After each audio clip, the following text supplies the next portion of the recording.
Forest and Frontiers, or Adventures Among the Indians *****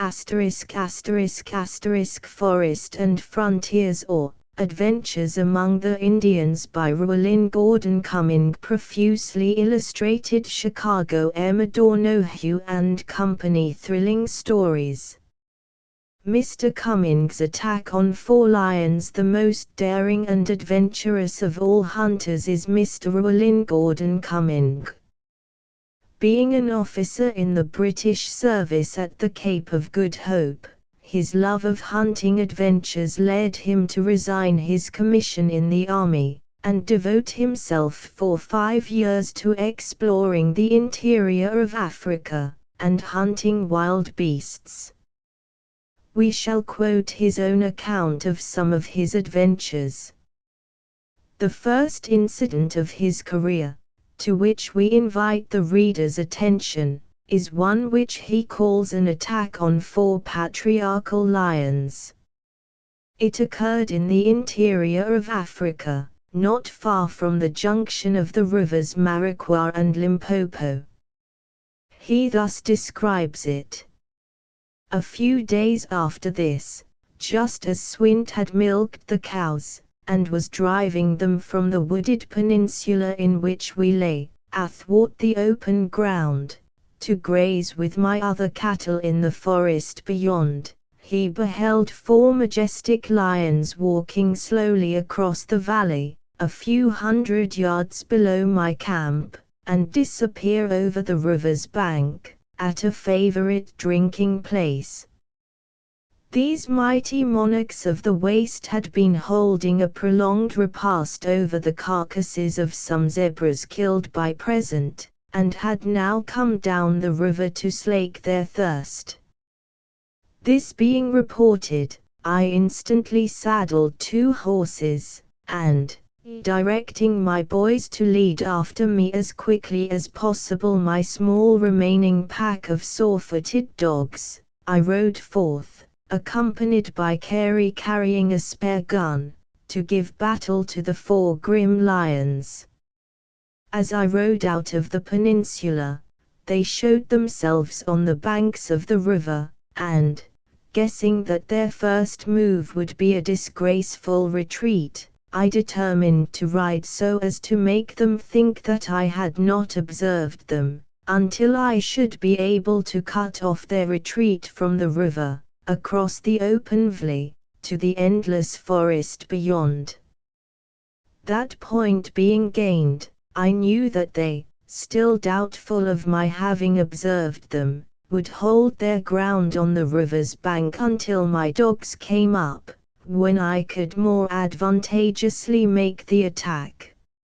I cantered along, holding as if I meant to pass the lions at a distance of 1/4 of a mile, until I was opposite to them, when I altered my course, and inclined a little nearer. The lions showed symptoms of uneasiness. They rose to their feet, and, overhauling us for half a minute, disappeared over the bank. They reappeared, however, directly, a little farther down, and finding that their present position was bare, they walked majestically along the top of the bank to a spot a few hundred yards lower, where the bank was well wooded. Here they seemed half inclined to await my attack. 2 stretched out their massive arms, and lay down in the grass, and the other 2 sat up like dogs upon their haunches. Deeming it probable that when my dogs came up and I approached they would still retreat and make a bolt across the valley, I directed Carey to canter forward and take up the ground in the center of the valley about 400 yards in advance, whereby the lions would be compelled either to give us battle or swim the river, which, although narrow, I knew they would be very reluctant to do. I now sat in my saddle, anxiously waiting the arrival of my dogs, and whilst thus momentarily disengaged, I was much struck with the majestic and truly appalling appearance which these 4 noble lions exhibited. They were all full-grown immense males, and I felt, I must confess, a little nervous, and very uncertain as to what might be the issue of the attack. When the dogs came up, I rode right in towards the lions. They sprang to their feet, and trotted slowly down along the bank of the river, once or twice halting and facing about for half a minute. Immediately below them there was a small determined bend in the stream, forming a sort of peninsula. Into this bend they disappeared, and next moment I was upon them with my dogs. They had taken shelter in a dense angle of the peninsula, well sheltered by high trees and reeds. Into this retreat the dogs at once boldly followed them, making a loud barking, which was instantly followed by the terrible voices of the lions, which turned about and charged to the edge of the cover. Next moment, however, I heard them plunge into the river, when I sprang from my horse, and, running to the top of the bank, I saw 3 of them ascending the opposite bank, the dogs following. One of them bounded away across the open plain at top speed, but the other 2, finding themselves followed by the dogs, immediately turned to bay. It was now my turn, so, taking them coolly right and left with my little rifle, I made the most glorious double shot that a sportsman's heart could desire, disabling them both in the shoulder before they were even aware of my position. Then snatching up my other gun from Carey, who that moment had ridden up to my assistance, I finished the first lion with a shot about the heart, and brought the second to a standstill by disabling him in his hind quarters. He quickly crept into a dense, wide, dark green bush, in which for a long time it was impossible to obtain a glimpse of him. At length, a clod of earth falling near his hiding place, he made a move which disclosed to me his position, when I finished him with 3 more shots, all along the middle of his back. Carey swam across the river to flog off the dogs, and when these came through to me, I beat up the peninsula in quest of the 4th lion, which had, however, made off. We then crossed the river a little higher up, and proceeded to view the noble prizes I had won. Both lions were well up in their years. I kept the skin and skull of the finest specimen, and only the nails and tail of the other, one of whose canine teeth was worn down to the socket with the caries, which seemed to have affected his general condition. Mr. Cumming hunting rhinoceroses. Mr. Cumming thus describes his encounter with some rhinoceroses and an eland, in the country of the Bechuanas. It was on the 4th of June, 1844, that I beheld for the first time the rhinoceros. Having taken some coffee, I rode out unattended, with my rifle, and before proceeding far I fell in with a huge white rhinoceros with a large calf, standing in a thorny grove. Getting my wind she set off at top speed through thick thorny bushes, the calf, as is invariably the case, taking the lead, the mother guiding its course by placing her horn, generally about 3 feet in length, against its ribs.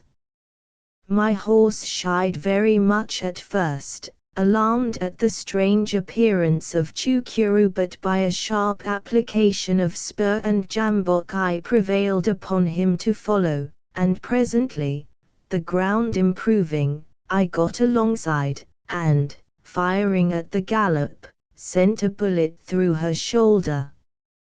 She continued her pace with blood streaming from the wound, and very soon reached an impracticable thorny jungle, where I could not follow, and instantly lost her. In half an hour I fell in with the second rhinoceros, being an old bull of the white variety. Dismounting, I crept within 20 yards, and saluted him with both barrels in the shoulder, upon which he made off, uttering a loud blowing noise, and upsetting everything that obstructed his progress. Shortly after this I found myself on the banks of the stream, beside which my wagons were outspanned. Following along its margin, I presently beheld a bull of the ball, or black rhinoceros, standing within 100 yards of me. Dismounting from my horse, I secured him to a tree, and then stalked within 20 yards of the huge beast under cover of a large strong bush. Ball, hearing me advance, came on to see what it was, and suddenly protruded his horny nose within a few yards of me. Knowing well that a front shot would not prove deadly, I sprang to my feet and ran behind the bush. Upon this the villain charged, blowing loudly, and chased me round the bush. Had his activity been equal to his ugliness, my wanderings would have terminated here, but by my superior agility I had the advantage in the turn. After standing a short time eyeing me through the bush, he got a whiff of my wind, which at once alarmed him. Uttering a blowing noise, and erecting his insignificant yet saucer-looking tail, he wheeled about, leaving me master of the field, when I sent a bullet through his ribs to teach him manners. Of the rhinoceros there are 4 varieties in South Africa, distinguished by the Botswanas by the names of the ball or black rhinoceros, the Kietlo or two-horned rhinoceros, the Machoko or common white rhinoceros, and the Kobauba or long-horned white rhinoceros. Both varieties of the black rhinoceros are extremely fierce and dangerous, and rush headlong and unprovoked at any object which attracts their attention. They never attain much fat, and their flesh is tough, and not much esteemed by the Botswanas. Their food consists almost entirely of the thorny branches of the wait-a-bit thorns. Finding that rhinoceros were abundant in the vicinity, I resolved to halt a day for the purpose of hunting, and after an early breakfast, on the 6th, I rode southeast with the 2 Bequains. They led me along the bases of the mountains, through woody dells and open glades, and we eventually reached a grand forest grey with age. Here we found abundance of spoor of a variety of game, and started several herds of the more common varieties. At length I observed an old bull eland standing under a tree. He was the first that I had seen, and was a noble specimen, standing about 6 feet high at the shoulder. Observing us, he made off at a gallop, springing over the trunks of decayed trees which lay across his path, but very soon he reduced his pace to a trot. Spurring my horse, another moment saw me riding hard behind him. Twice in the thickets I lost sight of him, and he very nearly escaped me, but at length, the ground improving, I came up with him, and rode within a few yards behind him. Long streaks of foam now streamed from his mouth, and a profuse perspiration had changed his sleek grey coat to an ashy blue. Tears trickled from his large dark eye, and it was plain that the eland's hours were numbered. Pitching my rifle to my shoulder, I let fly at the gallop, and mortally wounded him behind. Then spurring my horse, I shot past him on his right side, and discharged my other barrel behind his shoulder, when the eland staggered for a moment and subsided in the dust. The two Bequains soon made their appearance, and seemed delighted at my success. Having kindled a fire, they cut out steaks, which they roasted on the embers. I also cooked a steak for myself, spitting it upon a forked branch, the other end of which I sharpened with my knife and stuck into the ground. The eland is a magnificent animal, by far the largest of all the antelope tribe, exceeding a large ox in size. It also attains an extraordinary condition, being often burdened with a very large amount of fat. Its flesh is most excellent, and is justly esteemed above all others. It has a peculiar sweetness, and is tender and fit for use the moment the animal is killed. Like the gemsbok, the eland is independent of water, and frequents the borders of the Great Kalahari Desert in herds varying from 10 to 100. It is also generally diffused throughout all the wooded districts of the interior where I have hunted. Like other varieties of deer and antelope, the old males may often be found consorting together apart from the females, and a troop of these, when in full condition, may be likened to a herd of stall-fed oxen. The eland has less speed than any other variety of antelope, and, by judicious riding, they may be driven to camp from a great distance. In this manner I have often ridden the best bull out of the herd, and brought him within gunshot of my wagons, where I could more conveniently cut up and preserve the flesh, without the trouble of sending men and pack oxen to fetch it. I have repeatedly seen an eland drop down dead at the end of a severe chase, owing to his plethoric habit. The skin of the eland I had just shot emitted, like most other antelopes, the most delicious perfume of trees and grass. Having eaten my steak, I rode to my wagon, where I partook of coffee, and having mounted a fresh horse, I again set forth accompanied by Carolus leading a pack horse, to bring home the head of the eland and a supply of the flesh. I took all my dogs along with me to share in the banquet. We had not proceeded far when the dogs went ahead on some scent. Spurring my horse, I followed through some thorny bushes as best I might, and emerging on an open glade, I beheld two huge white rhinoceroses trotting along before me. The dogs attacked them with fury, and a scene of intense excitement ensued. The old grey, on observing them, pricked up his ears, and seemed only half inclined to follow, but a sharp application of the spur reminded him of his duty, and I was presently riding within 10 yards of the stem of the largest, and sent a bullet through her back.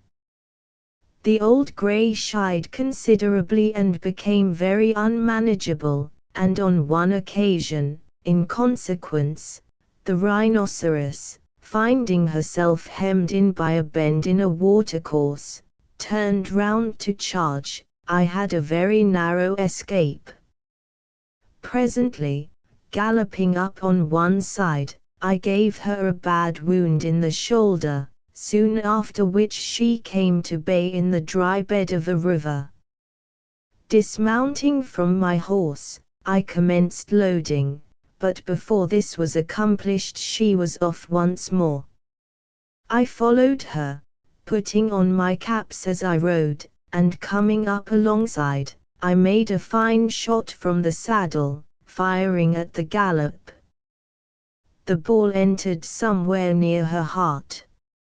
On receiving this shot she reeled about, while torrents of blood flowed from her mouth and wounds, and presently she rolled over and expired, uttering a shrill screaming sound as she died, which rhinoceroses invariably do while in the agonies of death. The chase had led me close in along the northern base of a lofty detached mountain, the highest in all that country. The mountain is called, by the Bechuanas, the Mountain of the Eagles. The eland which I had shot in the morning lay somewhere to the southward of this mountain, but far in the level forest. Having rounded the mountain, I began to recognize the ground.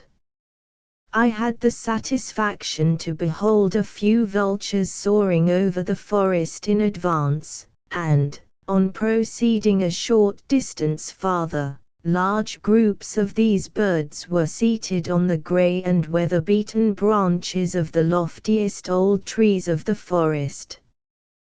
This was a certain sign that the eland was not far distant, and on raising my voice and loudly calling on the name of Carolus, I was instantly answered by that individual, who, heedless of his master's fate, was actively employed in cooking for himself a choice steak from the dainty rump of the eland. That night I slept beneath the blue and starry canopy of heaven. My sleep was light and sweet, and no rude dreams or hankering cares disturbed the equanimity of my repose. One of Mr. Cumming's most perilous adventures was with a black rhinoceros, which gave chase to him, and nearly run turned down. He thus describes this affair. On the 22d, ordering my men to move on to the fountain of Boutlanami, I rode forth with Ruita, footnote. This is the name of a favorite servant of Mr. Cumming. And held east through a grove of lofty and wide-spreading mimosas, most of which were more or less damaged by the gigantic strength of a troop of elephants, which had passed there about 12 months before. Having proceeded about 2 miles with large herds of game on every side, I observed a crusty-looking old bull, or black rhinoceros, cocking his ears 100 yards in advance. He had not observed us, and soon after he walked slowly toward us, and stood broadside to, eating some wheat-abit thorns within 50 yards of me.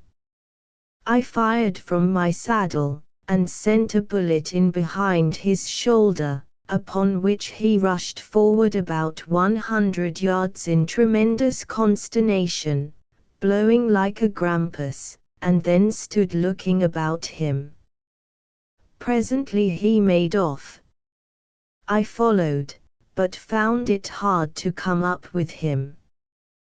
When I overtook him I found the blood running freely from his wound. The chase led through a large herd of blue wildebeests, zebras, and springboks, which gazed at us in utter amazement. At length I fired my second barrel, but my horse was fidgety, and I missed.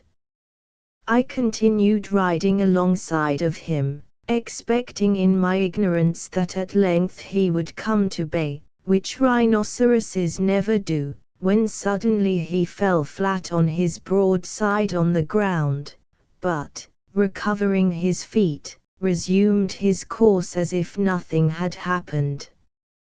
Becoming at last annoyed at the length of the chase, as I wished to keep my horses fresh for the elephants, and being indifferent whether I got the rhinoceros or not, as I observed that his horn was completely worn down by age, and the violence of his disposition, I determined to bring matters to a crisis, so, spurring my horse, I dashed ahead, and rode right in his path.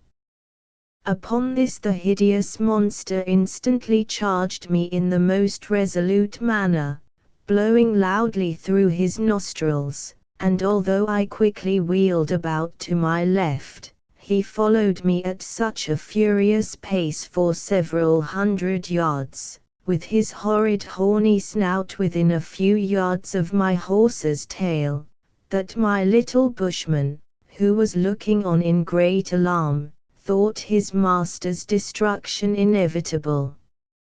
It was certainly a very near thing. My horse was extremely afraid, and exerted his utmost energies on the occasion.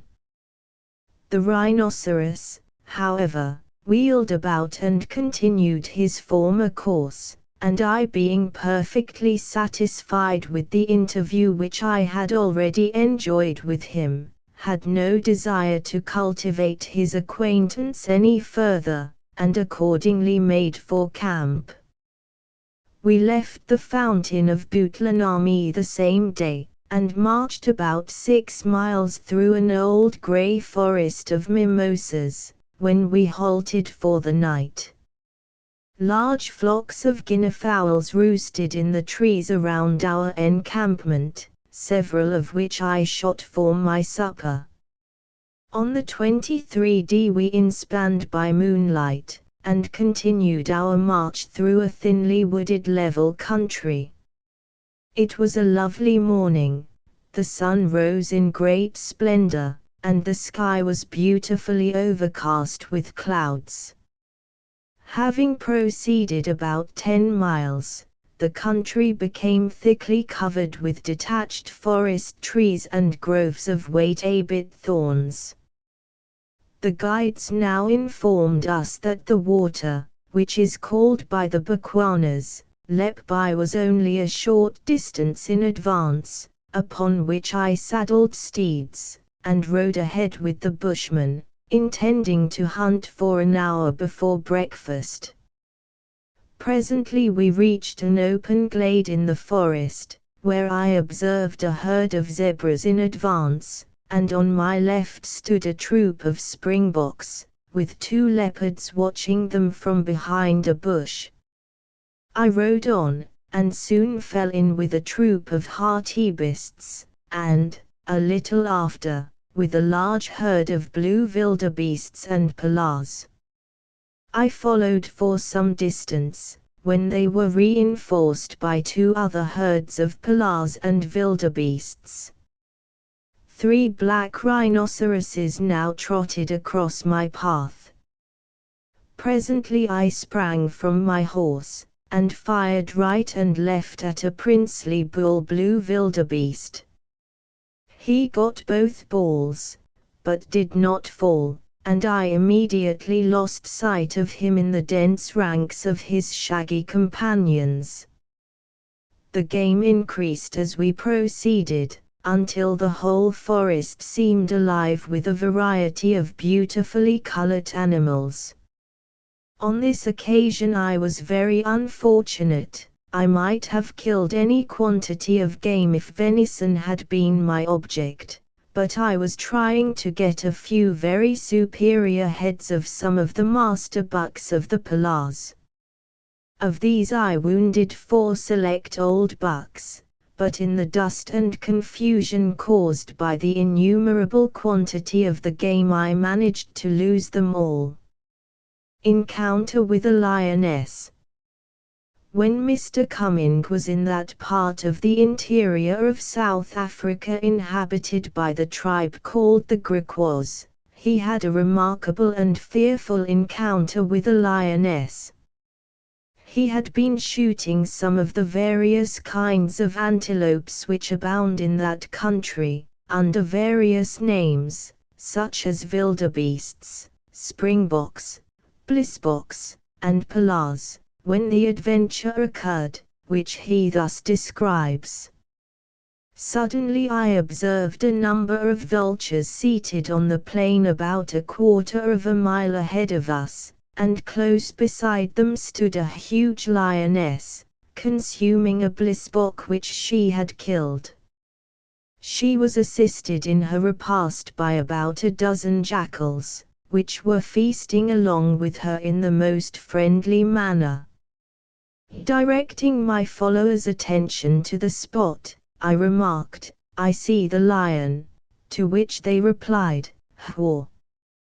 Hwa. Ya. Almagtig. That is he," and instantly reining in their steeds and wheeling about they pressed their heels to their horses' sides, and were preparing to betake themselves to flight. I asked them what they were going to do. To which they answered, "We have not yet placed caps on our rifles." This was true, but while this short conversation was passing, the lioness had observed us. Raising her full, round face, she overhauled us for a few seconds, and then set off at a smart canter toward a range of mountains some miles to the northward. The whole troop of jackals also started off in another direction. There was, therefore, no time to think of caps. The first move was to bring her to bay, and not a second was to be lost. Spurring my good and lively steed, and shouting to my men to follow, I flew across the plain, and, being fortunately mounted on Kolesberg, the flower of my stud, I gained upon her at every stride. This was to me a joyful moment, and I at once made up my mind that she or I must die. The lioness having had a long start of me, we went over a considerable extent of ground before I came up with her. She was a large, full-grown beast, and the bare and level nature of the plain added to her imposing appearance. Finding that I gained upon her, she reduced her pace from a canter to a trot, carrying her tail stuck out behind her, and slewed a little to one side. I shouted loudly to her to halt, as I wished to speak with her, upon which she suddenly pulled up, and sat on her haunches like a dog, with her back toward me, not even deigning to look round. She then appeared to say to herself, "Does this fellow know who he is after?" Having thus sat for half a minute, as if involved in thought, she sprang to her feet, and, facing about, stood looking at me for a few seconds, moving her tail slowly from side to side, showing her teeth, and growling fiercely. She next made a short run forward, making a loud, rumbling noise like thunder. This she did to intimidate me, but finding that I did not flinch an inch nor seem to heed her hostile demonstrations, she quietly stretched out her massive arms, and lay down on the grass. My Hottentots now coming up, we all three dismounted, and, drawing our rifles from their holsters, we looked to see if the powder was up in the nipples, and put on our caps. While this was doing, the lioness sat up, and showed evident symptoms of uneasiness. She looked first at us, and then behind her, as if to see if the coast were clear, after which she made a short run toward us, uttering her deep-drawn, murderous growls. Having secured the three horses to one another by their reins, we led them on as if we intended to pass her, in the hope of obtaining a broadside. But this she carefully avoided to expose, presenting only her full front. I had given Stopholus my rifle, with orders to shoot her if she should spring upon me, but on no account to fire before me. Kleinboy was to stand ready to hand me my per day rifle, in case the two-grooved Dixon should not prove sufficient. My men as yet had been steady, but they were in a precious stew, their faces having assumed a ghastly paleness, and I had a painful feeling that I could place no reliance on them. Now then for it, neck or nothing. She is within 60 yards of us, and she keeps advancing. We turned the horses' tails to her. I knelt on one side, and, taking aim at her breast, let fly. The ball cracked loudly on her tawny hide, and crippled her in the shoulder, upon which she charged with an appalling roar, and in the twinkling of an eye she was in the midst of us. At this moment Stopholus's rifle exploded in his hand, and Kleinboy, whom I had ordered to stand ready by me, danced about like a duck in a gale of wind.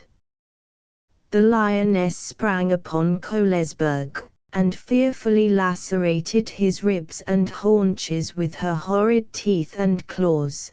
The worst wound was on his haunch, which exhibited a sickening, yawning gash, more than 12 inches long, almost laying bare the very bone. I was very cool and steady, and did not feel in the least degree nervous, having fortunately great confidence in my own shooting, but I must confess, when the whole affair was over, I felt that it was a very awful situation, and attended with extreme peril, as I had no friend with me on whom I could rely. When the lioness sprang on Kohlesberg, I stood out from the horses, ready with my second barrel for the first chance she should give of a clear shot. This she quickly did, for, seemingly satisfied with the revenge she had now taken, she quitted Kohlesberg, and slewing her tail to one side, trotted sulkily past within a few paces of me, taking one step to the left. I pitched my rifle to my shoulder, and in another second the lioness was stretched on the plain a lifeless corpse. In the struggles of death she half turned on her back, and stretched her neck and forearms convulsively. When she fell back to her former position, her mighty arms hung powerless by her side, her lower jaw fell, blood streamed from her mouth, and she expired. At the moment I fired my second shot, Stopholus, who hardly knew whether he was alive or dead, allowed the 3 horses to escape.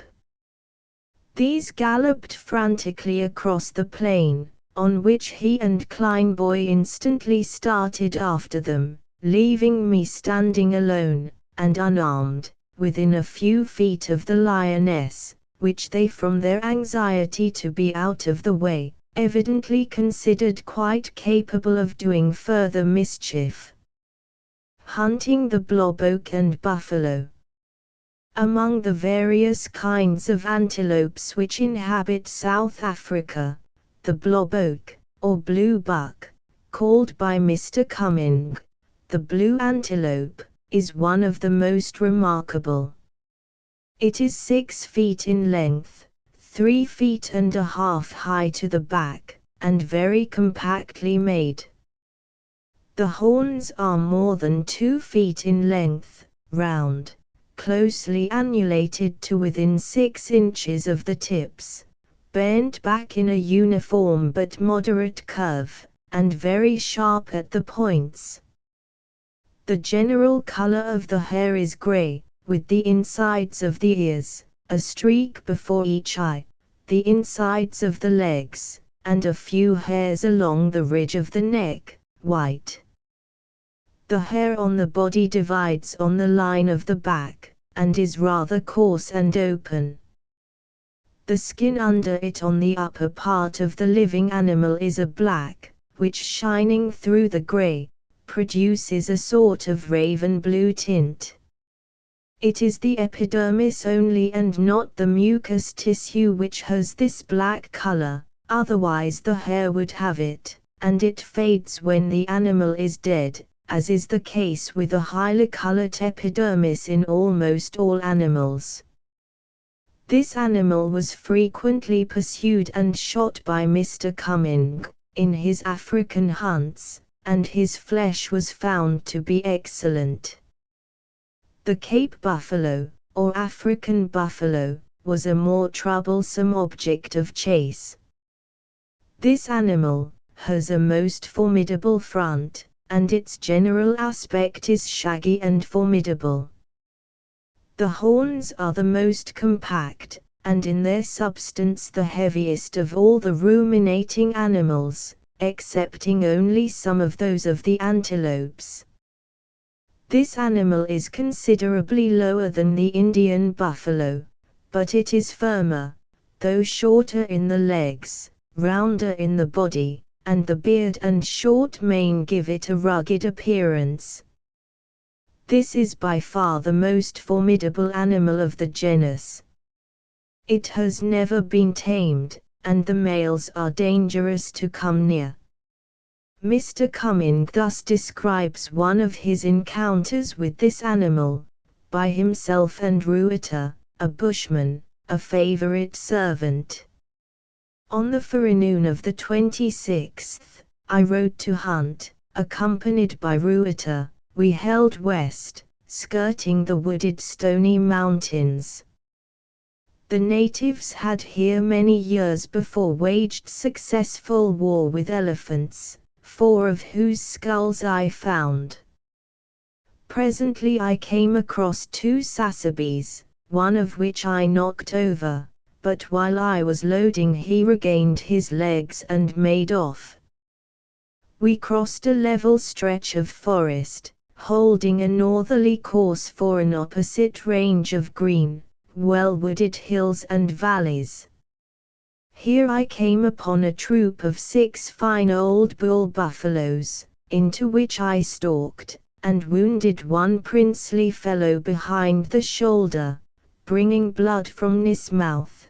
He, however, made off with his comrades, and the ground being very rough we failed to overtake him. They held for the Ngotwani. After following the spoor for a couple of miles, we dropped it, as it led right away from camp. Returning from this chase, we had an adventure with another old bull buffalo, which shows the extreme danger of hunting buffaloes without dogs. We started him in a green hollow among the hills, and his course inclining for camp, I gave him chase. He crossed the level broad strath and made for the opposite densely wooded range of mountains. Along the base of these we followed him, sometimes in view, sometimes on the spoor, keeping the old fellow at a pace which made him pant. At length, finding himself much distressed, he had recourse to a singular stratagem.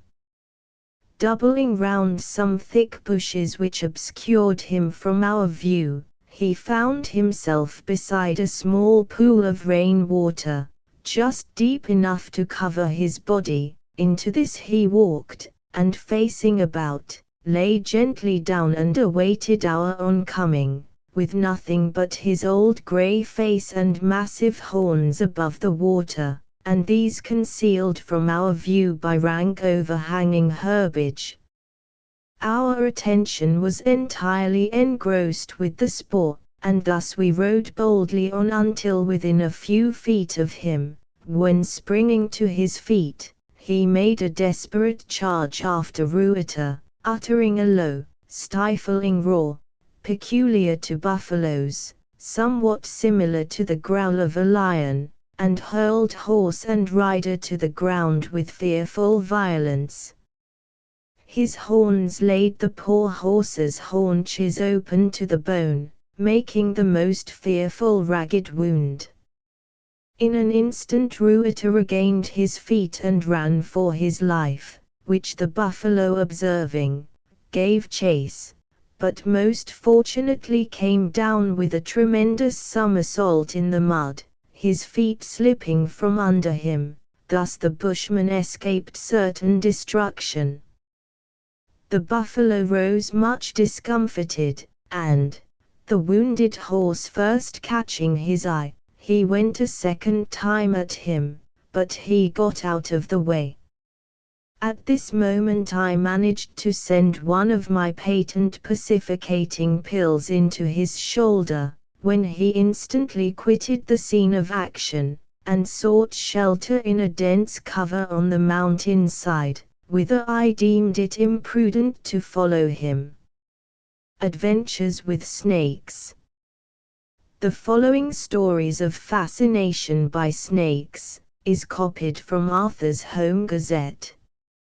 It is no fiction, but is contributed by a gentleman of Tennessee, who is willing to vouch for the truth of what he relates. It has been 1,000 times affirmed, and as often denied, that certain serpents possess the power, independent of the touch, of paralyzing their proposed victims. And it seems to be generally admitted that this is done, if done at all, by the eye, for those theorists who ascribe it to poison inhaled through the nostrils of the charmed ones, offer us no example to confirm their theory, or to make it worthy of a second thought. In extended rambles, alone as well as with society, I have made the study of serpents a matter of amusement, and familiarized myself, at least I had done so 10 years back, to handle them without any flesh shrinking. As I got older, and my nerves become weakened by long exposure to the seasons and to midnight studies, more debilitating than Texas northers, I must confess that I am more timid, but I can yet join a hunt, or project one in good snake weather with considerable gusto. I have never met with a snake that could charm me, look he never so keenly, although I have faced them till they got tired, uncoiled, and beaten in glorious retreat. And I am sure that I never smell anything about a snake, calculated to excite any other emotions or motions except holding the nose. And finally I never found a snake or snakelet that I would turn my heel upon to flee, and for the very good reason that the animal in question always runs first. So, ye manufacturers of snake stories horrific, amusive, or instructive, put that against your tales of black snakes, copperheads, cottonmouths, horntails, water moccasins, and the whole tribe else. But as to the fascination, what of that? Why, although I have never been fascinated, or seen a person in that singular situation, yet I am a firm believer in the art, a believer against my wishes, because evidence indisputable has been furnished me, and in abundance. Now I leave out of the question all the influences of fright, surprise, etc., also all the humbug stories of novel writers and romancers in private life, and yet there is a remainder that I cannot cast out. 1 or 2 anecdotes, and then I come to my principal proof. A gentleman of my acquaintance, passing along a bridle path, observed a mouse running backwards and forwards, upon a fallen log, as if in great terror. Reining in this horse, he paused full 10 minutes, and until the mouse disappeared on the farther side of the log. Drawing nearer, and peeping over, his suspicions of Lucifer's guile were verified, for Mousie was within 3 inches of his open jaw. Irresistibly attracted, said the narrator, although he was drawing back with all his might. The latter part of the tale is fishy, for the gentleman was 20 feet off, and could not have seen that, but he saw the mouse finally disappear in that cavernous gullet, and when he killed the snake, a large black one, the mouse lay in its stomach, without a wound. How will that do? Another, well authenticated. A young man, of some 20 years, passing along the road to school, on foot, was observed by some of his companions in the rear to pause suddenly and look down. His fellows, intent on their conversation, were several minutes coming up, but when they did so they witnessed a veritable case of fascination, for the young man was looking intently into the eyes of a large rattlesnake, coiled at his feet, nor could the voices of all his friends arouse him. Being jerked back with some violence, he instantly recovered his senses, but seemed to be puzzled to recall the circumstances connected with his first view of the snake. After a mental effort he explained, while the cold sweat poured from his face, and his limbs were flaccid as an infant's, that the sound of a rattle had caused him to stop short, that a pleasant halo danced before his eyes, and sweet sounds met his ears, and that from that instant until the conclusion of the trance, he was as happy as he ever expected to be. But now for the hardest knock of conviction. I will give it in the language of the original narrator, premising that opponents to the theory of serpent attraction must knock under, or flatly contradict my tale. In the latter event, I shall be compelled to settle the question as Hodgkinson did his lawsuit, by exhibiting the skin and parading the witnesses.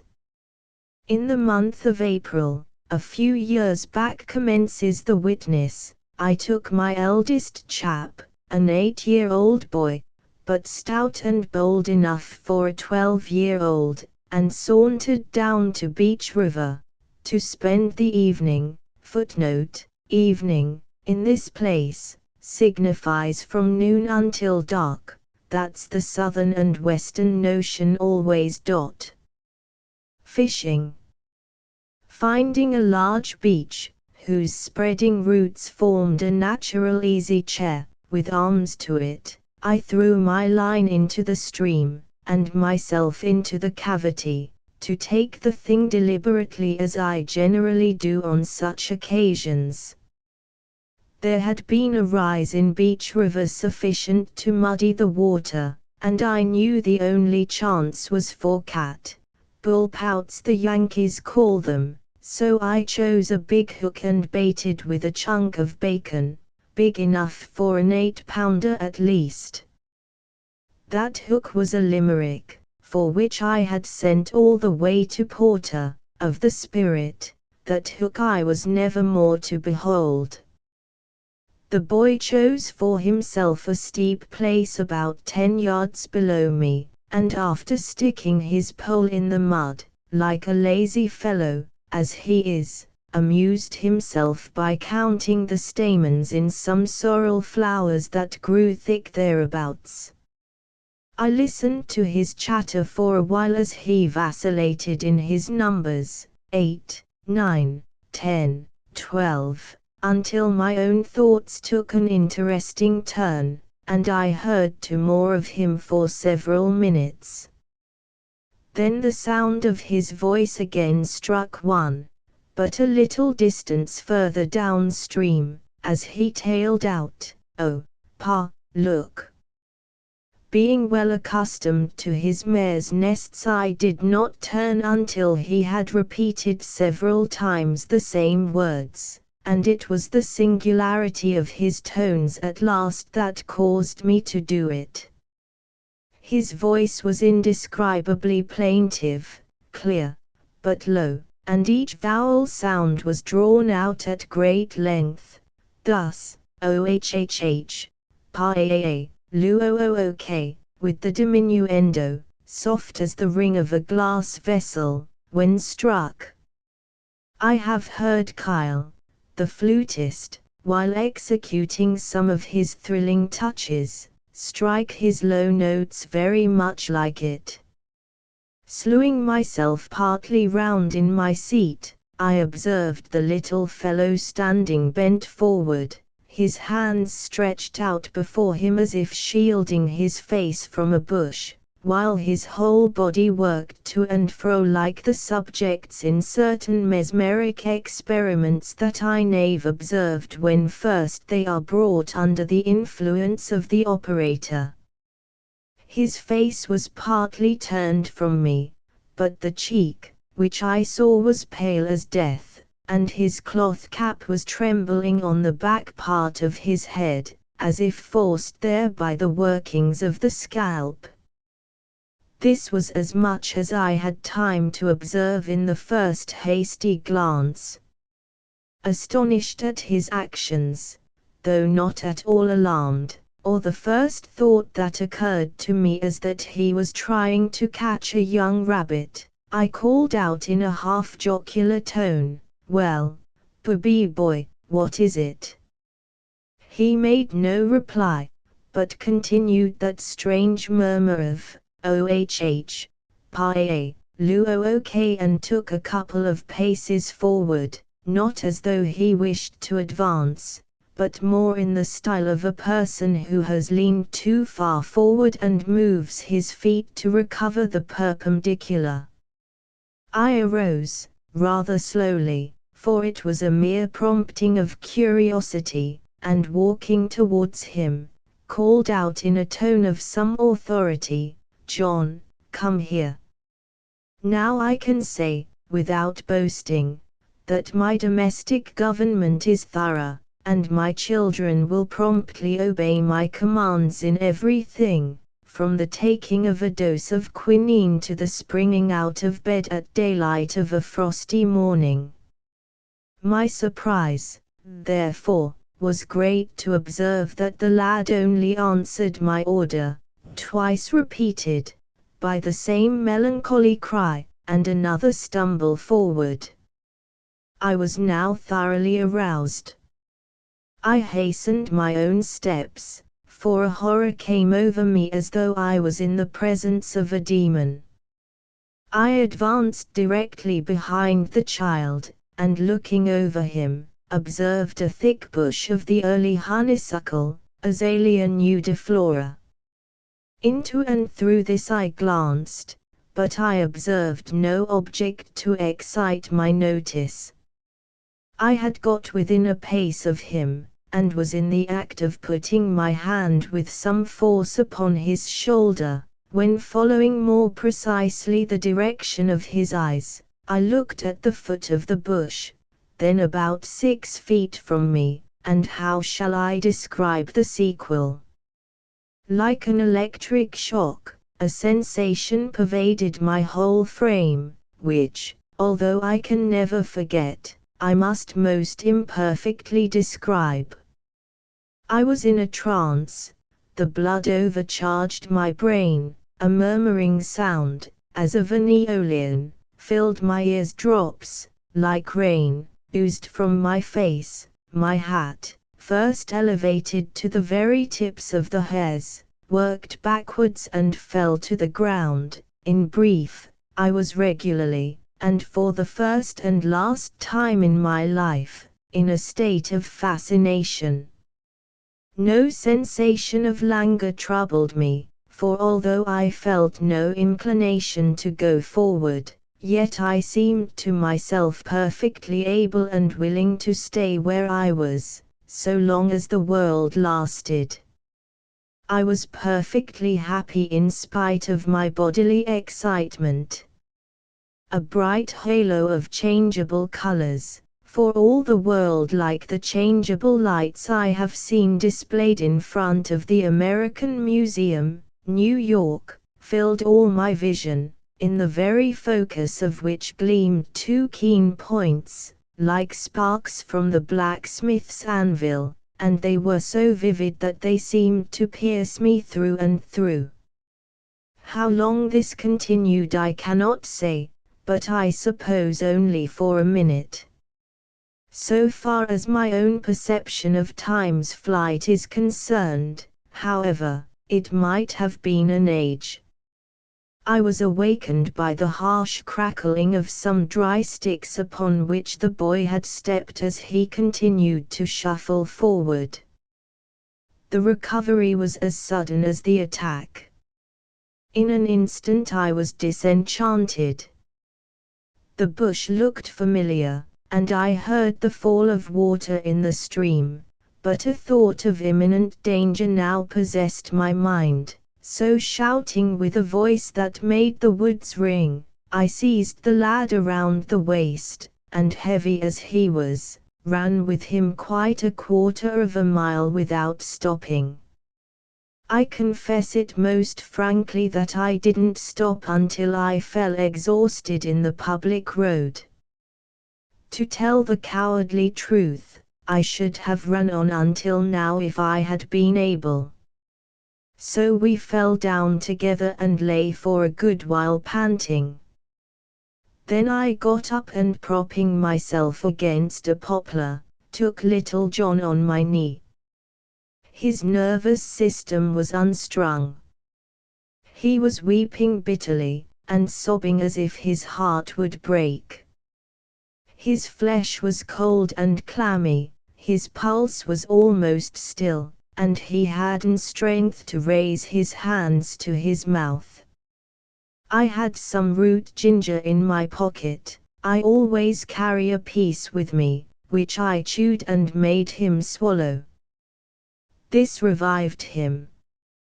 Then I rubbed him briskly, pinched his skin in divers tender spots, and by these means and cheerful conversation, got him so that he could stand alone and answer my questions. I never saw such a fool thing as he was. He was not at all alarmed, very willingly consented to return with me, for I'd die but what I'd see it but, thought there ought to be a perch on his hook by this time, thought it was Sunday, thought there was snow somewhere, 'twas so cold, and all such notions as that. Every few minutes he would burst into an uncontrollable flood of tears, but he couldn't tell for what. You will want to know how I felt all this time. Well, when I got a minute's leisure from attending to him and could notice my own feelings, I found that I was snivelling too. That my pulse was small, my nose had been profusely bleeding, and the blood had drenched me to the very boot tops, and I felt altogether as exhausted as one does who has had a month's spell of the chills. We were a precious pair, Daddy and son, as we sat under that poplar. I am sure I never felt so foolish in all my life. Well, back we started, for my spunk was up, and, beside that, I had left my hat, handkerchief, dinner, and memorandum book, and was bound to have them. I felt the most burning curiosity to understand the puzzle while my mental faculties were completely obfuscated by it. Neither of us said a word of the affair itself, for John didn't seem to know that he had been frightened, and I was afraid to alarm him by speaking of it. He asked no questions of any sort, although in general he is a miniature Paul Pry, expressed no surprise that I was bareheaded and bloody, or that we had come so far from the fishing place and left our tackle behind. His face expressed confusion, such as a child will exhibit when he is waked suddenly by falling out of bed, and commences grasping around the bedpost preparatory to getting in again. I knew that something frightful was there, and felt that we had escaped some great peril, but what the object or what the peril I had no idea whatever. I am sure, however, that the notion of a snake never entered my mind, but if anything tangible, it was of a wild cat, for the recollection of Cooper's panther story in the Pioneers occurred to me, and I cut a stout hickory sapling to be prepared. We arrived with slow steps at the haunted spot, for both were exhausted, and I felt the value of prudence. There lay my basket by the beech root, more by token that the hogs had found it and were just devouring the last morsel of bread and meat so carefully deposited therein. There was my fishing line, but the 8-pounder had become weary and worn, and carried off my limerick hook. There was my hat near the honeysuckle bush, but the phantom itself, with its diamond eyes and mystic powers, was gone. Frightened probably by the hogs, unromantic objects in every point of view, he had fled, but I found him within 50 yards in the form of a rattlesnake, full 6 feet from tip to tip, and glorying in 14 full rattles. I had my revenge in every possible form. I looked at him for 10 minutes at a time, but the power was gone, and I only saw 2 keen, devilish-looking eyes. Then I punched him till he spent all his venom on my stick. Then I made him drunk on tobacco juice, ingloriously and brutally drunk. Getting tired at last, I gave him the coup de grace, skinned him, and returned home. He hangs now in loops over my family bed. Those eyes that thrilled my heart so strangely are dim with dust. Those fangs, which in a few minutes more would probably have sent death to the heart's fountain of my boy, are now in Europe, a part of the collection admired by countless crowds at the British Museum. The subject is fast fading from my memory mid the cares of life, and had you not asked me to write it out for you, I should have thought of it but a little longer. Let it stand as another testimony, and a most unwilling one, too, of the fascinating powers of serpents on the human. So far my correspondent tells his own tale in language sufficiently plain and explicit. If any figure him out as a man of feeble frame and low stature, let them change their fancy at once. He is a strong, muscular man, an old bear hunter, one who has fought Indians in the Florida swamps, a person withal, of unquestionable veracity, and in all respects the last man to impose on others, or be imposed upon by anything, fish, flesh, or fowl. Contests with large snakes, the family of snakes called Boidae, including the boars and pythons, are huge snakes confined to the hotter regions of the globe, and formidable from their vast strength and mode of attack. They lurk in ambush and dart upon their victim, which in an instant is seized and enveloped in their folds, and crushed to death or strangled. For their predatory habits they are admirably adapted. Their teeth are terrible, and produce a dreadful wound. The neck is slender, the body increasing gradually to about the middle in diameter, and then decreasing.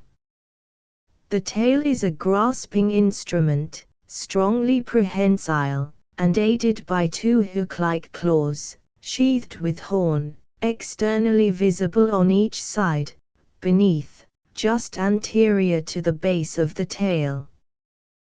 Though externally nothing beyond these spurs appear, internally is found a series of bones, representing those of the hinder limbs, but of course imperfectly developed, yet they are acted upon by powerful muscles, and can be so used as to form a sort of antagonist to the tail while grasping any object.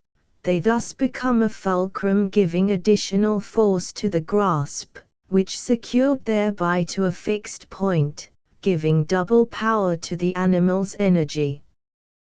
The emperor boar, or boa constrictor, as well as all the others to which the name boar applies, are, according to Cuvier, natives of America.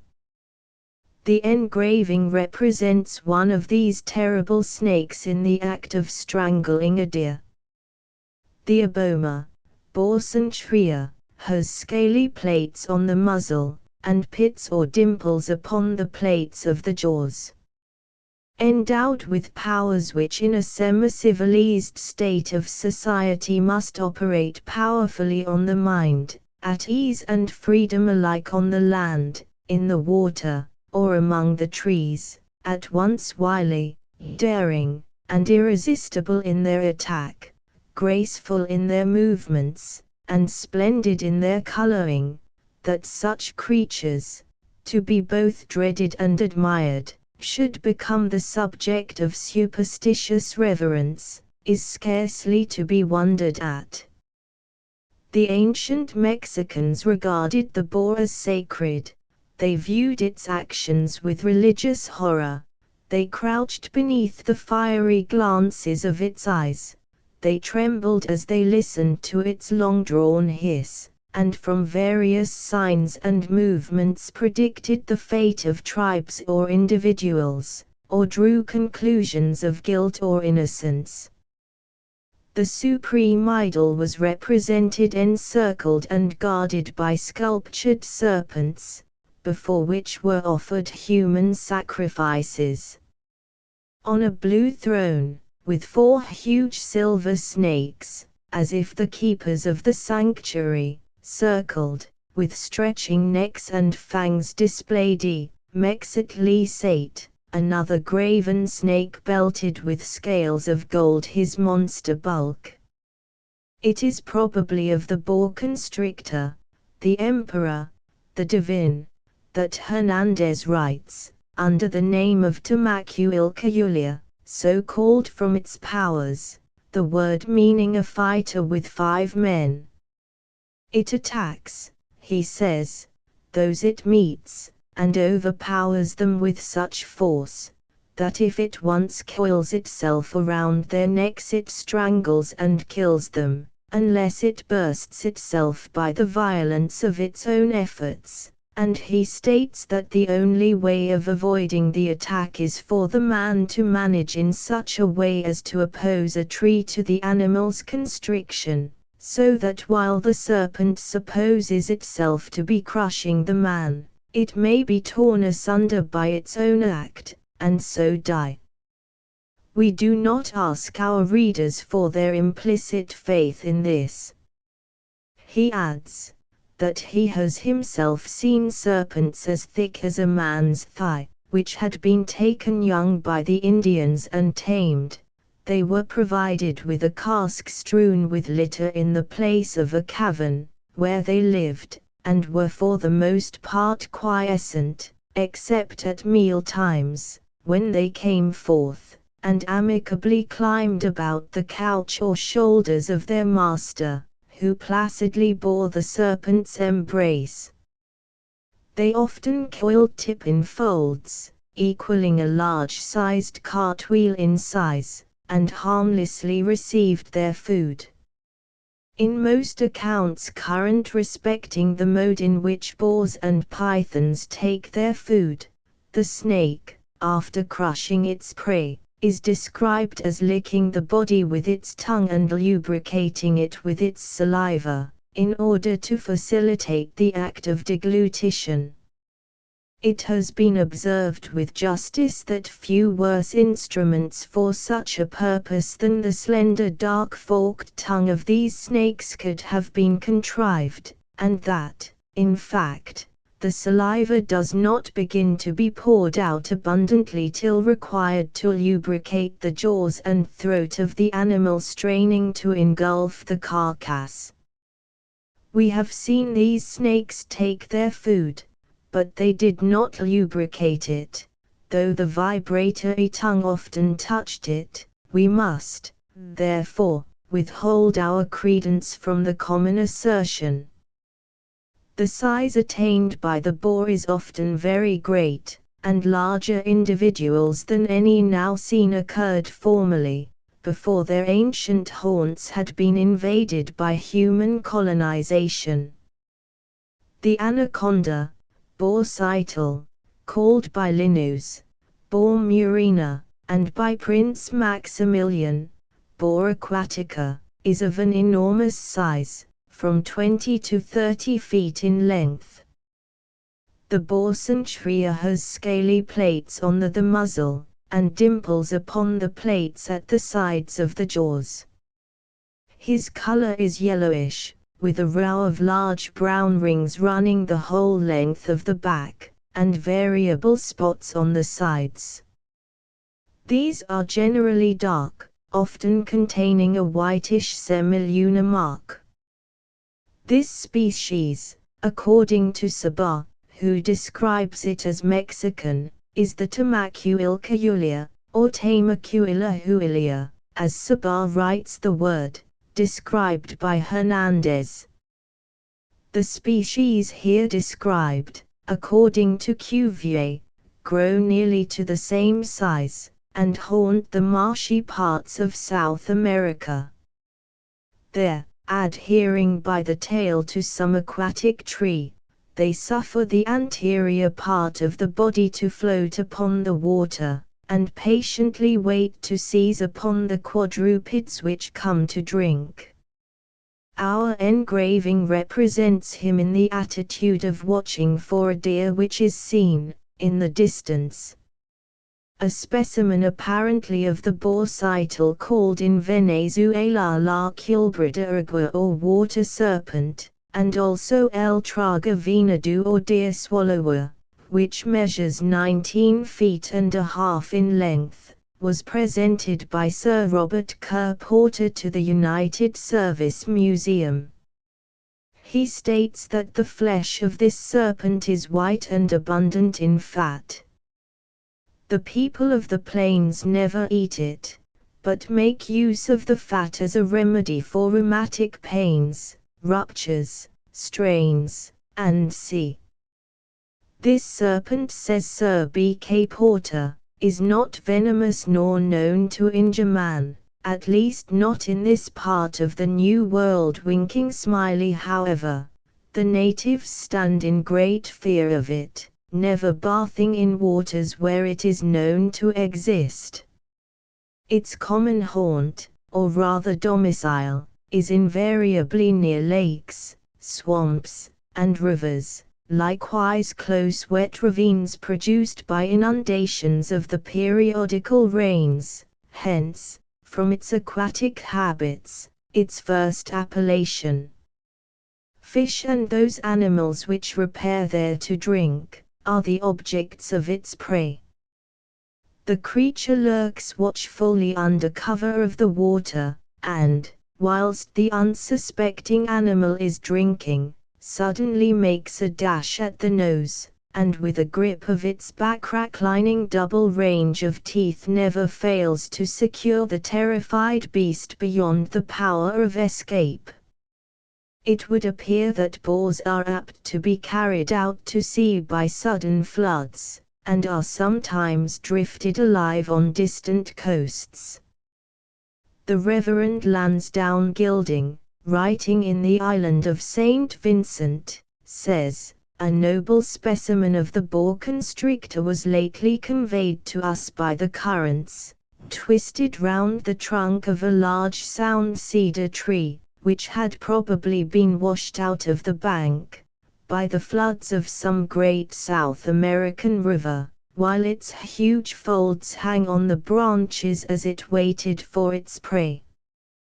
The monster was fortunately destroyed after killing a few sheep, and his skeleton now hangs before me in my study, putting me in mind how much reason I might have had to fear in my future rambles through St. Vincent, had this formidable animal been a pregnant female and escaped to a safe retreat. The pythons closely resemble the true boars, but have the subcaudal plates double. The muzzle is sheathed with plates, and those covering the mouth of the jaws have pits. These snakes, which equal or exceed the boars in magnitude, are natives of India, Africa, and Australia.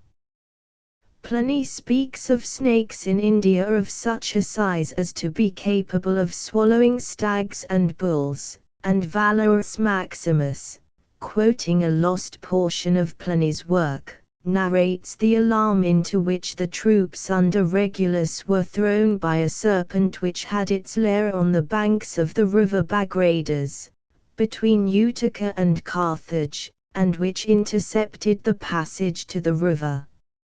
It resisted ordinary weapons, and killed many of the men, till at last it was destroyed by heavy stones thrown from military engines used in battering walls. Its length is stated as 120 feet. Regulus carried its skin and jaws to Rome, and deposited them in one of the temples, where they remained till the time of the Numantine War.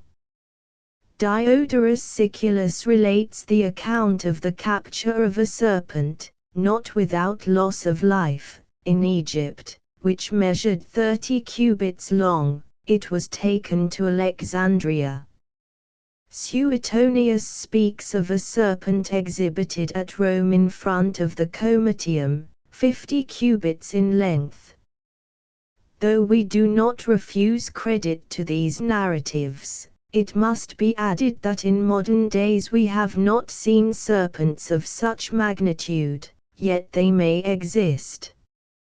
Bontius observes that some of the Indian pythons exceed 36 feet in length, and says that they swallow wild boars, adding, "There are those alive who partook with General Peter Both, of a recently swallowed hog cut out of the belly of a serpent of this kind." These snakes, he observes, are not poisonous, but strangle a man or other animal by powerful compression. The Ulasawa, or great python of the Sunda Isles, is said to exceed when full grown, 30 feet in length, and it is narrated that a Malay prow being anchored for the night under the island of Celebes, one of the crew went ashore, in search of betel nut, and, as was supposed, fell asleep on the beach. On his return, in the dead of night, his companions on board were aroused by dreadful screams. They immediately went ashore, but they came too late. The cries had ceased. The man had breathed his last in the folds of an enormous serpent, which they killed. They cut off the head of the snake and carried it, together with the lifeless body of their comrade, to the vessel. The right wrists of the corpse bore the marks of the serpent's teeth, and the disfigured body showed that the man had been crushed by the constriction of the reptile round the head, neck, breast, and thigh. Mr. MacLeod, in his voyage of HMS Alceste, after describing the mode in which a python on board, 16 feet in length, crushed and gorged a goat, the distressing cries of which on being introduced into the serpent's cage, could not but excite compassion, goes on to say that during a captivity of some months at Huida, in the kingdom of Dahomey, on the coast of Africa, he had opportunities of observing pythons of more than double that size, and which were capable of swallowing animals much larger than goats or sheep. Governor Abson, he adds, who had for 37 years resided at Fort William, one of the African Company's settlements there, describes some desperate struggles which he had seen, or which had come to his knowledge, between the snakes and wild beasts as well as the smaller cattle, in which the former were always victorious. A Negro herdsman belonging to Mr. Abson, and who afterwards limped for many years about the fort, had been seized by one of these monsters by the thigh, but from his situation in a wood the serpent in attempting to throw himself around him got entangled in a tree, and the man being thus preserved from a state of compression, which would instantly have rendered him quite powerless, had presence of mind enough to cut with a large knife which he carried about with him, deep gashes in the neck and throat of his antagonist, thereby killing him, and disengaging himself from his frightful situation. He never afterwards, however, recovered the use of his limb, which had sustained considerable injury from the fangs and mere force of his jaws. Ludolf states that enormous snakes exist in Ethiopia, and Bosman informs us that entire men have been found in the gullet of serpents on the Gold Coast. In the Oriental Annual is the following narrative, explanatory of a well-known picture by W. Daniel. A few years before our visit to Calcutta, says the writer, the captain of a country ship while passing the Sundarbans sent a boat into one of the creeks to obtain some fresh fruits, which are cultivated by the few miserable inhabitants of this inhospitable region. Having reached the shore, the crew moored the boat under a bank, and left one of their party to take care of her. During their absence, the Lascar who remained in charge of the boat, overcome by heat, lay down under the seats and fell asleep. While he was in this happy state of unconsciousness, an enormous boar, python, emerged from the jungle, reached the boat, had already coiled its huge body round the sleeper, and was in the very act of crushing him to death, when his companions fortunately returned at this auspicious moment, and attacking the monster, severed a portion of its tail, which so disabled it that it no longer retained the power of doing mischief. The snake was then easily dispatched, and was found to measure, as stated, 6 to 2 feet and some inches in length. It is hardly probable that the snake had fairly entwined round the man, for the sudden compression of the chest, had the snake exerted its strength, would have been instantly fatal. In March, 1841, a singular circumstance occurred at the gardens of the Zoological Society, which at the time caused no little surprise.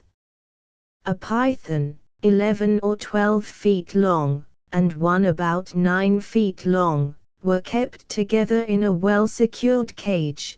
Both had been fed one evening, the larger one with 3 guinea pigs and a rabbit, but, as it would appear, his appetite was unsatiated.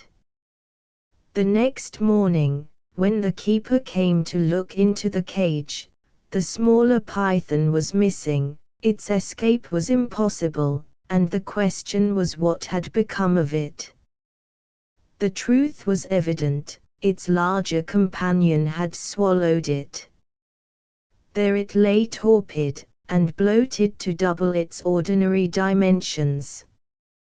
How it accomplished the act is not known, but we may imagine a fearful struggle to have taken place, as wreathing round each other they battled for the mastery, unless, indeed, the victim was itself torpid and incapable of resistance. The tiger python, Python tigris, is a native of India and Java, and is often brought over to England for exhibition. It was, we believe, from one of these species that Mr. Copps, the keeper of the Lion Office, was in imminent danger, as narrated by Mr. Broadrip. The animal was near shedding its skin, and consequently nearly blind, for the skin of the eye, which is shed with the rest of the slough, becomes then opaque, when Mr. Copps, wishing it to feed, held a fowl to its head. The snake darted at the bird, but missed it, seizing the keeper by the left thumb, and coiled round his arm and neck in a moment. Mr. Copps, who was alone, did not lose his presence of mind, and immediately attempted to relieve himself of the powerful constriction by getting at the snake's head.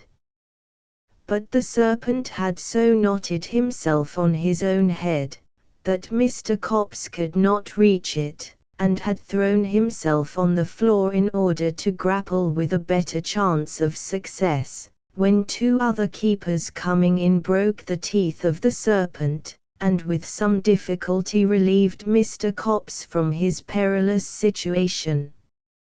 2 broken teeth were extracted from the thumb, which soon healed, and no material inconvenience was the result of this frightful adventure.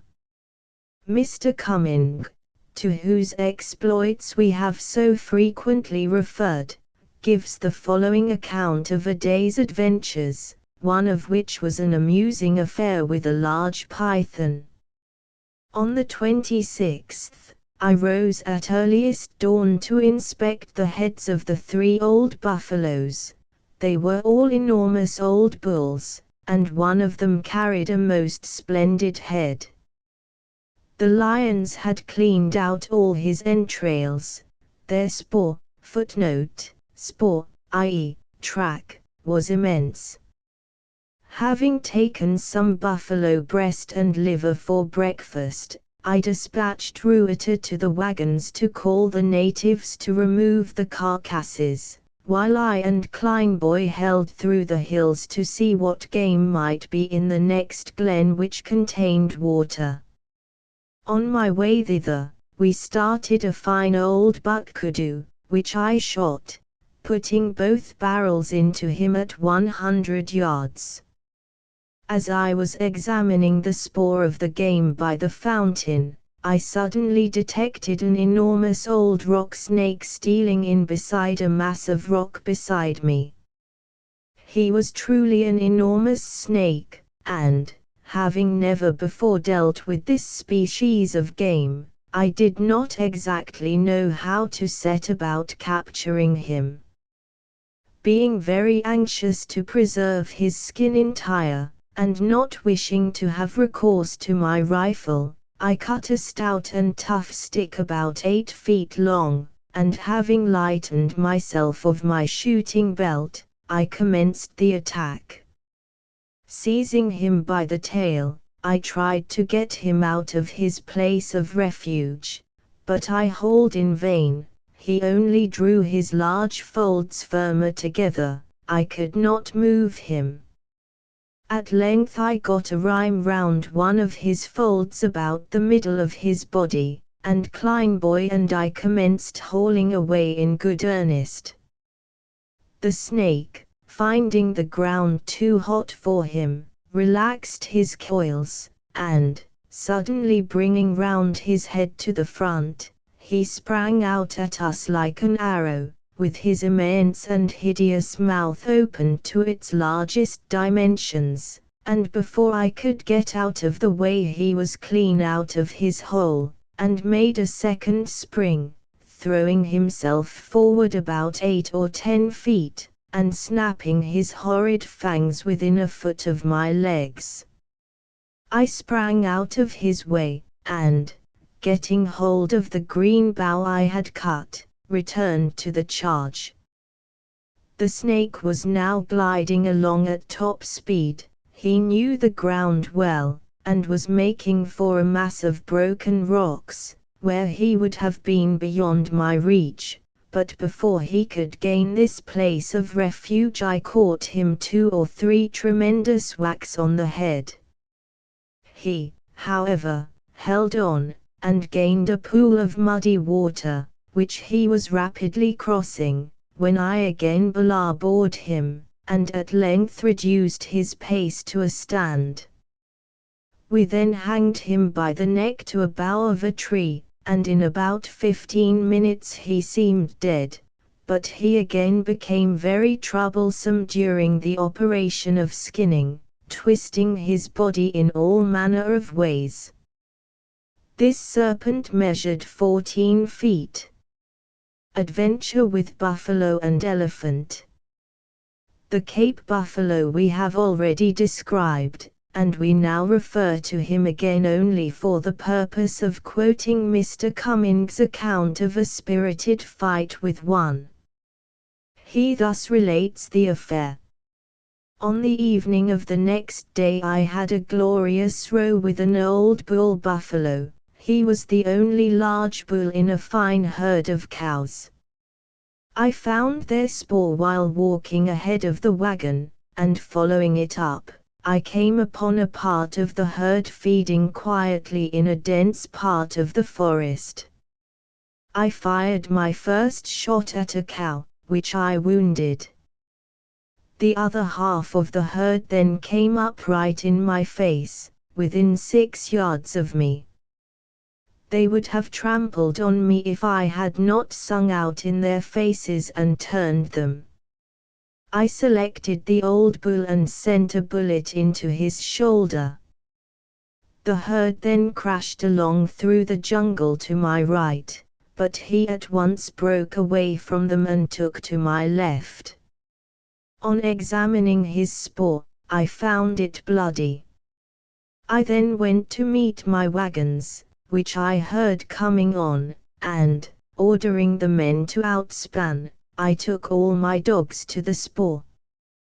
They ran it up in fine style, and in a few minutes the silence of the forest was disturbed by a tremendous bay.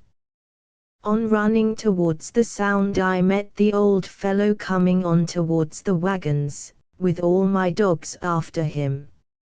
I saluted him with a second ball in the shoulder. He held on and took up a position in the thicket within 40 yards of the wagons, where I finished him.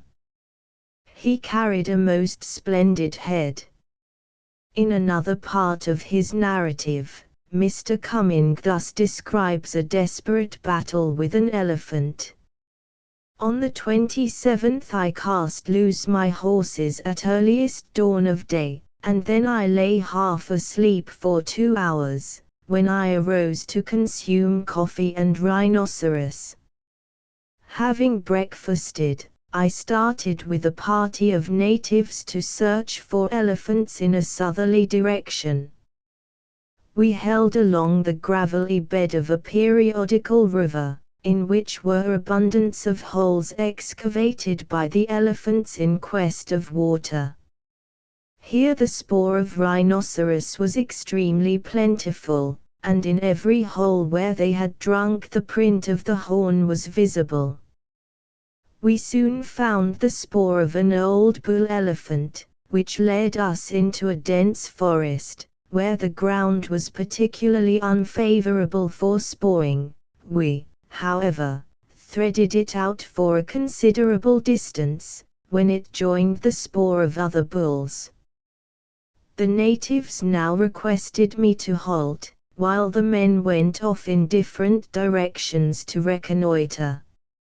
In the meantime a tremendous conflagration was roaring and crackling close to windward of us. It was caused by the Bay Kalahari burning the old dry grass to enable the young to spring up with greater facility, whereby they retained the game in their dominions. The fire stretched away for many miles on either side of us, darkening the forest far to leeward with a dense and impenetrable canopy of smoke. Here we remained for about half an hour, when one of the men returned, reporting that he had discovered elephants. This I could scarcely credit, for I fancied that the extensive fire which raged so fearfully must have driven, not only elephants, but every living creature out of the district. The native, however, pointed to his eye, repeating the word Clow, and signed to me to follow him. My guide led me about a mile through dense forest, when we reached a little well-wood hill, to whose summit we ascended, whence a view might have been obtained of the surrounding country, had not volumes of smoke obscured the scenery far and wide, as though issuing from the funnels of 1,000 steamboats. Here, to my astonishment, my guide halted, and pointed to the thicket close beneath me, when I instantly perceived the colossal backs of a herd of bull elephants. There they stood quietly browsing on the lee side of the hill, while the fire in its might was raging to windward within 200 yards of them. I directed Johannes to choose an elephant, and promised to reward him should he prove successful. Galloping furiously down the hill, I started the elephants with an unearthly yell, and instantly selected the finest in the herd. Placing myself alongside, I fired both barrels behind his shoulder, when he instantly turned upon me, and in his impetuous career charged head foremost against a large bushy tree which he sent flying before him high in the air with tremendous force, coming down at the same moment violently on his knees. He then met the raging fire, when, altering his course, he wheeled to the right. About as I galloped after him I perceived another noble elephant meeting us in an opposite direction, and presently the gallant Johannes hove in sight, following his quarry at a respectful distance. Both elephants held on together, so I shouted to Johannes, "I will give your elephant a shot in the shoulder and you must try to finish him." Spurring my horse, I rode close alongside, and gave the fresh elephant 2 balls immediately behind the shoulder, when he parted from mine, Johannes following. But before many minutes had elapsed that mighty Nimrod reappeared, having fired 1 shot and lost his prey. In the meantime I was loading and firing as fast as could be, sometimes at the head, sometimes behind the shoulder, until my elephant's forequarters were a mass of gore, notwithstanding which he continued to hold stoutly on, leaving the grass and branches of the forest scarlet in his wake. On one occasion he endeavored to escape by charging desperately amid the thickest of the flames, but this did not avail, and I was soon once more alongside. I blazed away at this elephant, until I began to think that he was proof against my weapons. Having fired 35 rounds with my 2-grooved rifle, I opened fire upon him with the Dutch 6-pounder, and when 40 bullets had perforated his hide, he began for the first time to evince signs of a dilapidated constitution. He took up a position in a grove, and as the dogs kept barking round him, he backed stern foremost amongst the trees, which yielded before his gigantic strength. Poor old fellow! He had long braved my deadly shafts, but I plainly saw that it was all over with him, so I resolved to expend no further ammunition, but hold him in view until he died. Throughout the chase this elephant repeatedly cooled his person with large quantities of water, which he ejected from his trunk over his back and sides, and just as the pangs of death came over him, he stood trembling violently beside a thorny tree, and kept pouring water into his bloody mouth until he died, when he pitched heavily forward, with the whole weight of his forequarters resting on the points of his tusks. A most singular occurrence now took place. He lay in this posture for several seconds, but the amazing pressure of the carcass was more than the head was able to support. He had fallen with his head so short under him that the tusks received little assistance from his legs. Something must give way. The strain on the mighty tusks was fair, they did not, therefore, yield, but the portion of his head in which his trunk was imbedded, extending a long way above the eye, yielded and burst with a muffled crash.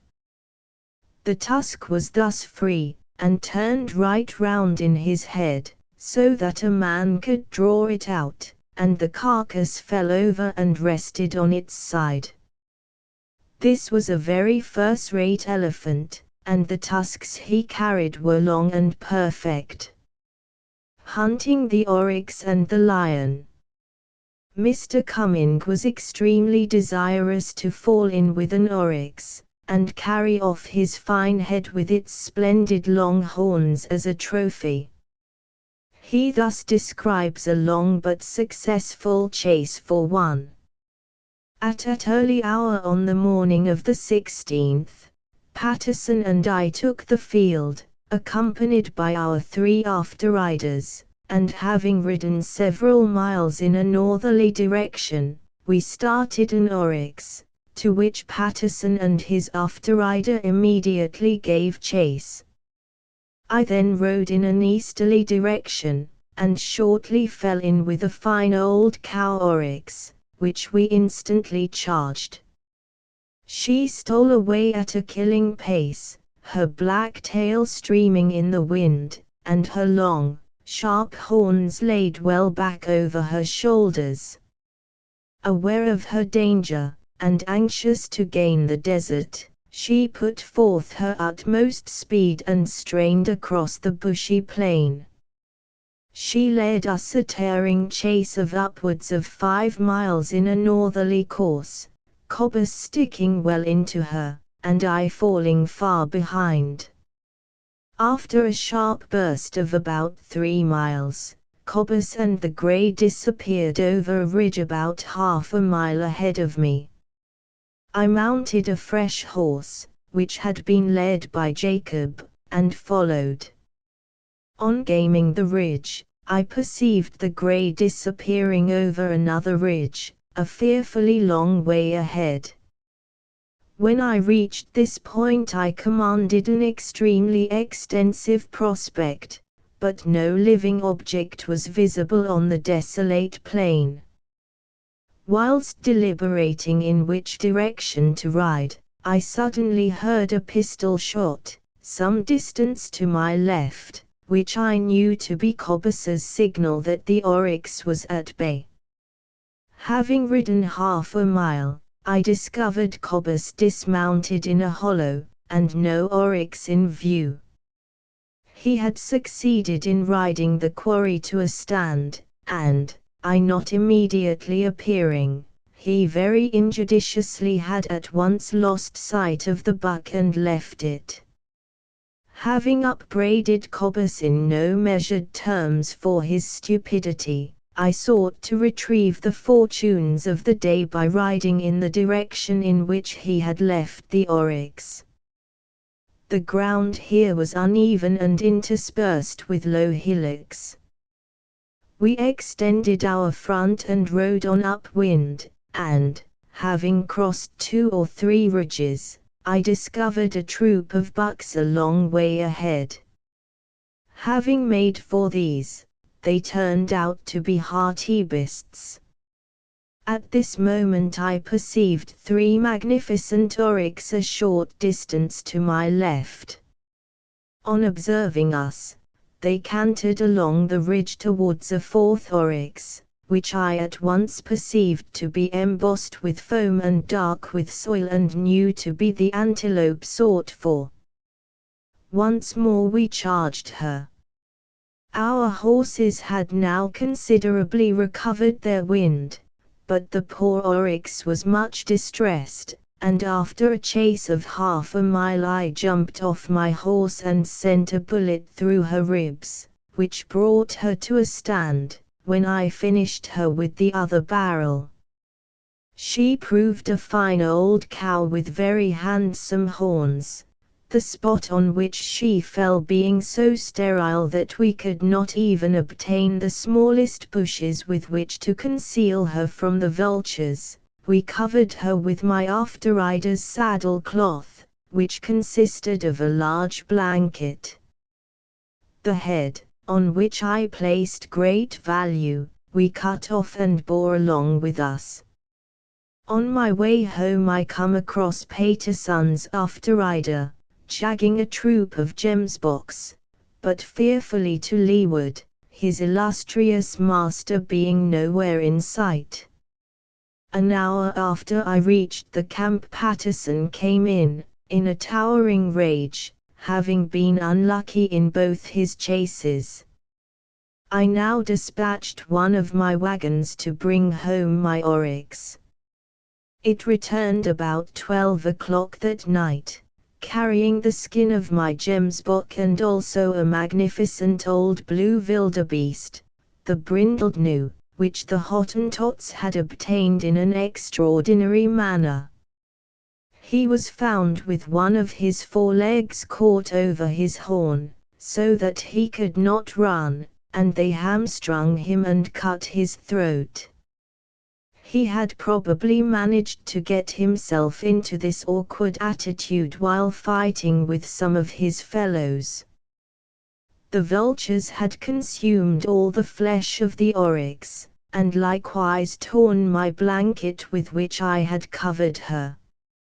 Mr. Gumming thus describes an innumerable herd of blissboks which he encountered in the plains of Africa. The game became plentiful in about 10 days after we left Colesberg, but when we came to the Vet River I beheld with astonishment and delight decidedly one of the most wonderful displays which I had witnessed during my varied sporting career in southern Africa. On my right and left the plain exhibited one purple mass of graceful blissboks, which extended without a break as far as my eyes could strain. The depth of their vast legions covered a breadth of about 600 yards. On pressing upon them, they cantered along before me, not exhibiting much alarm, taking care, however, not to allow me to ride within 600 yards of them. On I rode, intensely excited with the wondrous scene before me, and hoped at length to get to windward of at least some portion of the endless living mass which darkened the plain, but in vain. Like squadrons of dragoons, the entire breadth of this countless herd held on their forward course as if aware of my intention, and resolved not to allow one to weather them. At length I determined to play upon their ranks, and, pressing my horse to his utmost speed, I dashed forward, and, suddenly halting, sprang from the saddle, and, giving my rifle at least 2 feet of elevation, read right and left into one of their darkest masses. A noble buck dropped to the right barrel, and the second shot told loudly. No buck, however, fell, and, after lying for half a minute, the prostrate blissbok rose, and was quickly lost sight of amongst the retreating herd. In half a minute I was again loaded, and after galloping a few hundred yards let drive into them, but was still unsuccessful. Excited, and annoyed at my want of luck, I resolved to follow them up, and blaze away while a shot remained in the locker, which I did, until, after riding about 8 or 10 miles, I found my ammunition expended, and not a single blissbock bagged, although at least a dozen must have been wounded. It was now high time to retrace my steps and seek my wagons. I accordingly took a point, and rode across the trackless country in the direction for which they were steering. I very soon once more fell in with fresh herds of thousands of blissbocks. As it was late in the day, and I being on the right side for the wind, the blissbocks were very tame, and allowed me to ride along within rifle shot of them, and those which ran barged resolutely past me up the wind in long-continued streams. I took a lucky course for the wagons, and came right upon them, after they had outspanned on the bank of the Vet River. I could willingly have devoted a month to blissbock shooting in this hunter's Elysium.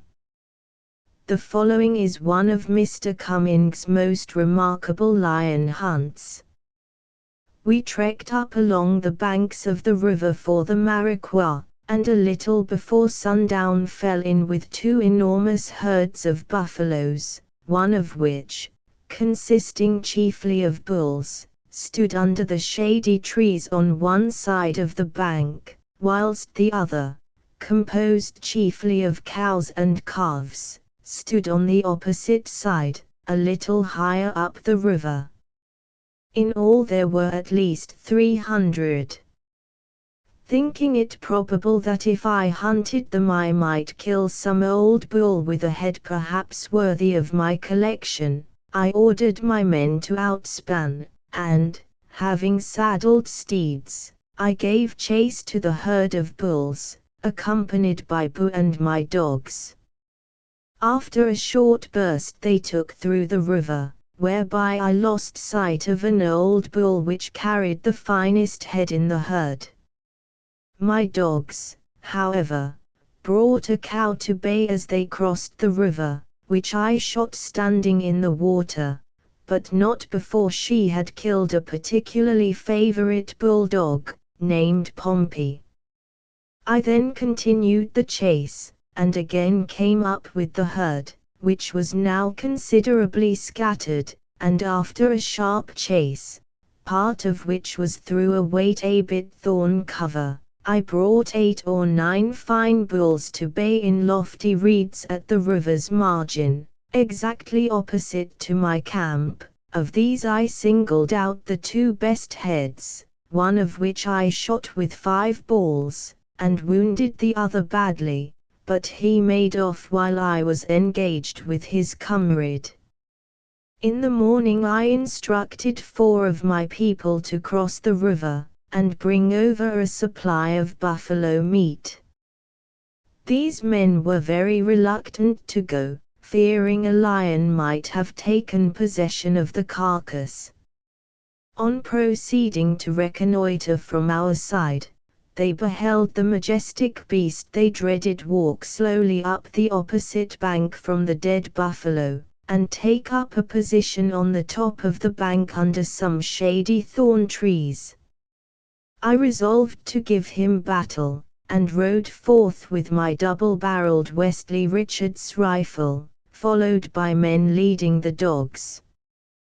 Present, who was one of the party, carried his roer, no doubt to perform wonders. The wind blew up the river. I accordingly held up to seek a drift, and crossed a short distance above where the buffalo lay. As we drew near the spot, I observed the lion sitting on the top of the bank, exactly where he had been seen last by my people. On my right and within 200 yards of me, was a very extensive troop of pallars, which antelope invariably manage to be in the way when it is not wanted. On this occasion, however, I succeeded in preventing my dogs from observing them. When the lion saw us coming, he overhauled us for a moment, and then slunk back for concealment. Being well to leeward of him, I ordered the dogs to be slipped, and galloped forward.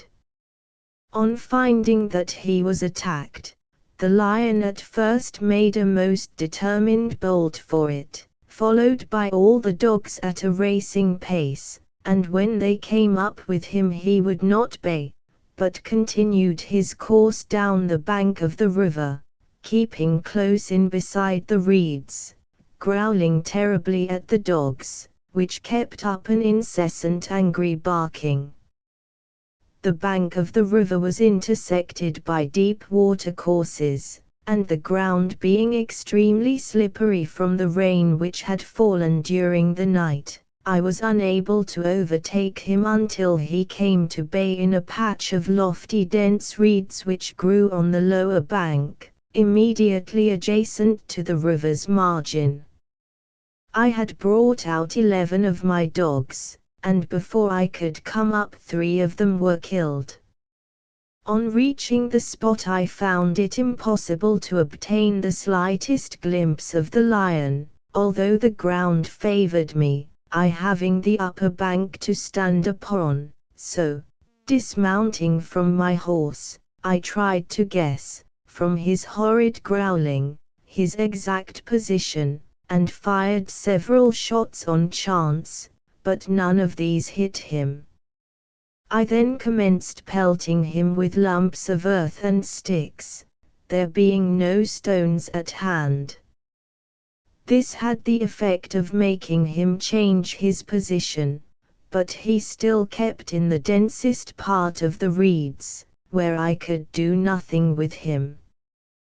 Presently my followers came up, who, as a matter of course, at once established themselves safely in the tops of thorn trees. After about 10 minutes bullying, the lion seemed to consider his quarters too hot for him, and suddenly made a rush to escape from his persecutors, continuing his course down along the edge of the river.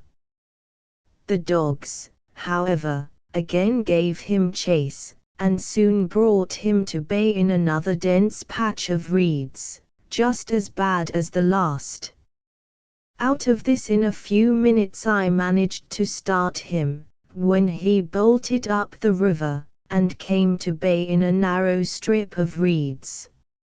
Here he lay so close that for a long time I could not ascertain his whereabouts. At length, however, he made a charge among the dogs, and, coming forward, took up a position near the outside of the reeds, where for the first time I was enabled to give him a shot.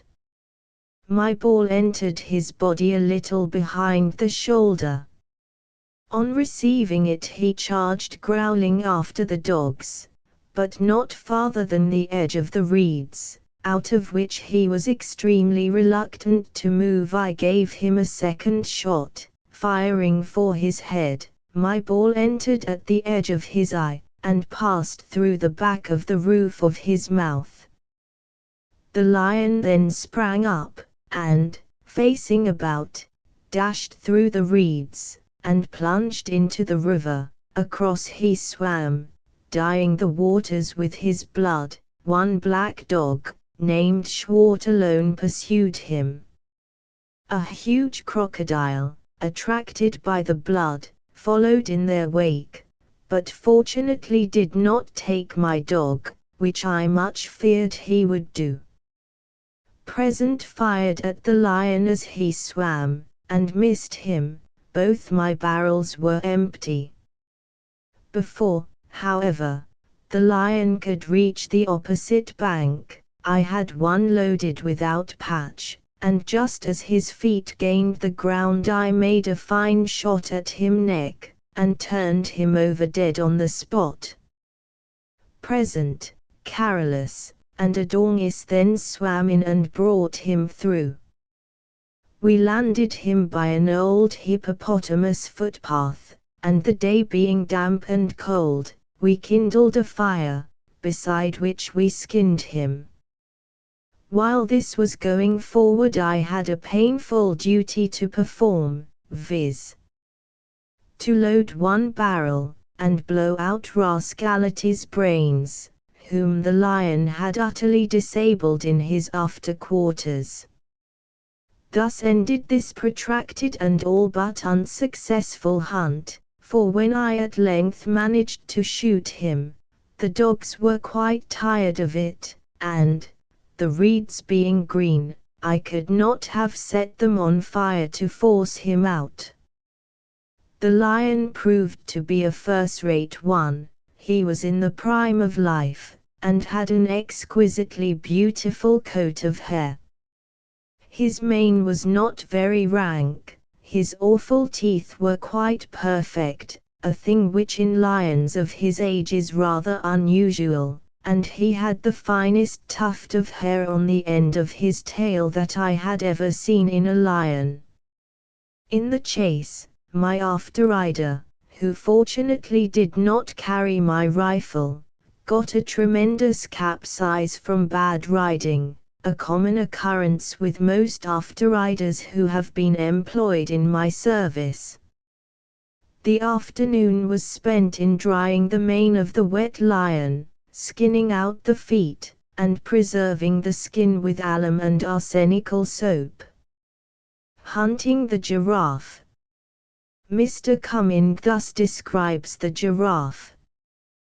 These gigantic and exquisitely beautiful animals, which are admirably formed by nature to adorn the fair forests that clothe the boundless plains of the interior, are widely distributed throughout the interior of southern Africa, but are nowhere to be met with in great numbers. In countries unmolested by the intrusive foot of man, the giraffe is found generally in herds varying from 12 to 16. But I have not unfrequently met with herds containing 30 individuals, and on one occasion I counted 40 together.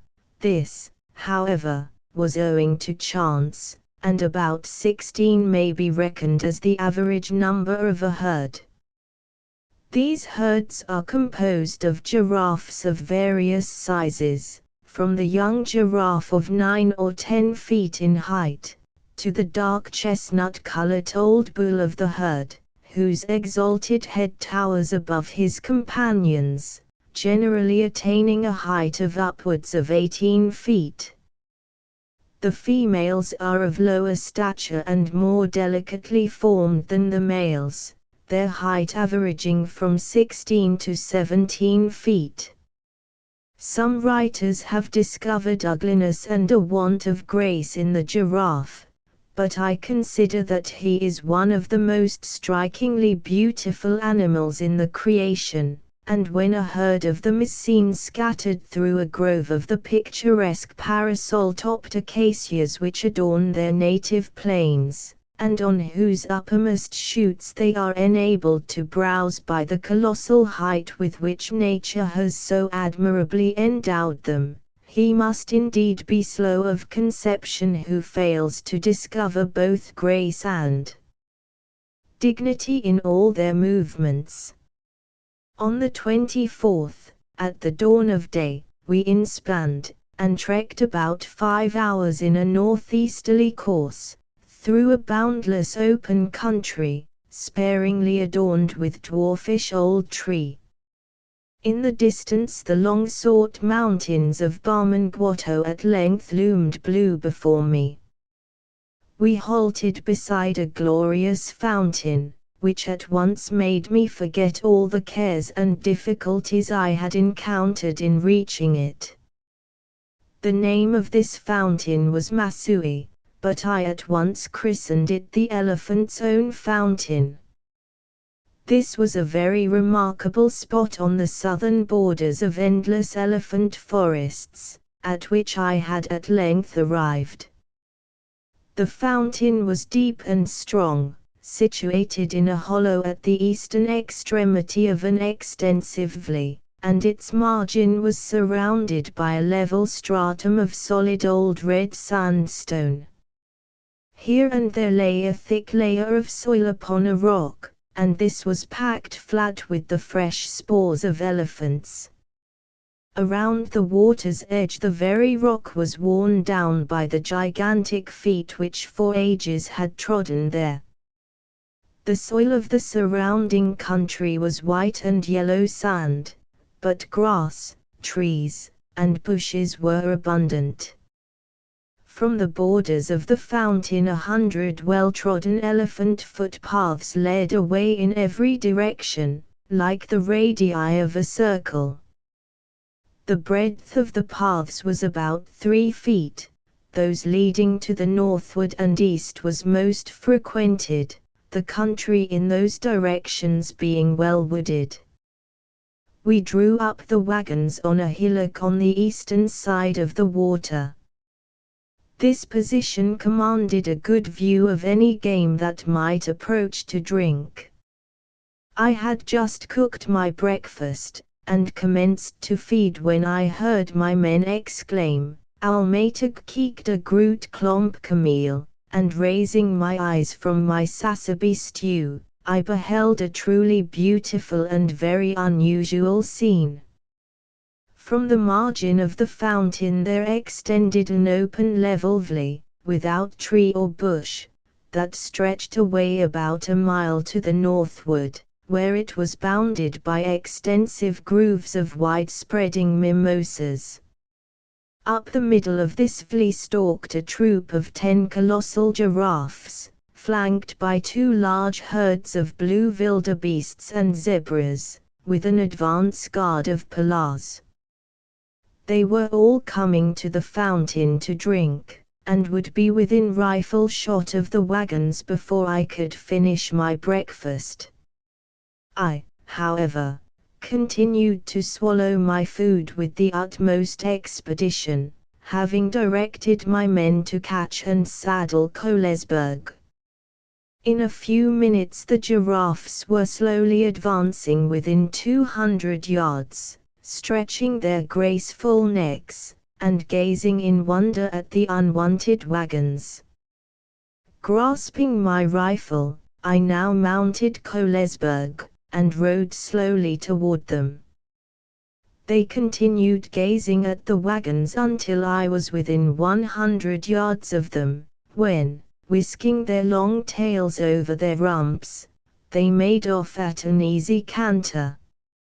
As I pressed upon them they increased their pace, but Kohlesberg had much the speed of them, and before we had proceeded half a mile I was riding by the shoulder of the dark chestnut old bull, whose head towered above the rest. Letting fly at the gallop, I wounded him behind the shoulder, soon after which I broke him from the herd, and presently going ahead of him, he came to a stand. I then gave him a second bullet, somewhere near the first. These 2 shots had taken effect, and he was now in my power, but I would not lay him low so far from camp, so having waited until he had regained his breath I drove him halfway back toward the wagons. Here he became obstreperous, so loading one barrel, and pointing my rifle toward the clouds, I shot him in the throat, when, rearing high, he fell backward and expired. This was a magnificent specimen of the giraffe, measuring upwards of 18 feet in height. I stood for nearly half an hour engrossed in the contemplation of his extreme beauty and gigantic proportions, and if there had been no elephants, I could have exclaimed, like Duke Alexander of Gordon, when he killed the famous old stag with 17 tine, "Now I can die happy." But I longed for an encounter with the noble elephants, and I thought little more of the giraffe than if I had killed a gemsbok or an eland. There are various modes of capturing giraffes. The Americans, who seek them for their menageries, have the Mexican lasso, a long cord which is thrown over the animal's head, and by casting him to the ground and surrounding him by a large force of hunters, he is then captured without difficulty. Mr. Cumming thus notices the pitfalls used by the natives of Africa for taking the giraffe and other animals. Starvation was written in the faces of these inhabitants of the forest. In their miserable villages were a few small gardens, containing watermelons and a little corn. Occasionally they have the luck to capture some large animal in a pitfall, when for a season they live in plenty. But as they do not possess salt, the flesh soon spoils, when they are compelled once more to roam the forests in quest of fruits and roots, on which, along with locusts, they in a great measure subsist. In districts where game is abundant, they often construct their pits on a large scale, and erect hedges in the form of a crescent, extending to nearly a mile on either side of the pit. By this means, the game may easily be driven into the pitfalls, which are easily covered over with thin sticks and dry grass, and thus whole herds of zebras and wildebeests are massacred at once, which capture is followed by the most disgusting banquets, the poor starving savages gorging and surfeiting in a manner worthy only of the vulture or hyena. They possess no cattle, and, if they did, the nearest chief would immediately rob them. All parts of the country abounded with pitfalls made by these and others of the Bay Kalahari. Many of these had been dug expressly for the giraffe, and were generally 3 feet wide, and 10 long. Their depth was from 9 to 10 feet. They were placed in the path of the giraffe, and in the vicinity of several of these we detected the bones of giraffes, indicating the success that had attended their formation.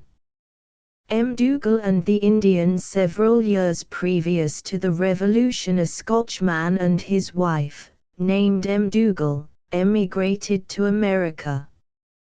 Having but very little money, he purchased land where it was then sold for almost nothing, in a country thinly peopled, and on the extreme verge of civilization.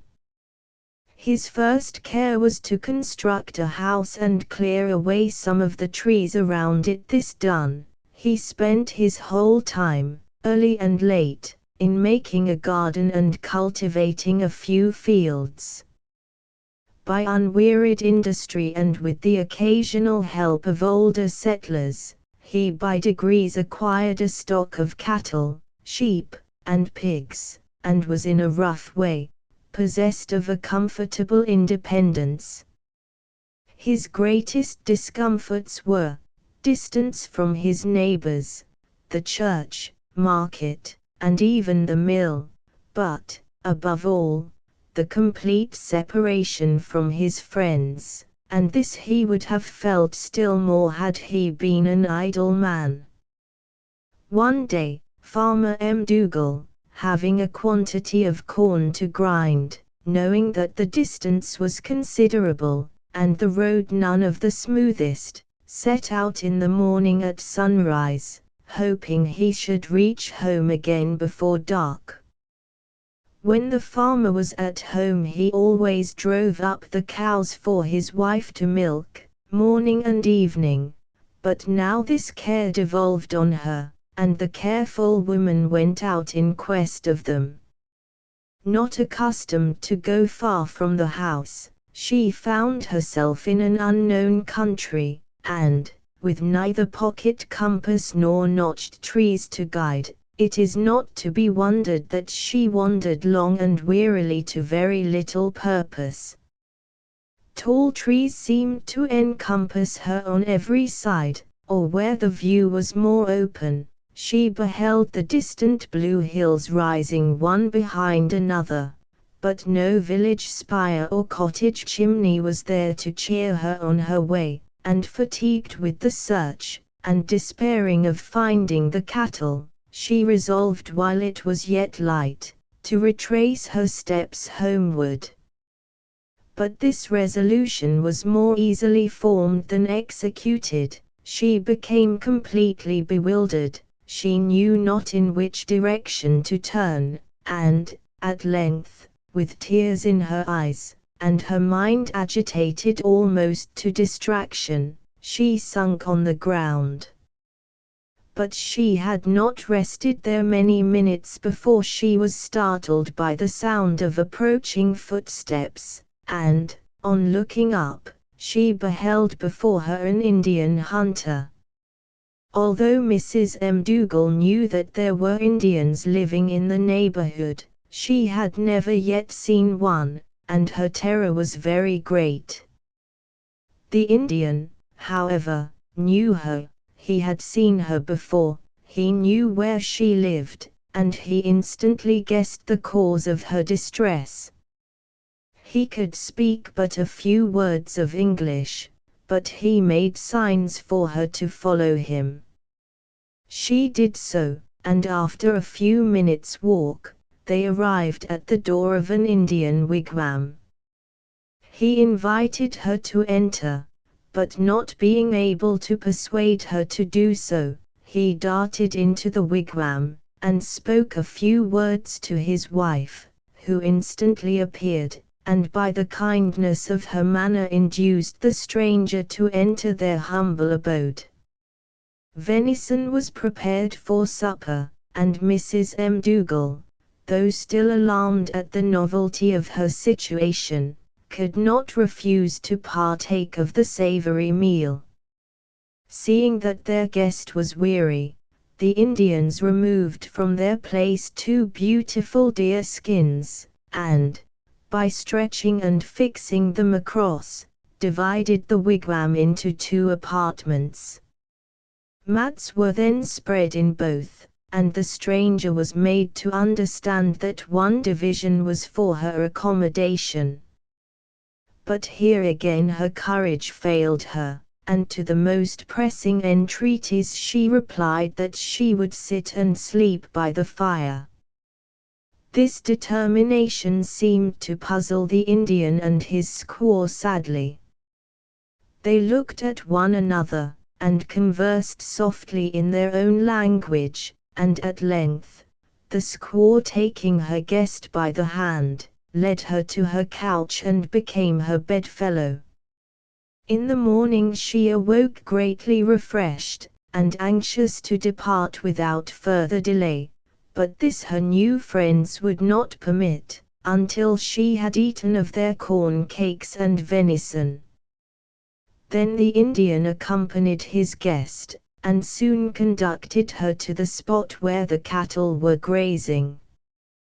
These he drove from the wood, on the edge of which Mrs. McDougall descried her husband, who was equally delighted at seeing her, as her absence from home all night had caused him great uneasiness.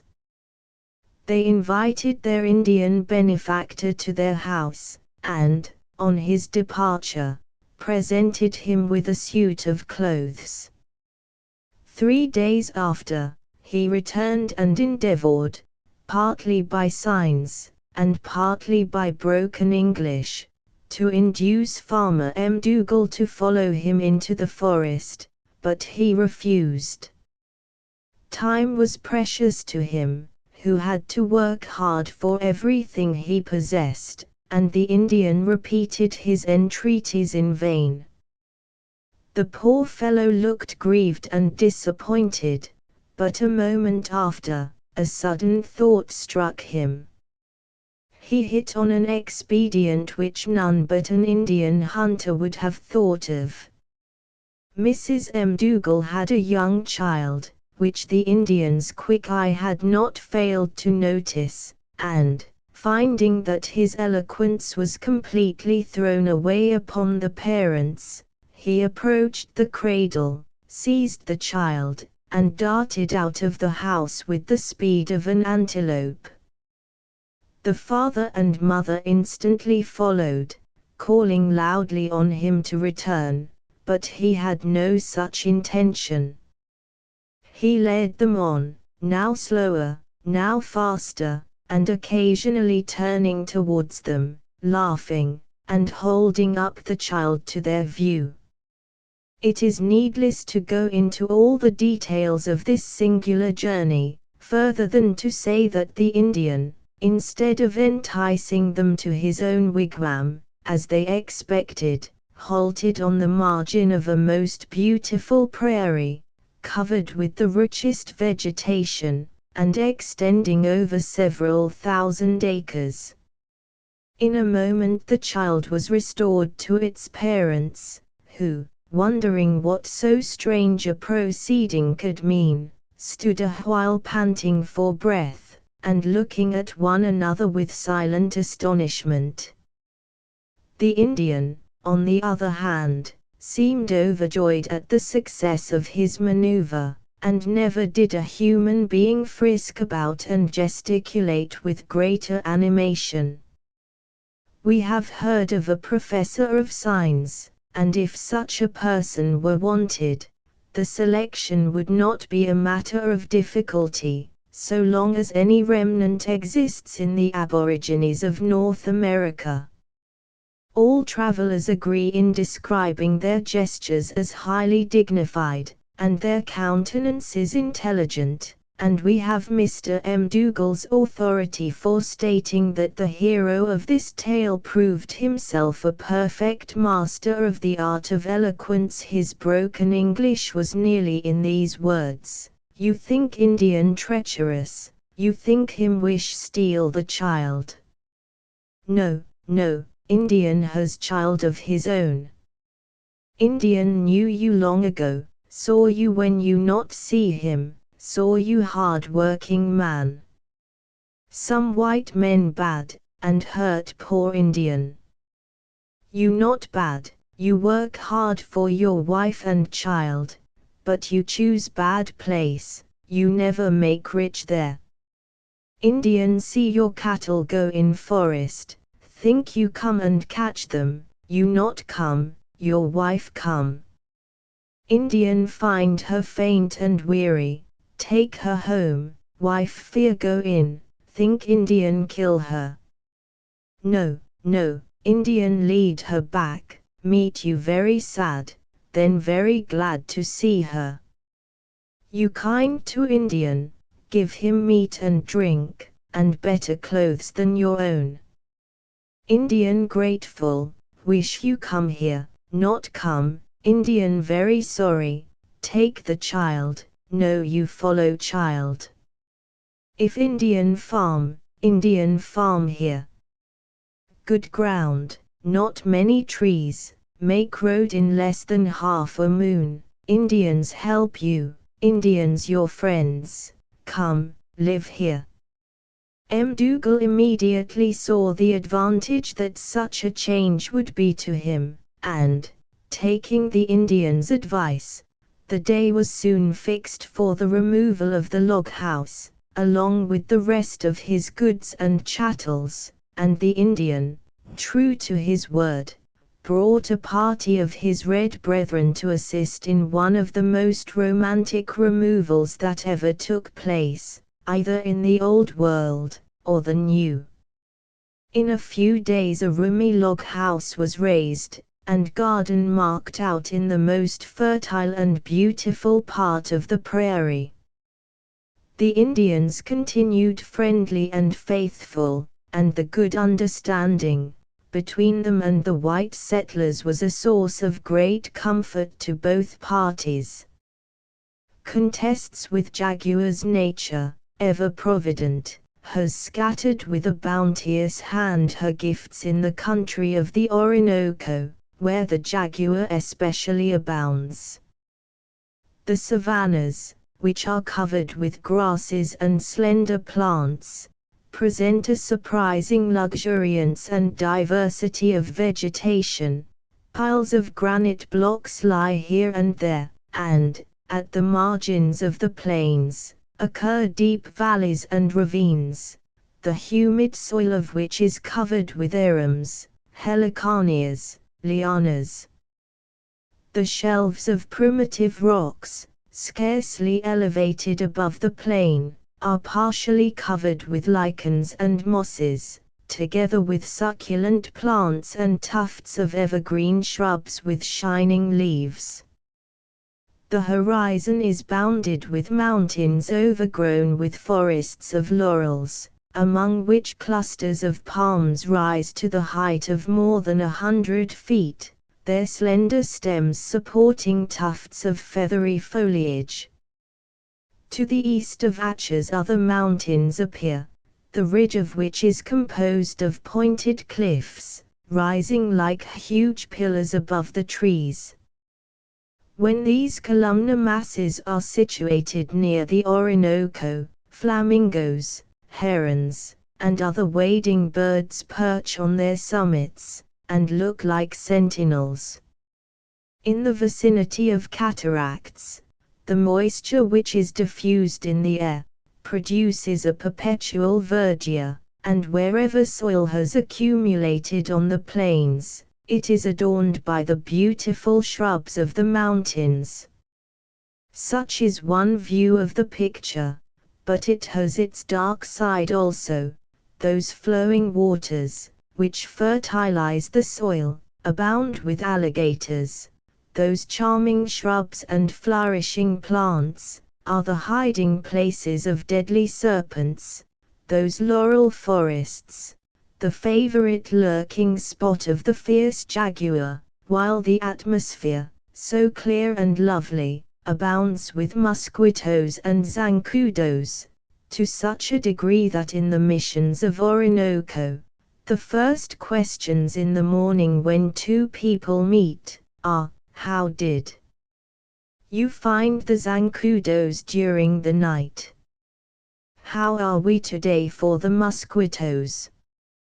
It is in the solitude of this wilderness, that the jaguar, stretched out motionless and silent, upon one of the lower branches of the ancient trees, watches for its passing prey. A deer, urged by thirst, is making its way to the river, and approaches the tree where this enemy lies in wait.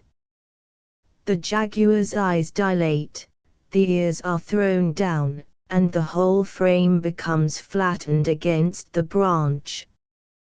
The deer, all unconscious of danger, draws near. Every limb of the jaguar quivers with excitement, every fiber is stiffened for the spring.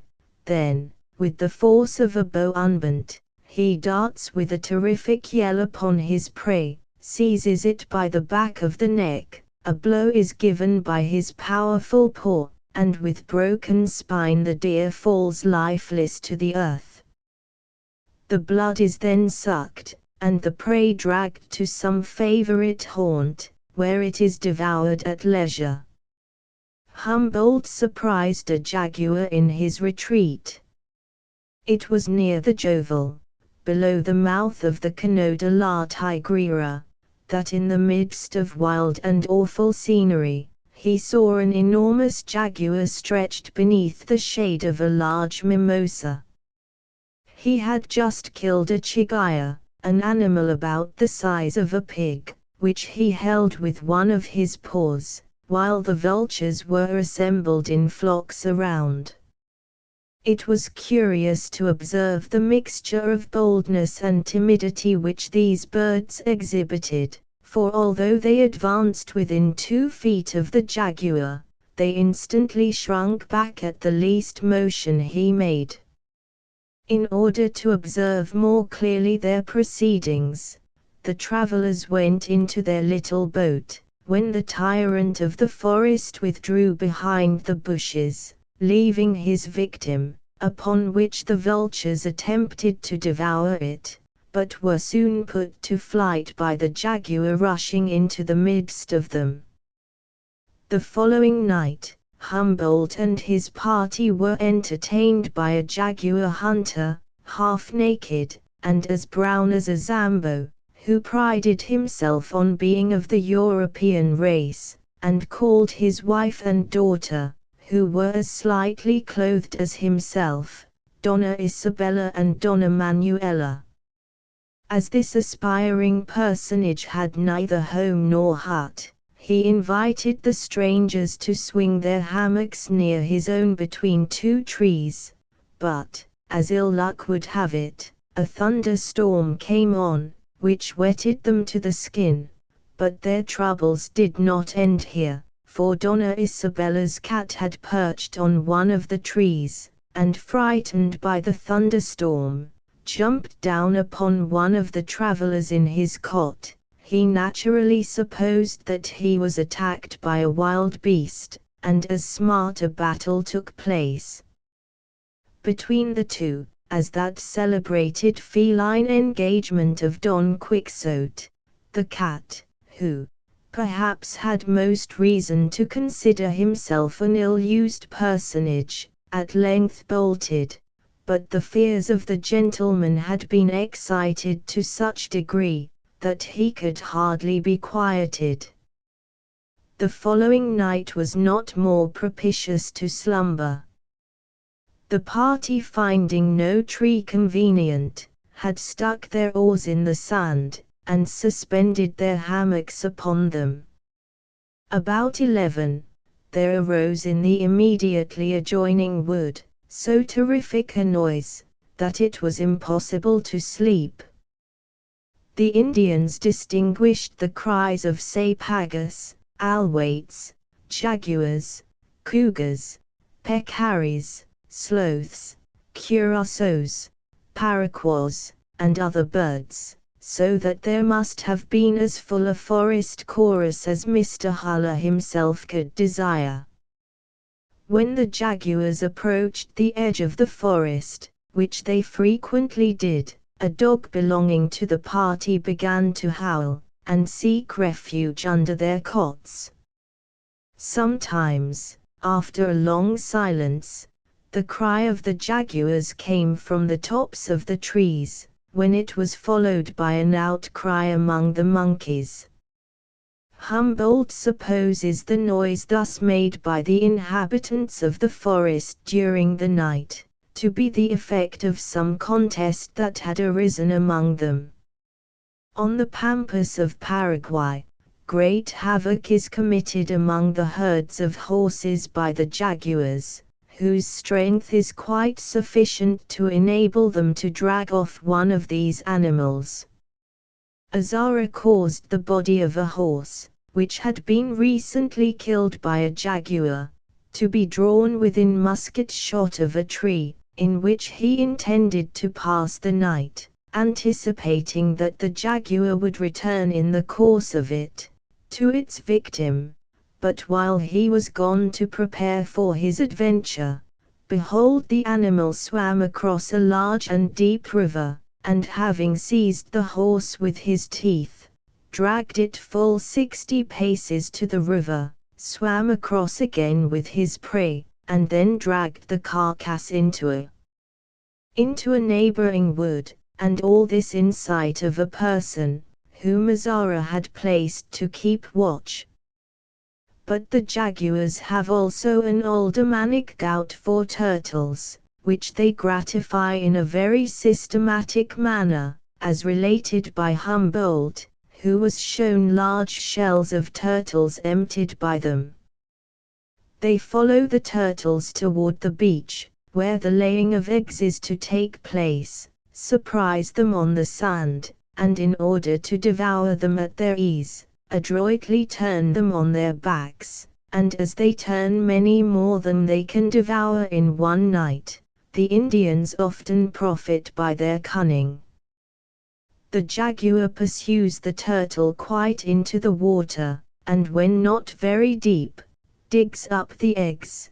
They, with the alligator, the heron, and the gallinago vulture, are the most formidable enemies the little turtles have. Humboldt justly remarks, when we reflect on the difficulty that the naturalist finds in getting out the body of the turtle, without separating the upper and the under shell, we cannot enough admire the suppleness of the jaguar's paw, which empties the double armor of the arrows, as if the adhering parts of the muscles had been cut by a surgical instrument. The rivers of South America swarm with alligators, and these wage perpetual war with the jaguars. It is said that when the jaguar surprises the alligator asleep on the hot sandbank, he attacks him in a vulnerable part under the tail, and often kills him. But let the alligator only get his antagonist into the water, and the tables are turned, for the jaguar is held under the water until he is drowned. The onset of the jaguar is always made from behind, partaking of the stealthy, treacherous character of his tribe. If a herd of animals, or a party of men be passing, it is the last that is always the object of his attack.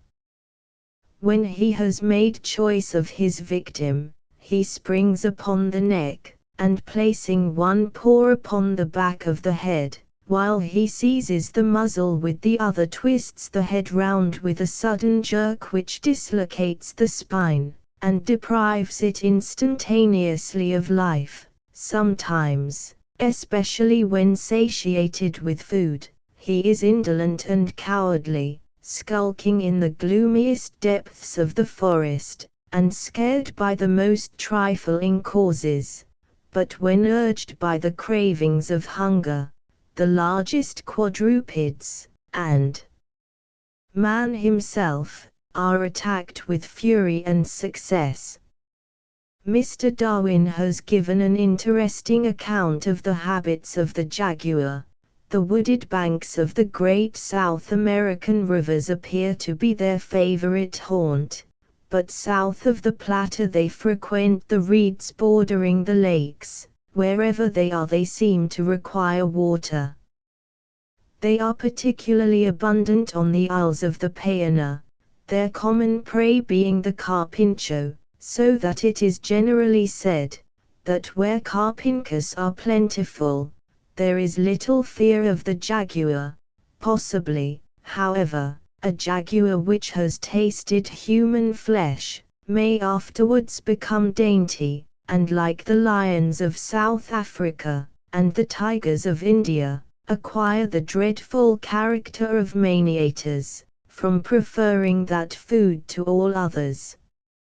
It is not many years ago since a very large jaguar found his way into a church in Santa Fe. Soon afterward a very corpulent padre entering, was at once killed by him. His equally stout coadjutor, wondering what had detained the padre, went to look after him, and also fell a victim to the jaguar. A third priest, marveling greatly at the unaccountable absence of the others, sought them, and the jaguar, having by this time acquired a strong clerical taste, made at him also, but he, being fortunately of the slender order, dodged the animal from pillar to post, and happily made his escape. The beast was destroyed by being shot from a corner of the building, which was unroofed, and thus paid the penalty of his sacrilegious propensities. On the Parana, they have even entered vessels by night. One dark evening the mate of a vessel, hearing a heavy but peculiar footstep on deck, went up to see what it was, and was immediately met by a jaguar, who had come on board, seeking what he could devour. A severe struggle ensued, assistance arrived, and the brute was killed, but the man lost the use of the arm which had been ground between his teeth. The gauchos say that the jaguar, when wandering about at night, is much tormented by the foxes yelping as they follow him. This may perhaps serve to alarm his prey, but must be as teasing to him as the attentions of swallows are to an owl, who happens to be taking a daylight promenade, and if owls ever swear, it is under these circumstances. Mr. Darwin, when hunting on the banks of the Uruguay, was shown 3 well-known trees to which the jaguars constantly resort, for the purpose, it is said, of sharpening their claws. Everyone must be familiar with the manner in which cats, with outstretched legs and extended claws, will card the legs of chairs and of men, so with the jaguar, and of these trees the bark was worn quite smooth in front, on each side there were deep grooves, extending in an oblique line nearly a yard in length. The scars were of different ages. The inhabitants could always tell when a jaguar was in the neighborhood, by his recent autograph on one of these trees. The Indian parents. Captain William Wells was a noted hunter and ranger in the western country. He was captured by the Indians when but a child, and raised among them.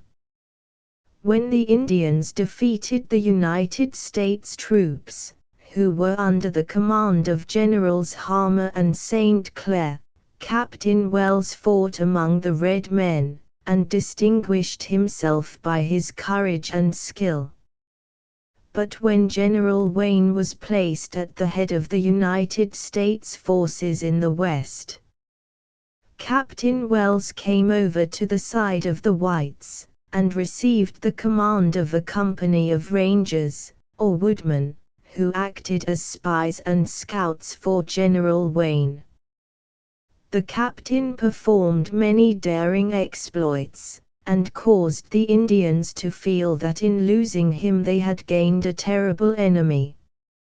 Captain Wells was desperate in battle, but he often displayed much kindness and generosity.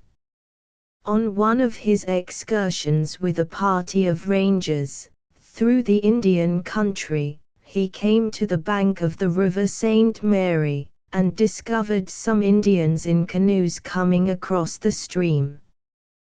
The captain dismounted, and concealed his men near the bank of the river, while he went to the bank in open view, and called to the Indians to come over. As he was dressed nearly in the Indian style, and spoke to them in their own language, the Indians, without suspicion of danger, came across the river. The moment the first canoe struck the shore, Wells heard the clicking of the locks of his comrades' rifles, as they prepared to shoot the Indians. But who should be in the canoe, but his Indian father, mother, and their children? As his comrades were coming forward with their rifles cocked, ready to pour in the deadly storm, Wells called upon them to hold their hands. He then informed them who the Indians were, and solemnly declared that the man who would attempt to injure one of them should receive a ball in his head. He continued, "That family fed me when I was hungry, clothed me when I was naked, and kindly nursed me when I was sick. In every respect they were as kind and affectionate to me as they were to their own children. No one belonging to them shall be hurt." But 4 men were with the Indian party, and they did not attempt hostility. The short, pathetic speech of Captain Wells found its way to the hearts of his comrades. They entered into his feelings, threw down their rifles and tomahawks, went to the canoe, and shook hands with the trembling Indians in the most friendly manner. Captain Wells assured the red men that they had nothing to fear from him, and after talking with them to dispel their dread, he said that General Wayne was approaching with an overwhelming force, that the best thing that the Indians could do was to make peace, that the white men did not wish to continue the war.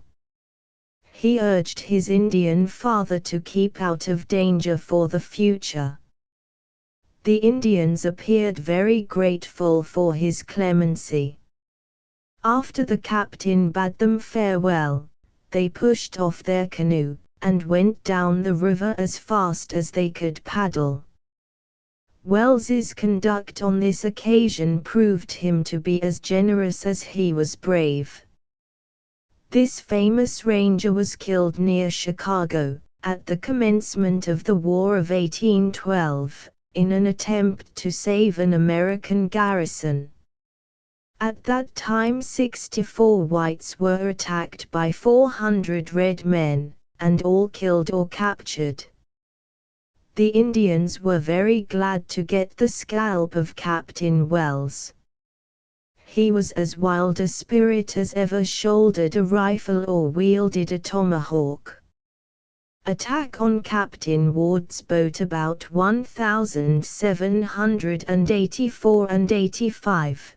Boats ascending the Ohio River were often fired upon by the Indians, and sometimes the crew were all killed or made prisoners.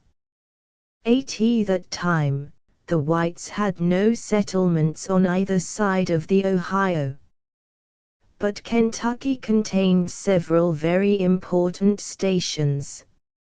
In 1785, Captain James Ward descended the river, under circumstances which rendered a meeting with the Indians peculiarly to be dreaded.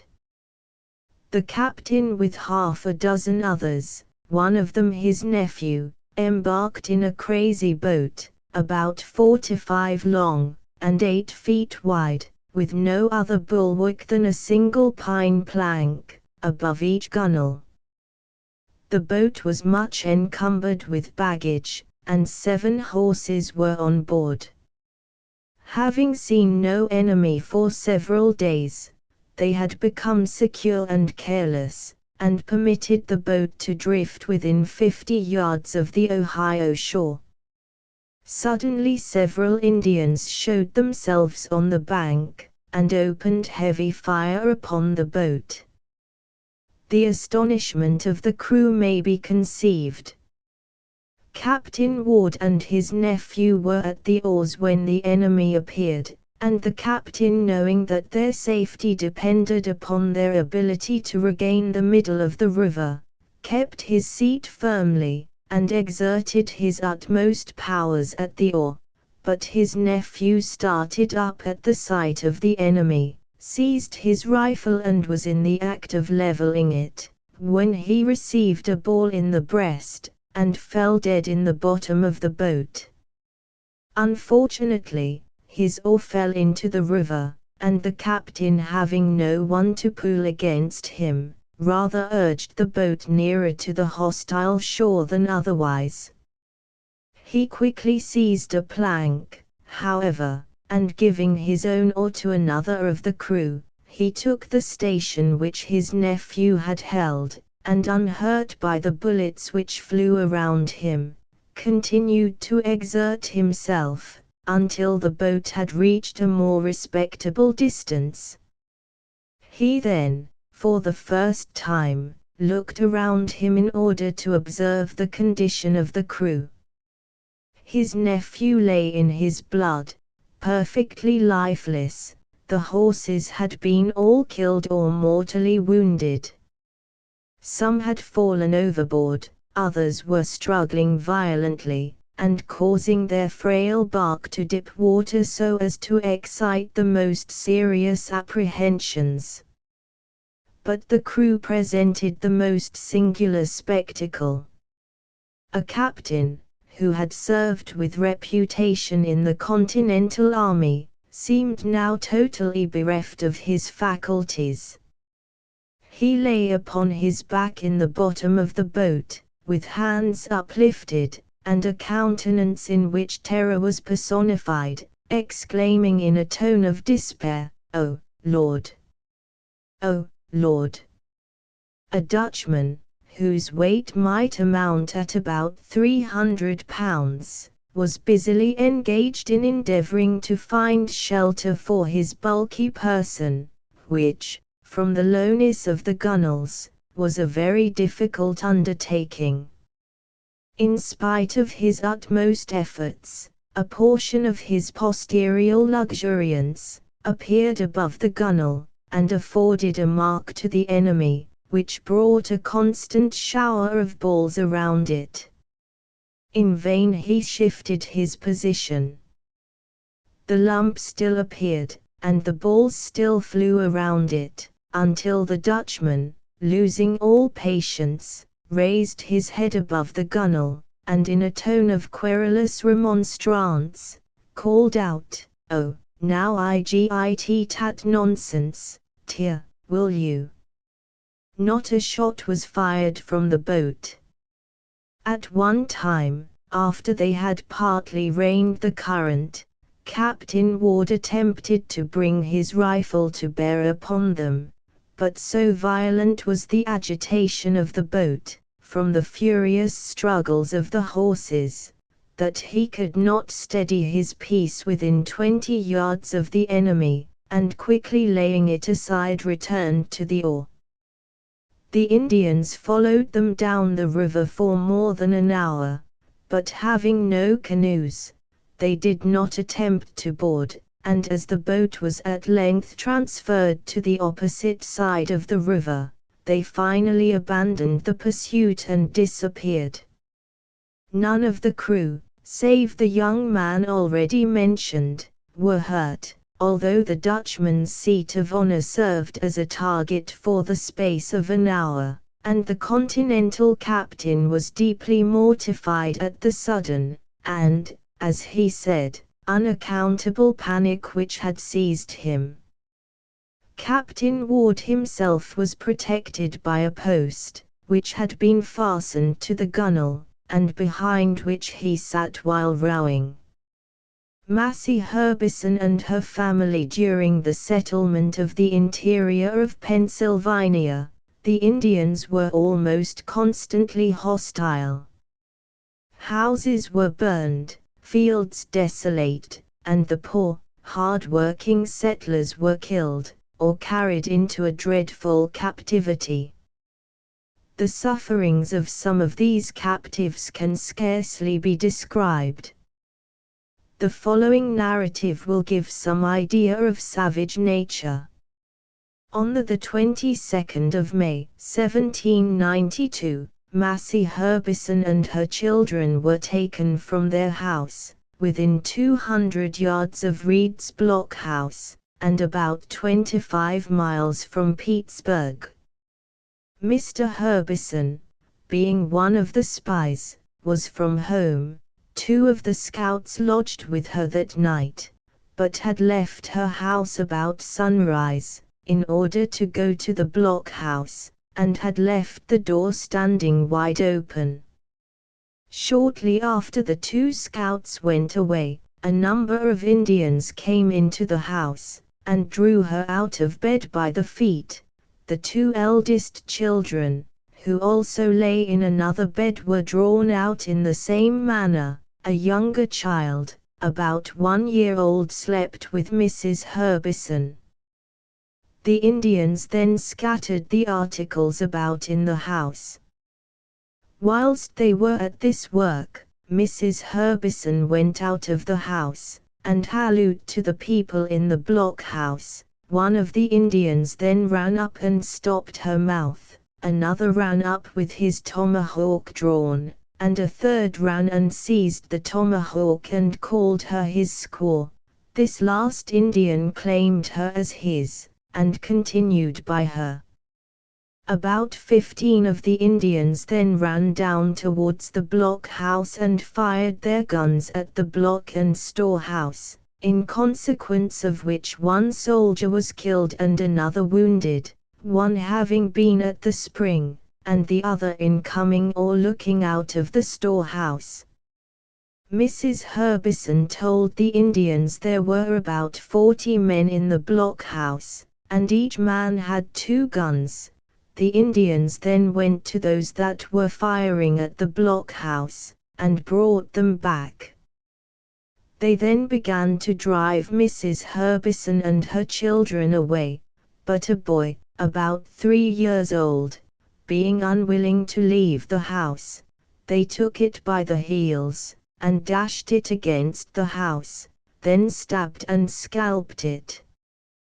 They then took Mrs. Herbison and the 2 other children to the top of the hill, where they stopped until they tied up the plunder they had got. While they were busy about this, Mrs. Herbison counted them, and the number amounted to 32, including 2 white men that were with them, painted like the Indians. Several of the Indians could speak English, and she knew several of them very well, having often seen them go up and down the Allegheny River. 2 of them she knew to be Senecas, and 2 Munsees, who had got their guns mended by her husband about 2 years ago. They sent 2 Indians with her, and the others took their course towards Pukti. She, the children, and the 2 Indians had not gone above 200 yards, when the Indians caught 2 of her uncle's horses, put her and the youngest child on one, and one of the Indians and the other child on the other. The 2 Indians then took her and the children to the Allegheny River, and took them over in bark canoes, as they could not get the horses to swim the river. After they had crossed the river, the oldest child, a boy about 5 years of age, began to mourn for his brother, when one of the Indians tomahawked and scalped him. They traveled all day very hard, and that night arrived at a large camp, covered with bark, which, by appearance, might hold 50 men. That night they took her about 300 yards from the camp, into a large dark bottom, bound her arms, gave her some bedclothes, and lay down one on each side of her. The next morning they took her into a thicket, on the hillside, and one remained with her till the middle of the day, while the other went to watch the path, lest some white people should follow them. They then exchanged places during the remainder of the day. She got a piece of dry venison, about the size of an egg, that day, and a piece about the same size the day they were marching. That evening, Wednesday, 23d, they moved her to a new place, and secured her as the night before. During the day of the 23d, she made several attempts to get the Indian's gun or tomahawk that was guarding her, and, had she succeeded, she would have put him to death. She was nearly detected in trying to get the tomahawk from his belt. The next morning one of the Indians went out, as on the day before, to watch the path. The other lay down and fell asleep.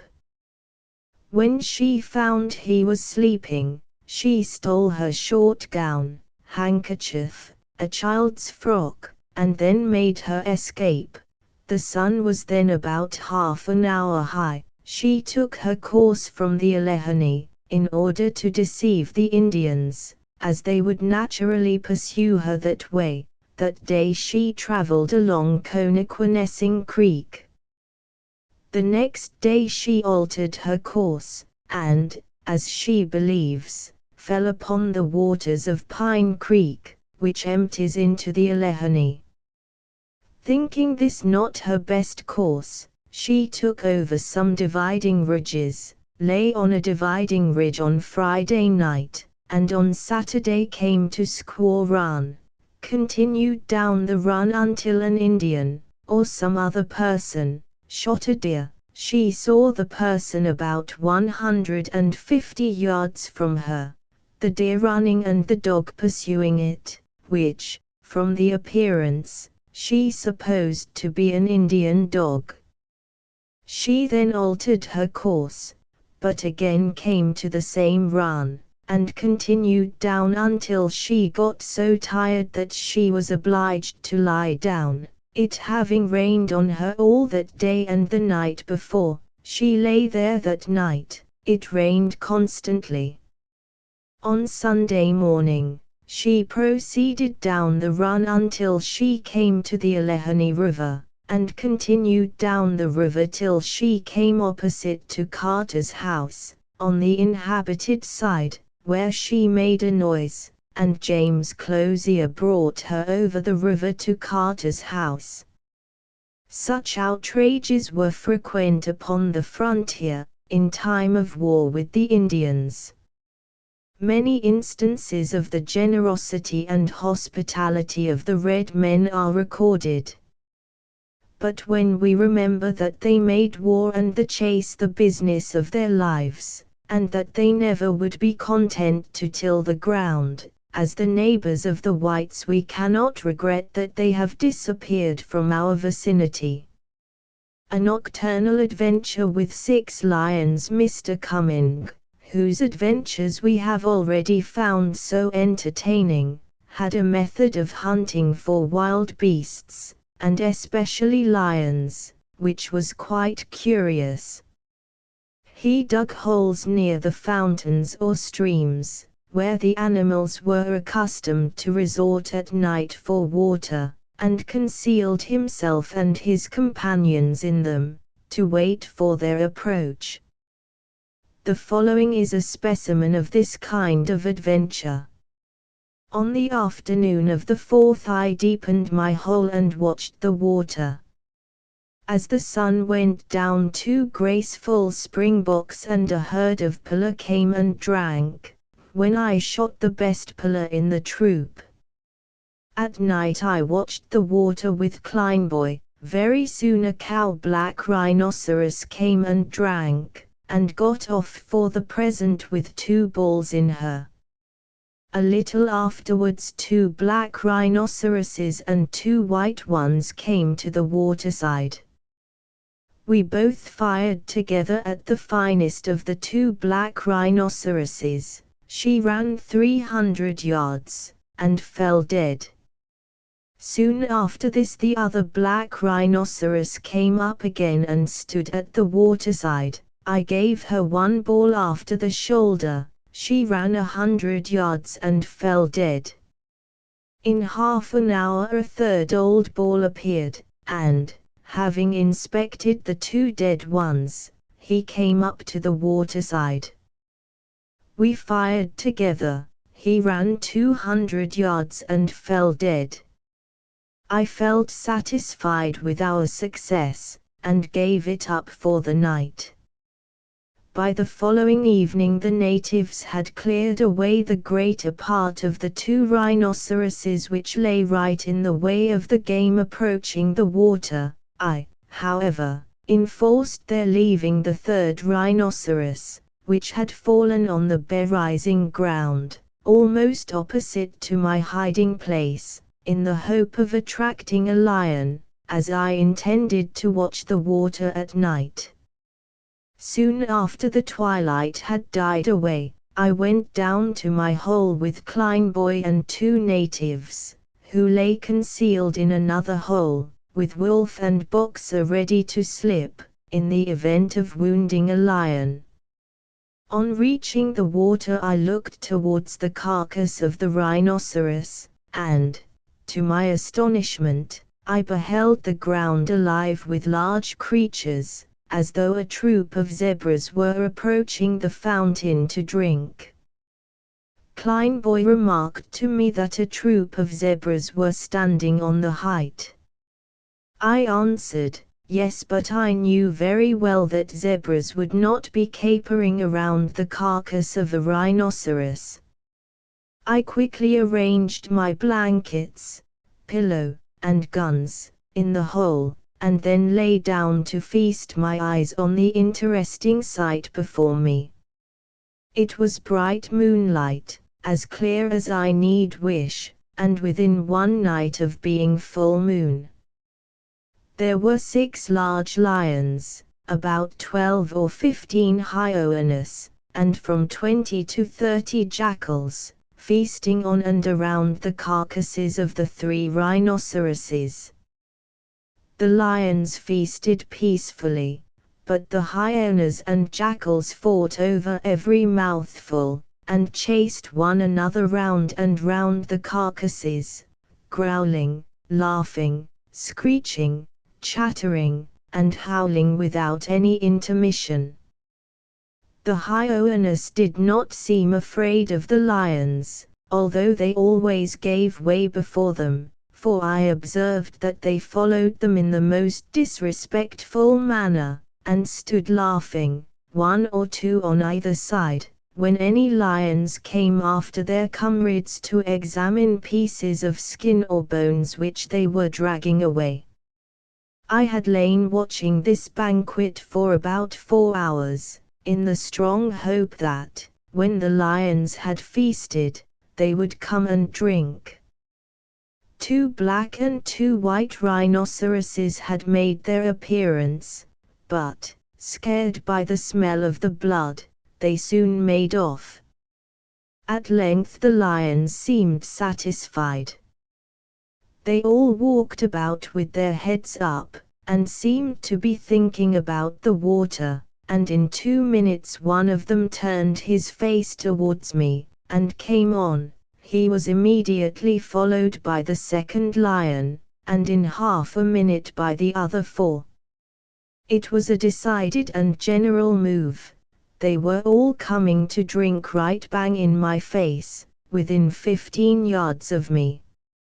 I charged the unfortunate, pale, and panting Klein boy to convert himself into a stone, and knowing, from old sport, exactly where they would drink, I cocked my left barrel, and placed myself and gun in position.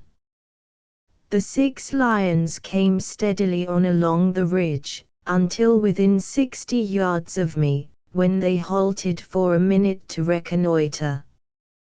One of them stretched out his massive arms on the rock and lay down.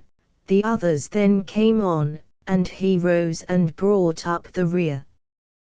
They walked, as I had anticipated, to the old drinking place, and 3 of them had put down their heads and were lapping the water loudly, when Klein boy thought it necessary to show his ugly head. I turned my head slowly to rebuke him, and again taming to the lions I found myself discovered. An old lioness, who seemed to take the lead, had detected me, and, with her head high and her eyes fixed full upon me, she was coming slowly round the corner of the little valley to cultivate further my acquaintance. This unfortunate proceeding put a stop at once to all further contemplation. I thought, in my haste, that it was perhaps most prudent to shoot this lioness, especially as none of the others had noticed me. I accordingly moved my arm and covered her. She saw me move and halted, exposing a full broadside. I fired. The ball entered one shoulder and passed out behind the other. She bounded forward with repeated growls, and was followed by her 5 comrades all enveloped in a cloud of dust, nor did they stop until they had reached the cover behind me, except one old gentleman, who halted and looked back for a few seconds, when I fired, but the ball went high. I listened anxiously for some sound to denote the approaching end of the lioness, nor listened in vain. I heard her growling and stationary, as if dying. In 1 minute her comrades crossed the valley a little below me, and made towards the rhinoceros. I then slipped Wolf and Boxer on her scent, and, following them into the river, I found her lying dead within 20 yards of where the old lion had lain 2 nights before. This was a fine old lioness, with perfect teeth, and was certainly a noble prize, but I felt dissatisfied at not having rather shot a lion, which I had most certainly done if my Hottentot had not destroyed my contemplation. Attacks on Brookfield and Deerfield. The early settlers of New England did not suffer much from the hostility of the Indians, until the breaking out of King Philip's War, in 1675. Philip was the son of Massasoit, who was the friend of the English from the time of the landing of the Pilgrims until the day of his death. Offended at the manner in which the English behaved towards his brother, Alexander, Philip resolved upon a war of extermination, and, for this purpose, he united nearly all the New England tribes. The war was very destructive to the whites, though it ended in the total overthrow of the Indian power. One of the first places attacked was the town of Brookfield, Massachusetts. Upon receiving intelligence that Philip had begun hostilities, the inhabitants all collected in one large house. Captains Wheeler and Hutchinson went into the country of the Nipmucks, to treat with them, but they, instigated by Philip, fired upon the party of whites, killed 8 men and mortally wounded Captain Hutchinson. The rest fled to Brookfield, pursued by the Indians. The inhabitants were now surrounded by a host of foes, who burned every house in the place, except the one in which the people and soldiers were collected. Here they directed their whole force. Upon this house they poured a storm of musket balls for about 2 days. Countless numbers pierced through the walls, yet only one person was killed. Brands and rags dipped in brimstone were thrust against the house with long poles. The Indians shot arrows, tipped with fire, upon the roof.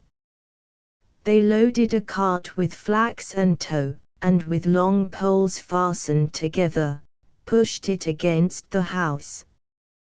Destruction seemed inevitable, the house was kindling.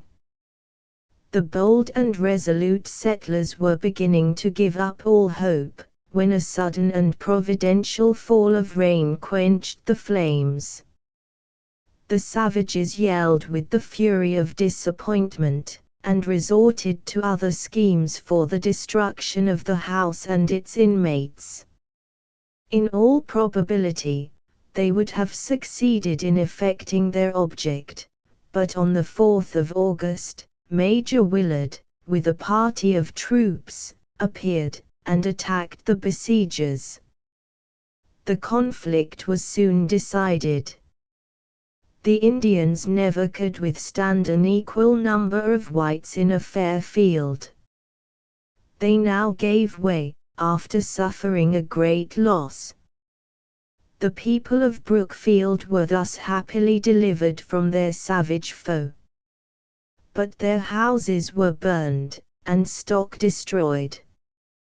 The next place attacked was Deerfield, upon the Connecticut River, which experienced the horror of Indian atrocity several times during the course of the war.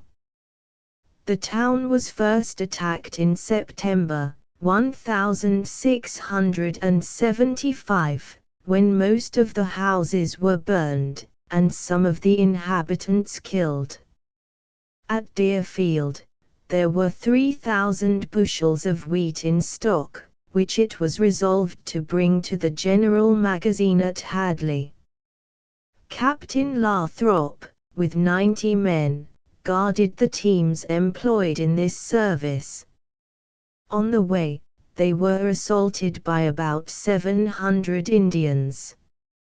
Few of the whites escaped.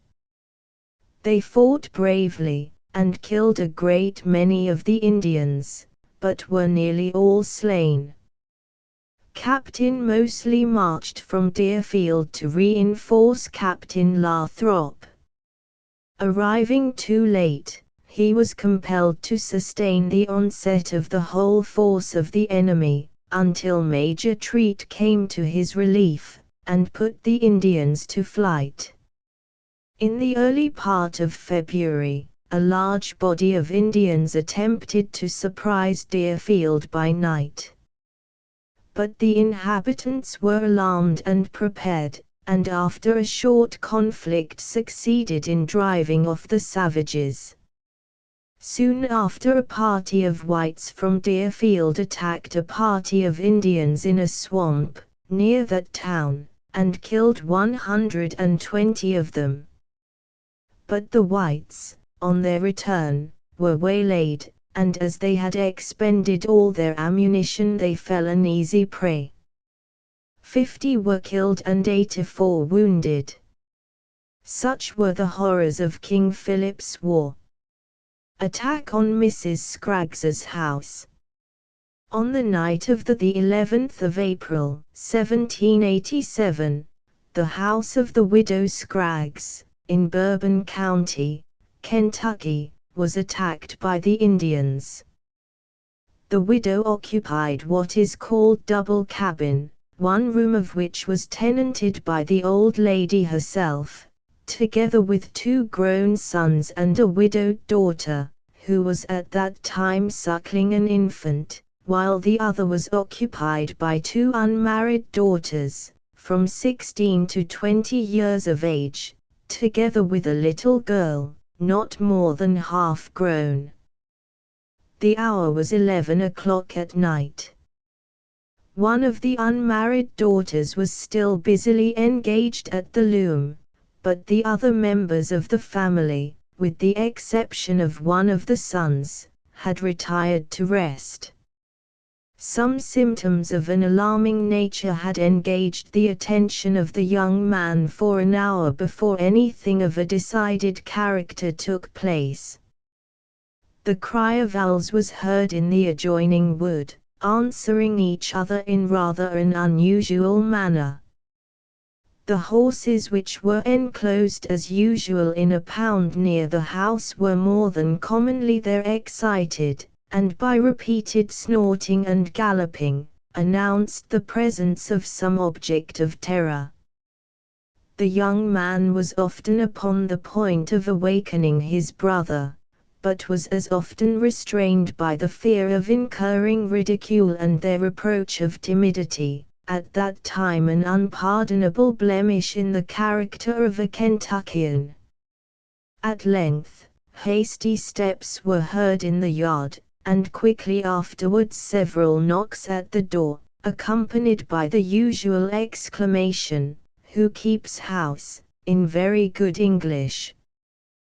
The young man, supposing from the language, that some benighted settlers were at the door, hastily arose and advancing to withdraw the bar which secured it, when his mother, who had long lived upon the frontiers, and had probably detected the Indian tone in the demand for admission, sprung out of bed, and ordered her son not to admit them, declaring that they were Indians.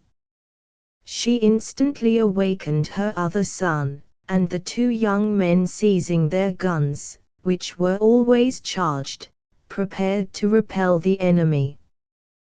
The Indians, finding it impossible to enter under their assumed characters, began to thunder at the door with great violence, but a single shot from a loophole compelled them to shift the attack to some less exposed point, and, unfortunately, they discovered the door of the other cabin, which contained the 3 daughters.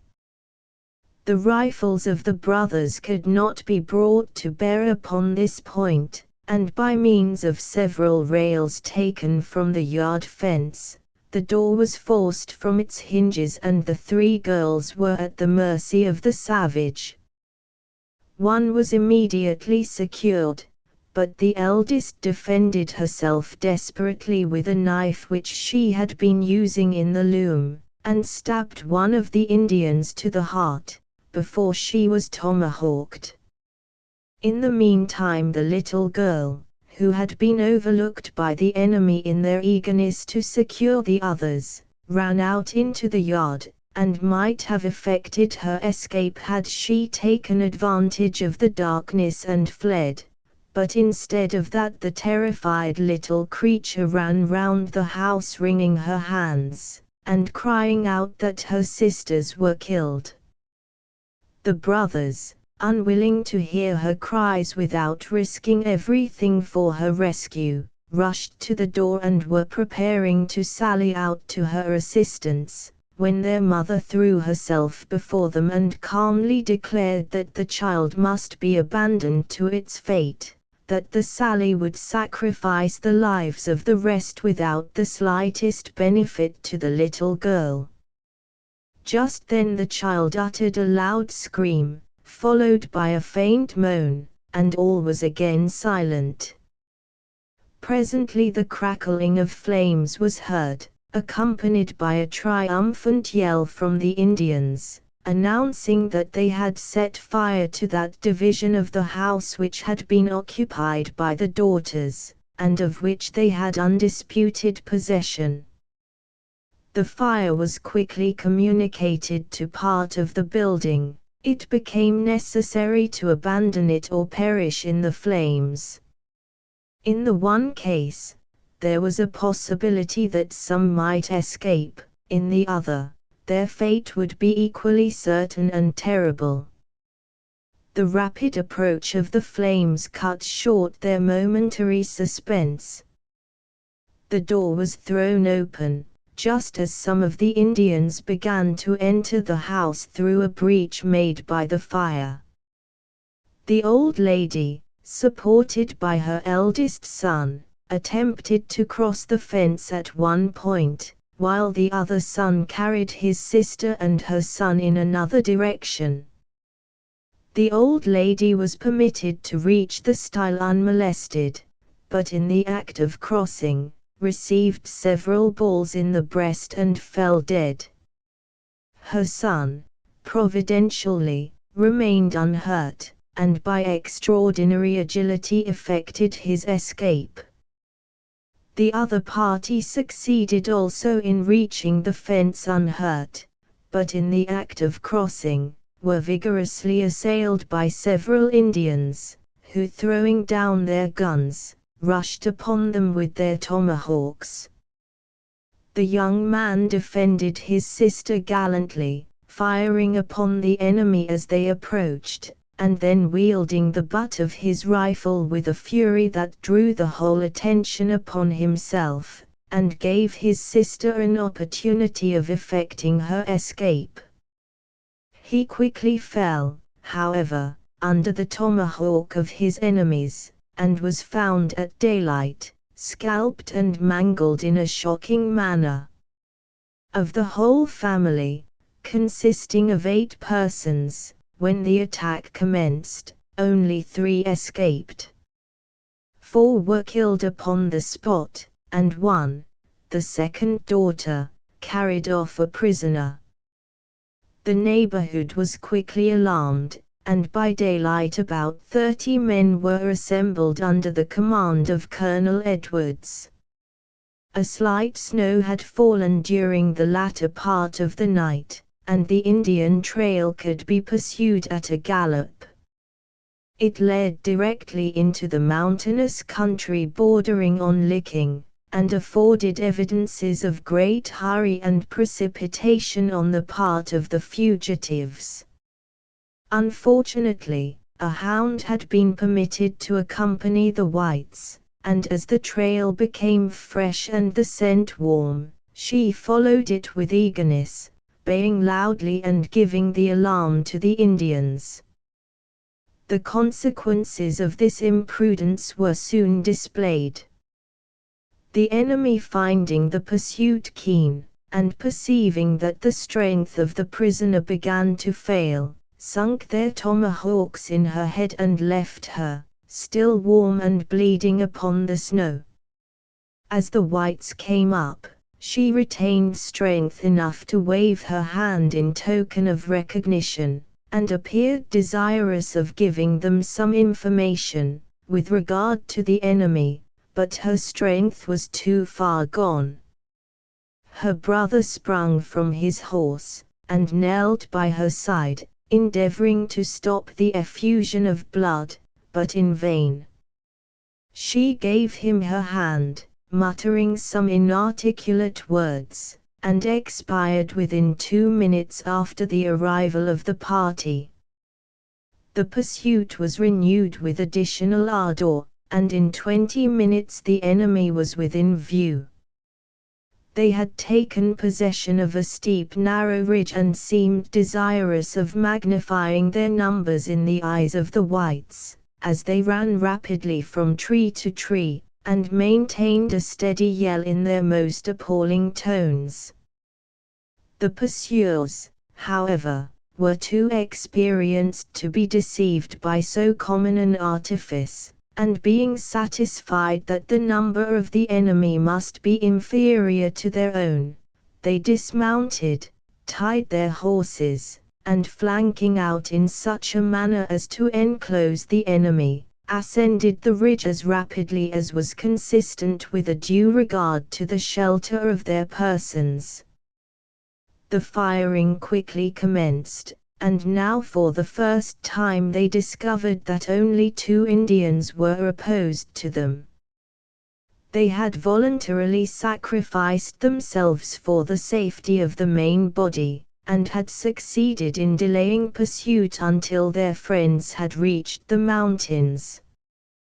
One of them was shot dead, and the other was badly wounded, as was evident from the blood upon his blanket, as well as that which filled his tracks in the snow for a considerable distance. The pursuit was recommenced, and urged keenly until night, when the trail entered a running stream and was lost. On the following morning the snow had melted, and every trace of the enemy was obliterated. Fearful adventure with a man-eating lion. The following is Mr. Cummings' account of a fearful adventure, in which he lost one of his most valuable servants. On the 29th we arrived at a small village of Bay Kalahari. These natives told me that elephants were abundant on the opposite side of the river. I accordingly resolved to halt here and hunt, and drew my wagons up on the river's bank, within 30 yards of the water, and about 100 yards from the native village. Having outspanned, we at once set about making for the cattle a kraal of the worst description of thorn trees. Of this I had now become very particular, since my severe loss by lions on the 1st of this month, and my cattle were, at night, secured by a strong kraal, which enclosed my 2 wagons, the horses being made fast to a trektoe, stretched to the 2 hind wheels of the wagons. I had yet, however, a fearful lesson to learn as to the nature and character of the lion, of which I had at one time entertained so little fear, and on this night a horrible tragedy was to be acted in my little lonely camp of so very awful and appalling a nature as to make the blood curdle in our veins. I worked till near sundown at one side of the kraal with Hendrik, my first wagon driver, I cutting down the trees with my axe, and he dragging them to the kraal.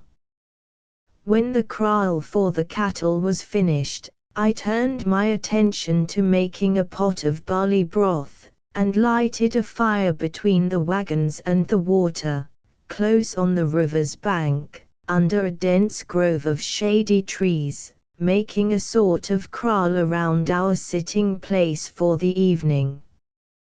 The Hottentots, without any reason, made their fire about 50 yards from mine, they according to their usual custom, being satisfied with the shelter of a large dense bush.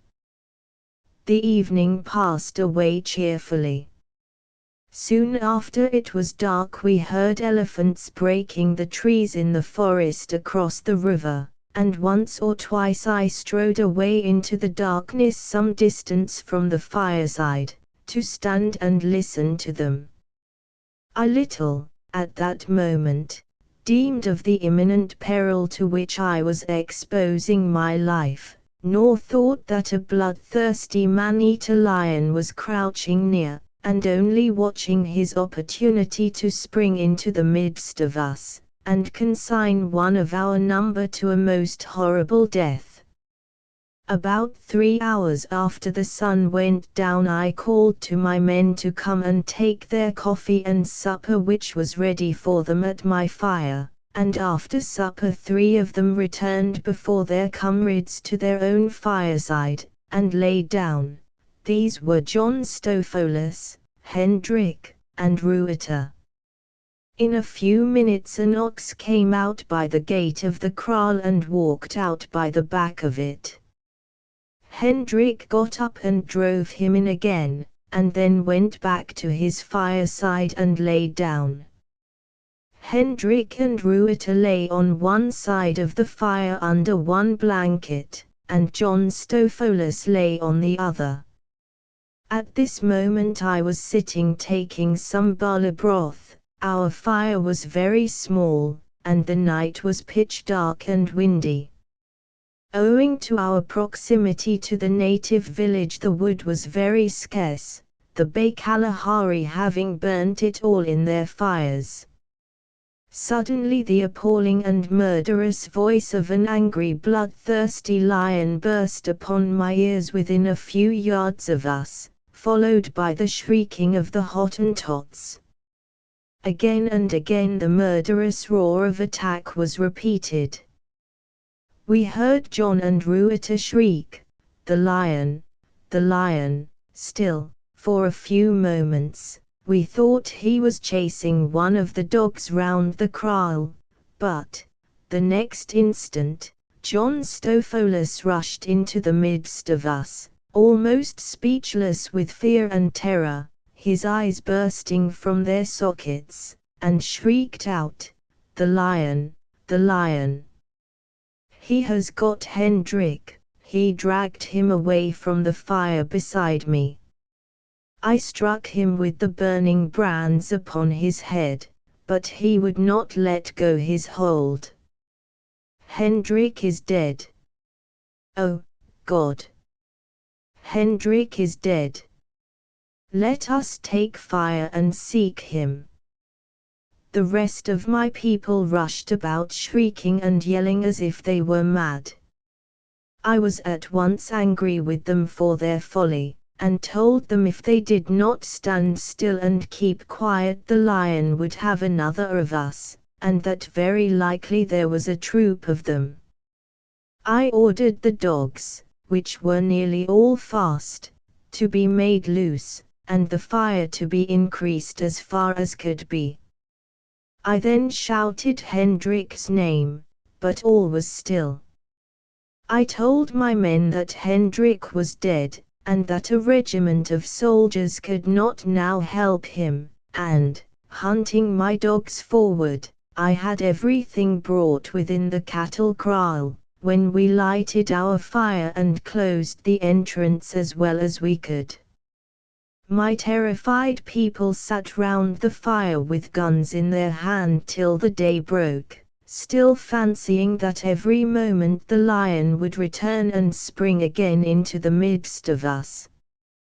When the dogs were first let go, the stupid brutes, as dogs often prove when most required, instead of going at the lion, rushed fiercely on one another, and fought desperately for some minutes. After this, they got his wind, and going at him, disclosed to us his position. They kept up a continual barking until the day dawned, the lion occasionally springing after them and driving them in upon the kraal. The horrible monster lay all night within 40 yards of us, consuming the wretched man whom he had chosen for his prey. He had dragged him into a little hollow at the back of a thick bush, beside which the fire was kindled, and there he remained till the day dawned, careless of our proximity. It appeared that when the unfortunate Hendrik rose to drive in the ox, the lion had watched him to his fireside, and he had scarcely lain down when the brute sprang upon him and Ruiter, for both lay under one blanket, with his appalling murderous roar, and, roaring as he lay, grappled him with his fearful claws, and kept biting him on his breast and shoulder, all the while feeling for his neck, having got hold of which, he dragged him away backwards round the bush into the dense shade. As the lion lay upon the unfortunate man he faintly cried, "Help me, help me! Oh, God! Men, help me!" After which the fearful beast got a hold of his neck, and then all was still, except that his comrades heard the bones of his neck cracking between the teeth of the lion. John Stopholus had lain with his back to the fire on the opposite side, and on hearing the lion he sprang up, and, seizing a large flaming brand, he had bored him on the head with the burning wood, but the brute did not take any notice of him. The bushman had a narrow escape. He was not altogether scatheless, the lion having inflicted 2 gashes in his seat with his claws. The next morning, just as the day began to dawn, we heard the lion dragging something up the riverside under cover of the bank. We drove the cattle out of the kraal, and then proceeded to inspect the scene of the night's awful tragedy. In the hollow, where the lion had lain consuming his prey, we found one leg of the unfortunate Hendrik, bitten off below the knee, the shoe still on his foot. The grass and bushes were all stained with his blood, and fragments of his peacoat lay around. Poor Hendrik! I knew the fragments of that old coat, and had often marked them hanging in the dense covers where the elephant had charged after my unfortunate after-rider. Hendrik was by far the best man I had about my wagons, of a most cheerful disposition, first-rate wagon driver, fearless in the field, ever active, willing, and obliging. His loss to us all was very serious. I felt confounded and utterly sick in my heart. I could not remain at the wagons, so I resolved to go after elephants to divert my mind. I had this morning heard them breaking the trees on the opposite side of the river. I accordingly told the natives of the village my intentions, and having ordered my people to devote the day to fortifying the kraal, I started with Piot and Ruiter as my after-riders. It was a very cold day. We crossed the river, and at once took up the fresh spoor of a troop of bull elephants. These bulls unfortunately joined a troop of cows, and the bulls were off in a moment, before we could even see them. One remarkably fine old cow charged the dogs. I hunted this cow and finished her with 2 shots from the saddle. Being anxious to return to my people before night, I did not attempt to follow the troop. My followers were not a little gratified to see me returning, for terror had taken hold of their minds, and they expected that the lion would return, and, emboldened by the success of the preceding night, would prove still more daring in his attack. The lion would most certainly have returned, but fate had otherwise ordained. My health had been better in the last 3 days, my fever was leaving me, but I was, of course, still very weak. It would still be 2 hours before the sun would set, and feeling refreshed by a little rest, and able for further work, I ordered the steeds to be saddled, and went in search of the lion. I took John and Carey as after-riders, armed, and a party of the natives followed up the spoor and led the dogs. The lion had dragged the remains of poor Hendrik along a native footpath that led up the river's side. We found fragments of his coat all along the spoor, and at last the mangled coat itself. About 600 yards from our camp a dry river's course joined the Limpopo. At this spot was much cover, and heaps of dry reeds and trees deposited by the Limpopo in some great flood. The lion had left the footpath and entered this secluded spot. I at once felt convinced that we were upon him, and ordered the natives to make loose the dogs.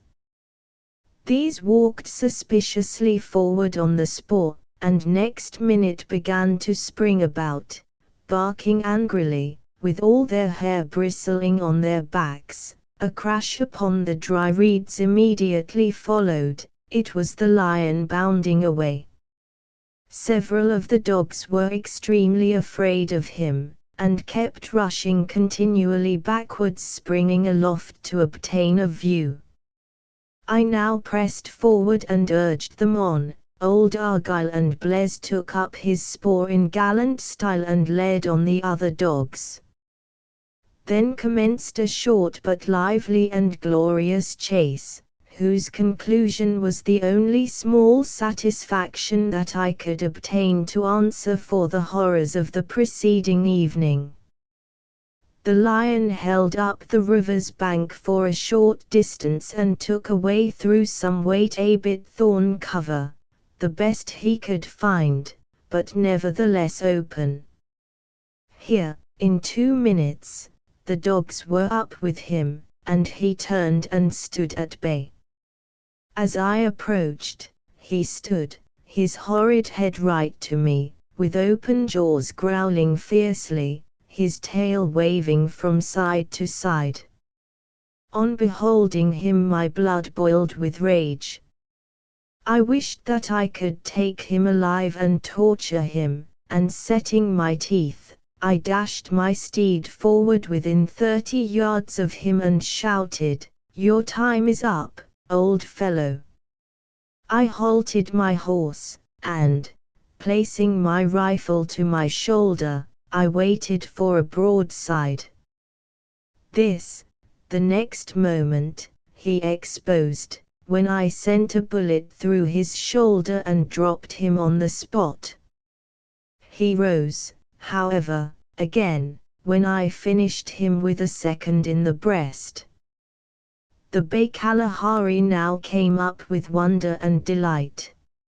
I ordered John to cut off his head and 4 paws and bring them to the wagons, and mounting my horse I galloped home, having been absent about 15 minutes.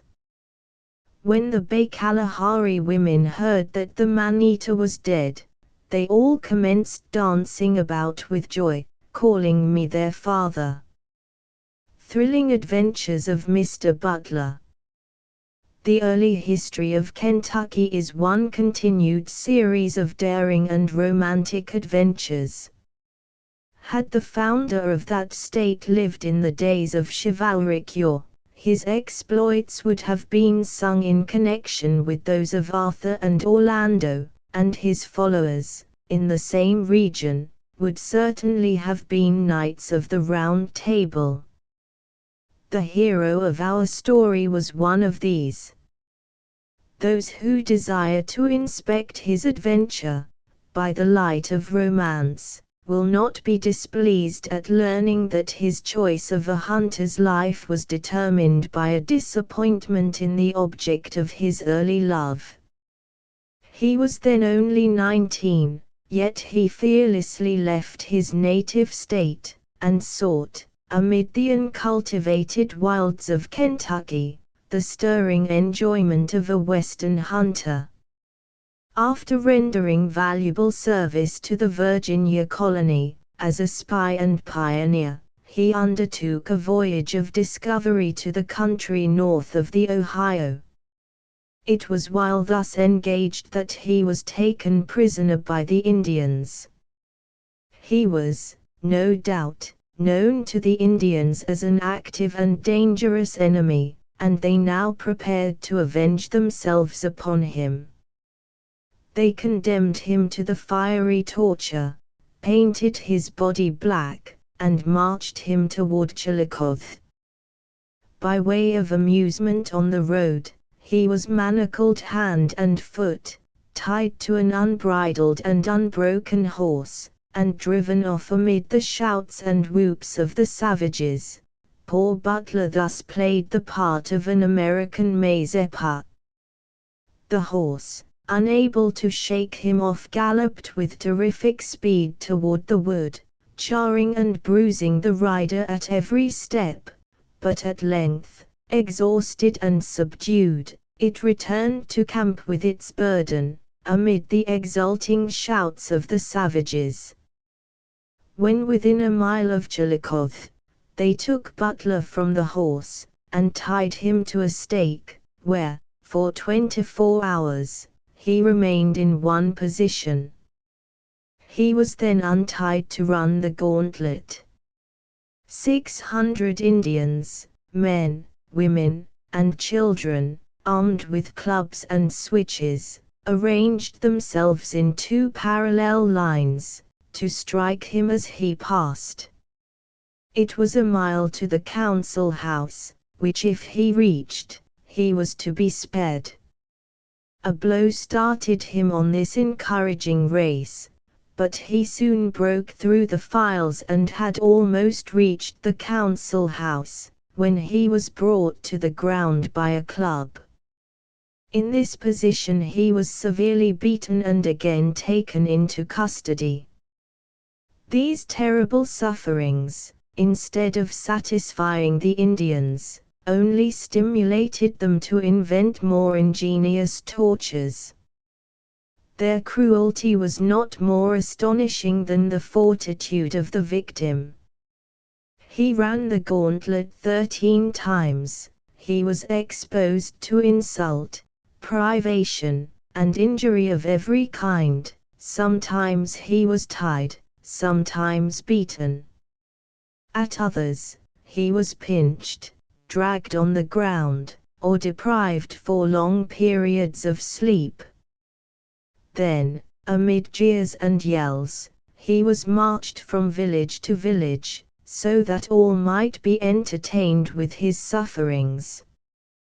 Yet, amid each torture, he never failed to improve an opportunity favorable for escaping, and in one instance would have effected it, but for some Indians whom he accidentally met returning to the village. Finally it was resolved to burn him at Lower Sandusky. The procession, bearing the victim to the stake, passed by the cabin of Simon Girty, whose name is a counterpart to that of Brant, in the annals of Pennsylvania. This man had just returned from an unsuccessful expedition to the frontier of that state, burning, of course, with disappointment, and a thirst for revenge. Hearing that a white prisoner was being carried to the torture, he rushed out, threw Butler down, and began to beat him. The reader will not be apt to imagine that this was in any way favorable to Butler's escape, yet it was so. He instantly recognized in the fierce assailant a companion of early days, and as such made himself known. The heart of the savage relented. He raised up his old friend, promised to use his influence for him, summoned a council, and persuaded the Indians to resign Butler to him. Taking the unfortunate man home, he fed and nursed him until he began to recover. But 5 days had scarcely expired, when the Indians relented, seizing their victim, and marched him to be burned at Lower Sandusky. By a surprising coincidence, he here met the Indian agent from Detroit, who interceded and saved him. He was taken to that town, paroled by the governor, and subsequently escaped through the woods to Kentucky. Robert and Samuel Maffei. Early in May 1781, Maffei's station, in the neighborhood of Harrodsburg, Kentucky, was alarmed by the approach of Indians. On the morning of the 9th, Samuel Maffei, accompanied by another man, left the fort in order to visit a small plantation in the neighborhood, and at the distance of 300 yards from the gate, they were fired upon by a party of Indians in ambush. The man who accompanied him instantly fell. An Indian rushed up, dropped his rifle, scalped the man, and holding up the bleeding trophy, gave a yell of delight. Maffei attempted to regain the fort. While running for that purpose, he found himself suddenly intercepted by an Indian, who, springing out of the canebrake, placed himself directly in his path. Each glared upon the other for an instant, in silence, and both raising their guns at the moment, pulled the triggers together. The Indian's rifle snapped, while Maffei's ball passed directly through his brain. Having no time to reload his gun, he sprung over the body of his antagonist, and continued his flight to the fort. When within 100 yards of the gate, he was met by his two brothers, Robert and James, who at the report of the guns, had hurried out to the assistance of their brother. Samuel hastily informed them of their danger, and exhorted them to return. James readily complied, but Robert declared that he must have a view of the dead Indian. He ran on for that purpose, and having enjoyed the spectacle, was returning, when he saw 5 or 6 Indians between him and the fort, evidently bent on taking him alive. All his activity and presence of mind was put in request. He ran from tree to tree, endeavoring to turn their flank, and reach one of the gates, and after a variety of turns and doublings, he found himself pressed by only one Indian. Maffei turned upon his pursuer, and compelled him to take shelter behind a tree. Both stood still for a moment, Maffei having his gun cocked, and the sight fixed where he supposed the Indian would thrust out his head in order to have a view of his antagonist. After waiting a few seconds, the Indian exposed a part of his head to take sight, when Maffei fired, and the Indian fell. While turning, to continue the flight, he was fired on by a party of 6, which compelled him again to tree. But scarcely had he done so, when he received the fire of 3 more enemies which made the bark and dust fly about him. Finding his post dangerous, he ran for the fort, which he reached in safety, to the inexpressible joy of his brothers, who had despaired of his return. A few days' sport in Chinese Tartary. Much may have been said, but little has been written, of the yet but very partially explored part of the world between China and the Himalaya chain. Moorcroft and Gerard, some 30 years ago, visited some parts bordering on the extreme northwest of the British possessions in India. Fraser, a few years later, penetrated probably those parts of it adjoining the Central Hill sanatoriums of Simla and Amra, and he, like his predecessors, was stopped by the jealous government and its inhabitants. Previous to entering Chinese Tartary from British India, the traveller has to cross certain of the passes in the Great Snowy Range, some of them varying in height from 16 to 18,000 feet above the level of the sea. The Barinda, one of the most frequented and best known of these passes, is variously estimated at from 17 to 18,000 feet. The months of June, July, and August are generally considered the best months for crossing. The scenery in and around these passes is of the most sublime description. As I should assuredly fail, however, in describing it, I must content myself with a narration of some personal adventures which befall me in an attempt to carry into effect a long-cherished determination to make the acquaintance of the Sita-Baloo, white bear, and the Baral, white sheep, found only in these regions. By the route I took, 17 marches brought me to the snow. Here our roughing commenced. The Paharis, or hillmen, of our side of the snow, having a most religious horror of the great snowy range. The air there they declare is charged with poison, and this is the only way they can in their original way account for the painful and distressing effects which the rarefied air in those elevations produces on the human frame. The first intimation we have that we are far above the altitude of comfort, is a dull, heavy pain on the shoulders, as if you were carrying a load above your capacity, then a very painful sensation on the forehead, as if it had been bandaged unpleasantly tight, accompanied by a burning sensation of the eyes and nose, followed by an involuntary bleeding of the latter. This last symptom of the effects of high rarefaction, is, to an Englishman, at least it was to us, always a great relief. It operates differently upon the natives. They become only more alarmed and helpless, and, unless hurried through the passes very expeditiously, invariably perish.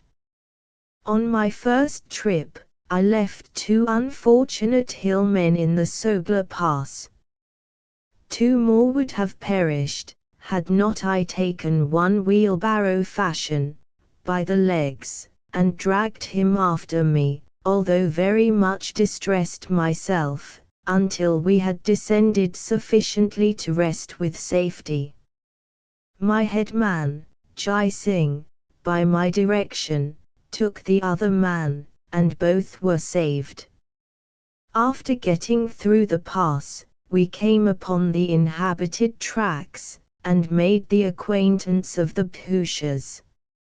I found them very original, very dirty, and very honest with regard to everything except tobacco. This, neither father nor mother, husband or wife, could help stealing, whenever they had the opportunity, and the most amusing part of it was, they never attempted to deny the theft, but stoutly maintained their right to the article. Numerous were the thrashings inflicted by Bucktu on them for tobacco thieving, but the thefts did not diminish. As my object in coming into these dreary fastnesses was to get on terms of familiarity with the quadrupedal rather than the bipedal inhabitants, I will leave the Bhushas, and proceed to describe my rencontres with the equally civilized four-footed denizens. I had in my employ shikaris, gamey seekers, of no ordinary class, who, having been many years with me, were well tutored, although, when first caught, they were ignorance personified as far as sporting matters went. Their original incapacity will be easily credited, when I inform them that my second best man, Buck 2, had followed the sporting occupation of a village fiddler, before he entered my service, and knew as much of the capabilities of an English rifle as he did of the Pleiades. Jai Singh was a little better informed, for he told me confidentially, one day, he had seen a gentleman at Subathu actually kill quail flying with small shot. His occupation had been that of Findle, or porter, to some families at Simla. 2 months' training turned him out, not only one of the most intelligent, but pluckiest shikari I ever had. Having, in my numerous excursions into the hills, obtained some very vague information from the many villagers I came in contact with, that they had often heard from parties residing near the snow that there was an animal to be found there strongly resembling the famous sheep, Ovid Baral, I determined upon dispatching Jai Singh and Buck 2 to those regions, to obtain all the precise information that might be available, cautioning them not to return without either having seen the animal, or bringing me some proof of its existence, and further promising them a handsome present, if they brought me satisfactory information. They were absent 2 months, and returned with some most marvelous stories about what they had seen and heard, and, as a proof of the existence of the animal, brought me the horn of a wild sheep they had picked up in one of the valleys in the snow, after an avalanche had melted. This physical fragment at once removed all my doubts, the horn being different from that of any tame sheep. I was now wound up to the highest pitch of excitement. My marching establishment was soon put in order, and we started on the following day. 15 forced marches brought me to the foot of the snow, and also to the last village, called Ufsul. I found the inhabitants of this village a most rude and demi-barbarous race, knowing little, and wishing to know less, of Englishmen, of whom they seemed to have the greatest dread. However, 2 days' soft soldering with a plentiful supply of hill bakshi, spirits, made them more communicative, and they at last informed me, if I would promise only to remain a week, they would show me the wild sheep. This promise, of course, I gave, and on the following morning at daybreak, shivering cold it was, we started to ascend the snow-capped mountains and glaciers, which the animal patronized. On the road up I was sorely tempted to draw my ball and ram down shot, in order to bring down some of the many woodcocks we were constantly flushing, and which were so unaccustomed to be disturbed, that they only flew a few yards away, but I resisted the temptation. As we progressed in the region of eternal snow, we began to find pedestrianism a difficult task. Some parts of the path were very slippery and hard, others, soft and knee-deep in snow. An idea may be formed of the height we had to ascend, and the nature of the ground which we traversed, when I mention that we left our tents at 7 o'clock in the morning, and had not arrived at the sheep walk before 1. Now commenced the difficulty. The Baral, from its well-known and secluded habits, is a most difficult animal to approach. I was at last, however, rewarded for my labor.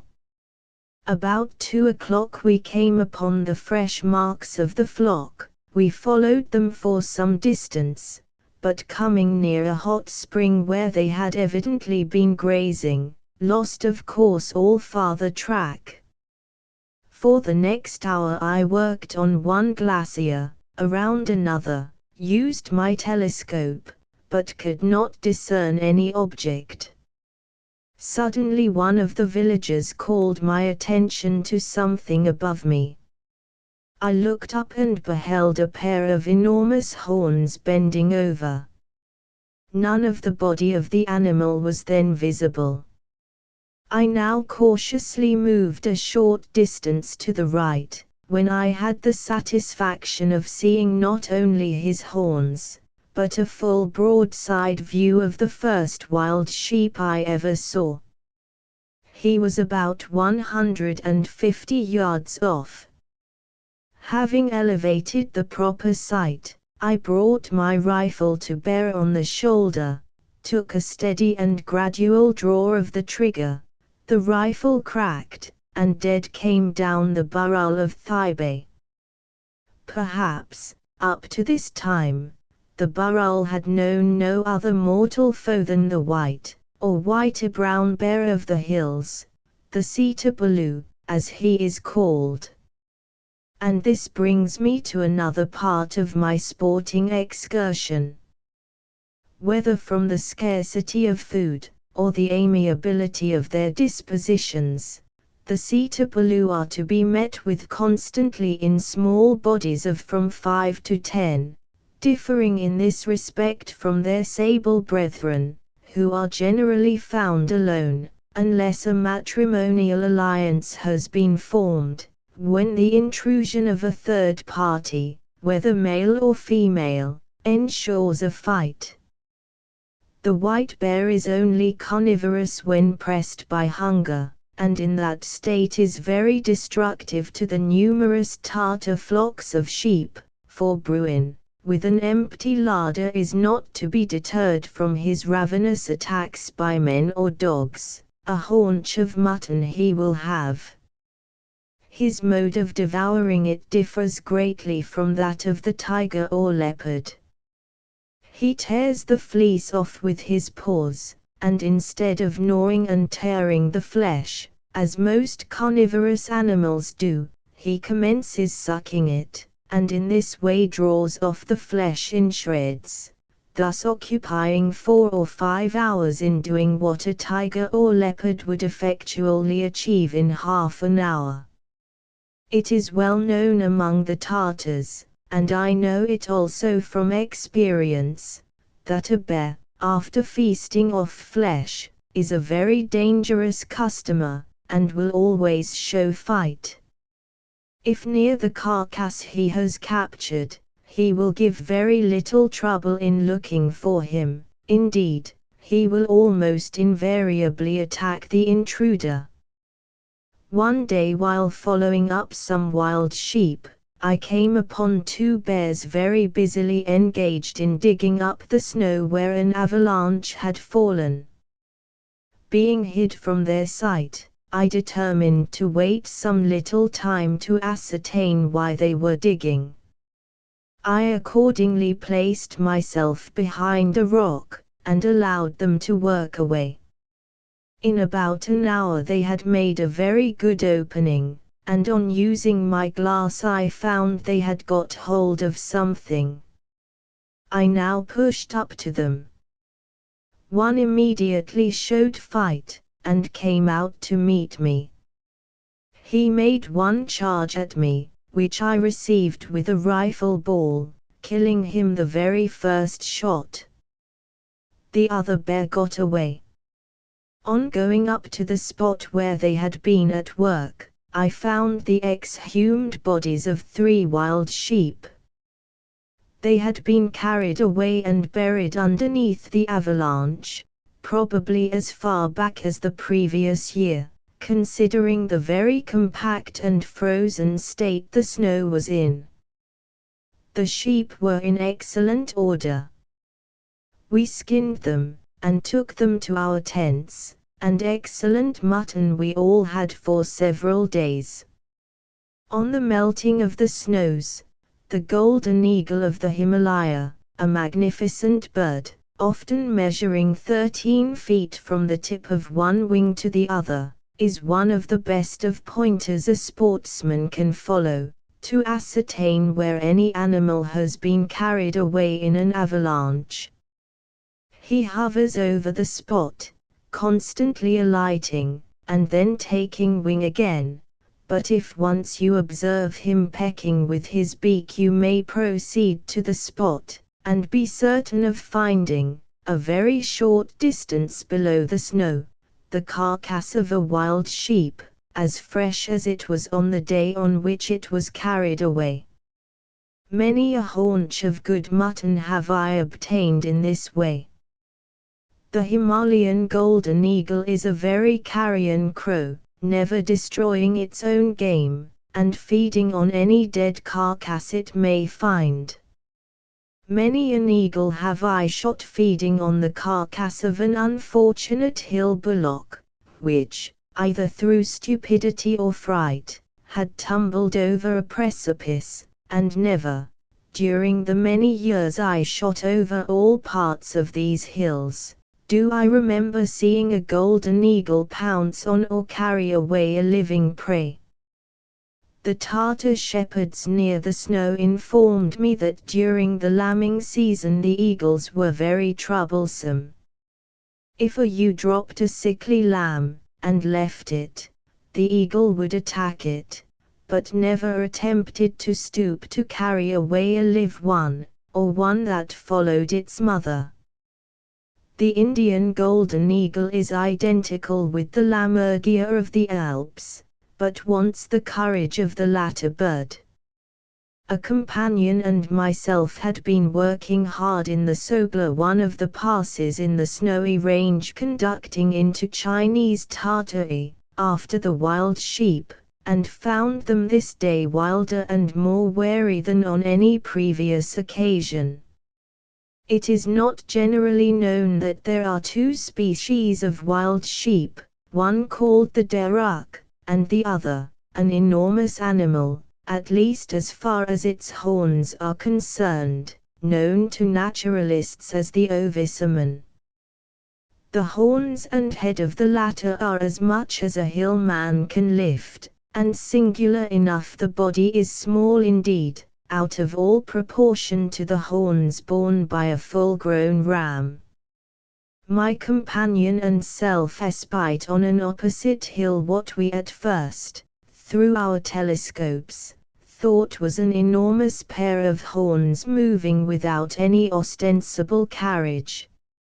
At last we observed the body, and I, in delight, exclaimed, "By Jove, there is the Ovissaman at last!"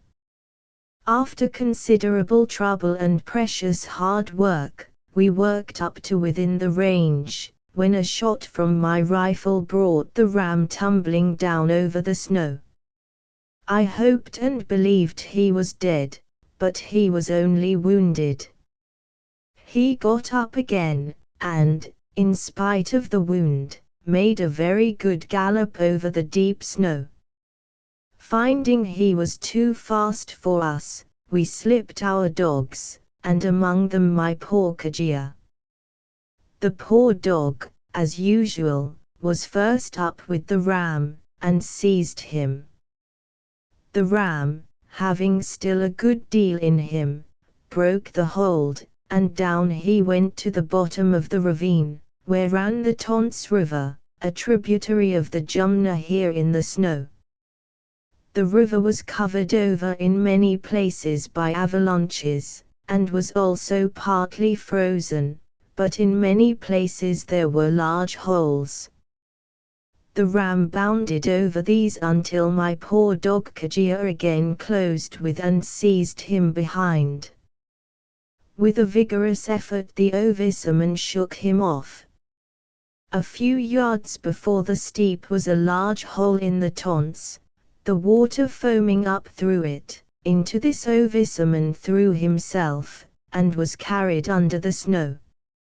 Heaven knows where. On arriving at the spot I found my dog baying most piteously, and trying to bite away the frozen sides, but to no purpose, and I was obliged immediately to get him chained up, fearing he would have plunged in after the game, when I should have lost him, and most probably my own life. Having thus introduced the wild sheep and white bear of Tartary, a few sentences may not unprofitably be spent in describing the genus Homo of the Snowy Range. The Tartars, as may be imagined, are a very original race, and in those parts visited by me I found them very primitive and intensive, always barring the petty larceny propensities.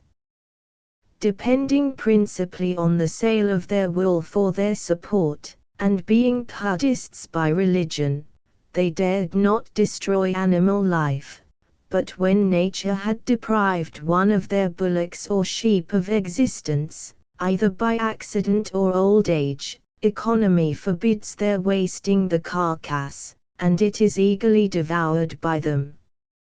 Some of the ancient rams I saw would require a considerable deal of mastication and powerful digestive organs when summoned to their forefathers and committed to a Tartar's jaws. I cannot say that the hill people thrive on the diet, for in appearance they are a miserable-looking, stunted race, very filthy in their habits, seldom changing their coarse woolen clothing, and entertaining a religious horror of cold water. They have no objection to the good things brought from our side of the snow, and I have seen them devour salt beef and pork with great gusto. But what they must delight in, when they can get it, is English brandy and tobacco.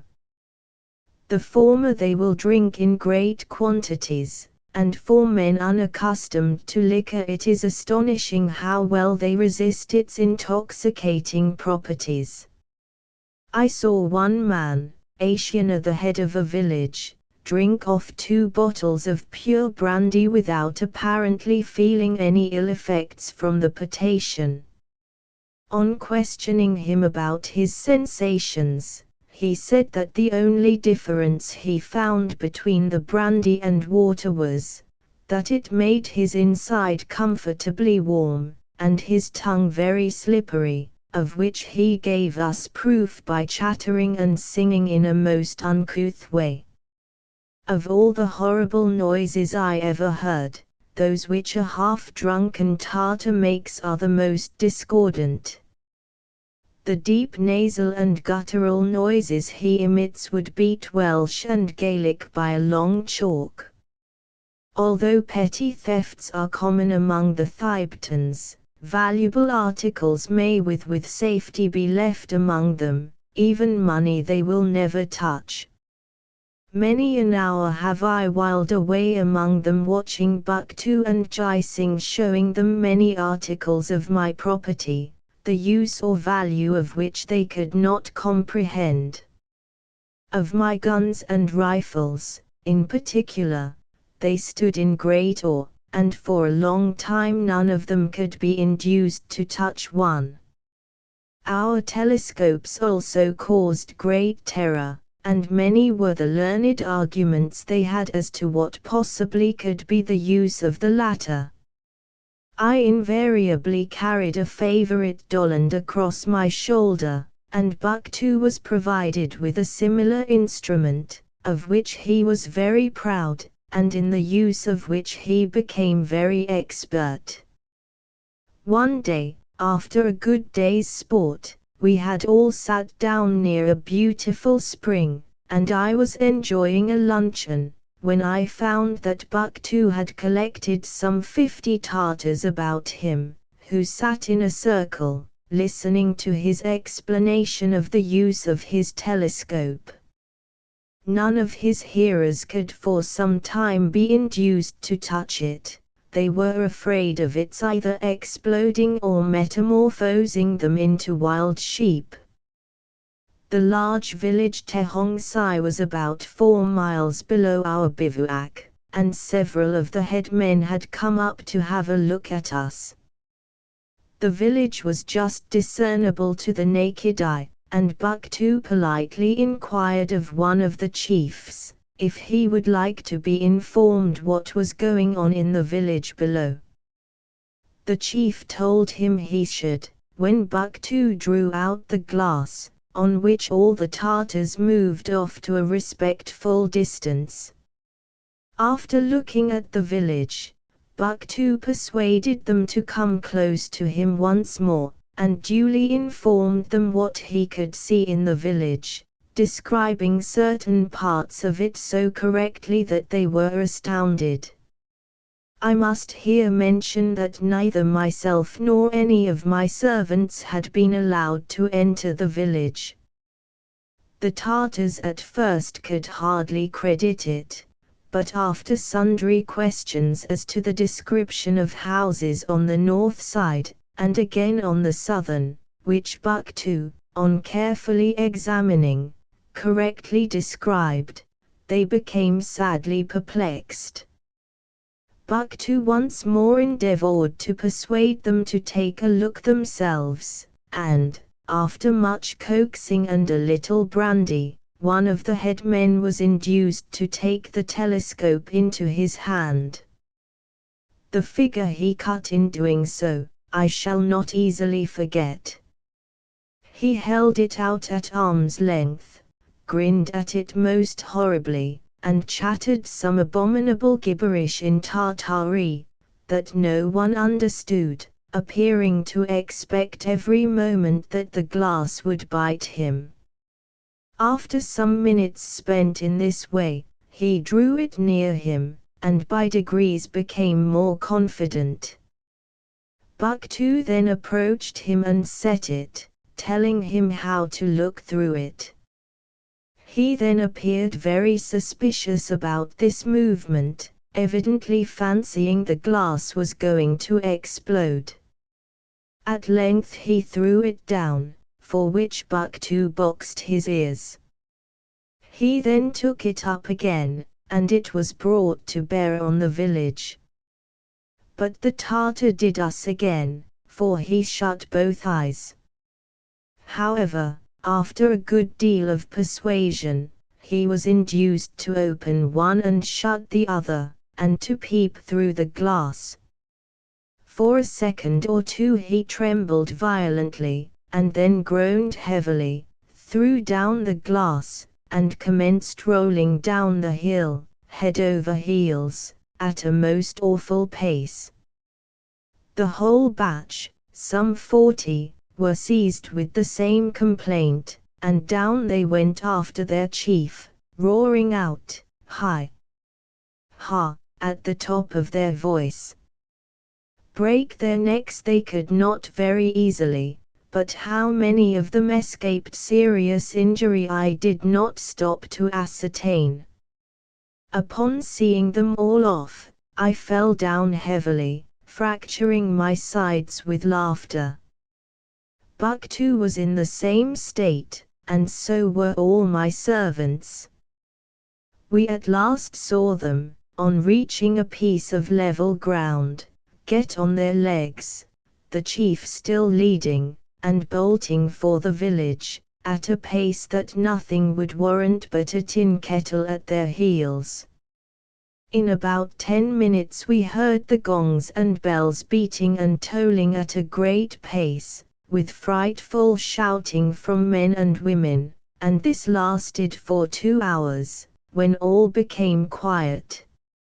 Not a Tartar could be got hold of for 2 days after this. At last, by sending a small party rather near the village, several men showed themselves, offering us anything we wanted, if we would only return to our proper side of the snow. This they were told we would do, if they would only show us 3 or 4 more days good sport, but if not we would remain there 6 months, and turn them all into wild sheep. Upon this they had a consultation, when it was decided that they would show us excellent comfort provided we promised to take our departure in 4 days, and never come there again. This was duly agreed to, and after some very cautious approaches we got them once more up to our tents. They certainly got their promise, for I had excellent sport, and was therefore bound to fulfill my part of the agreement. On the 4th day arriving, they were invited to come once more to the tent, and to receive a few trifling rewards for the sport they had shown. Brandy was first served out, and this soon restored confidence, when the distribution of a few knives, looking-glasses, beads, etc., etc., and sundry pieces of red cloth, brought them into good humor. Everything was going on as well as could be desired, when some unfortunate dispute arose among some of my guides, not my own servants, but men taken from the last village on our side of the snow, and Tartars.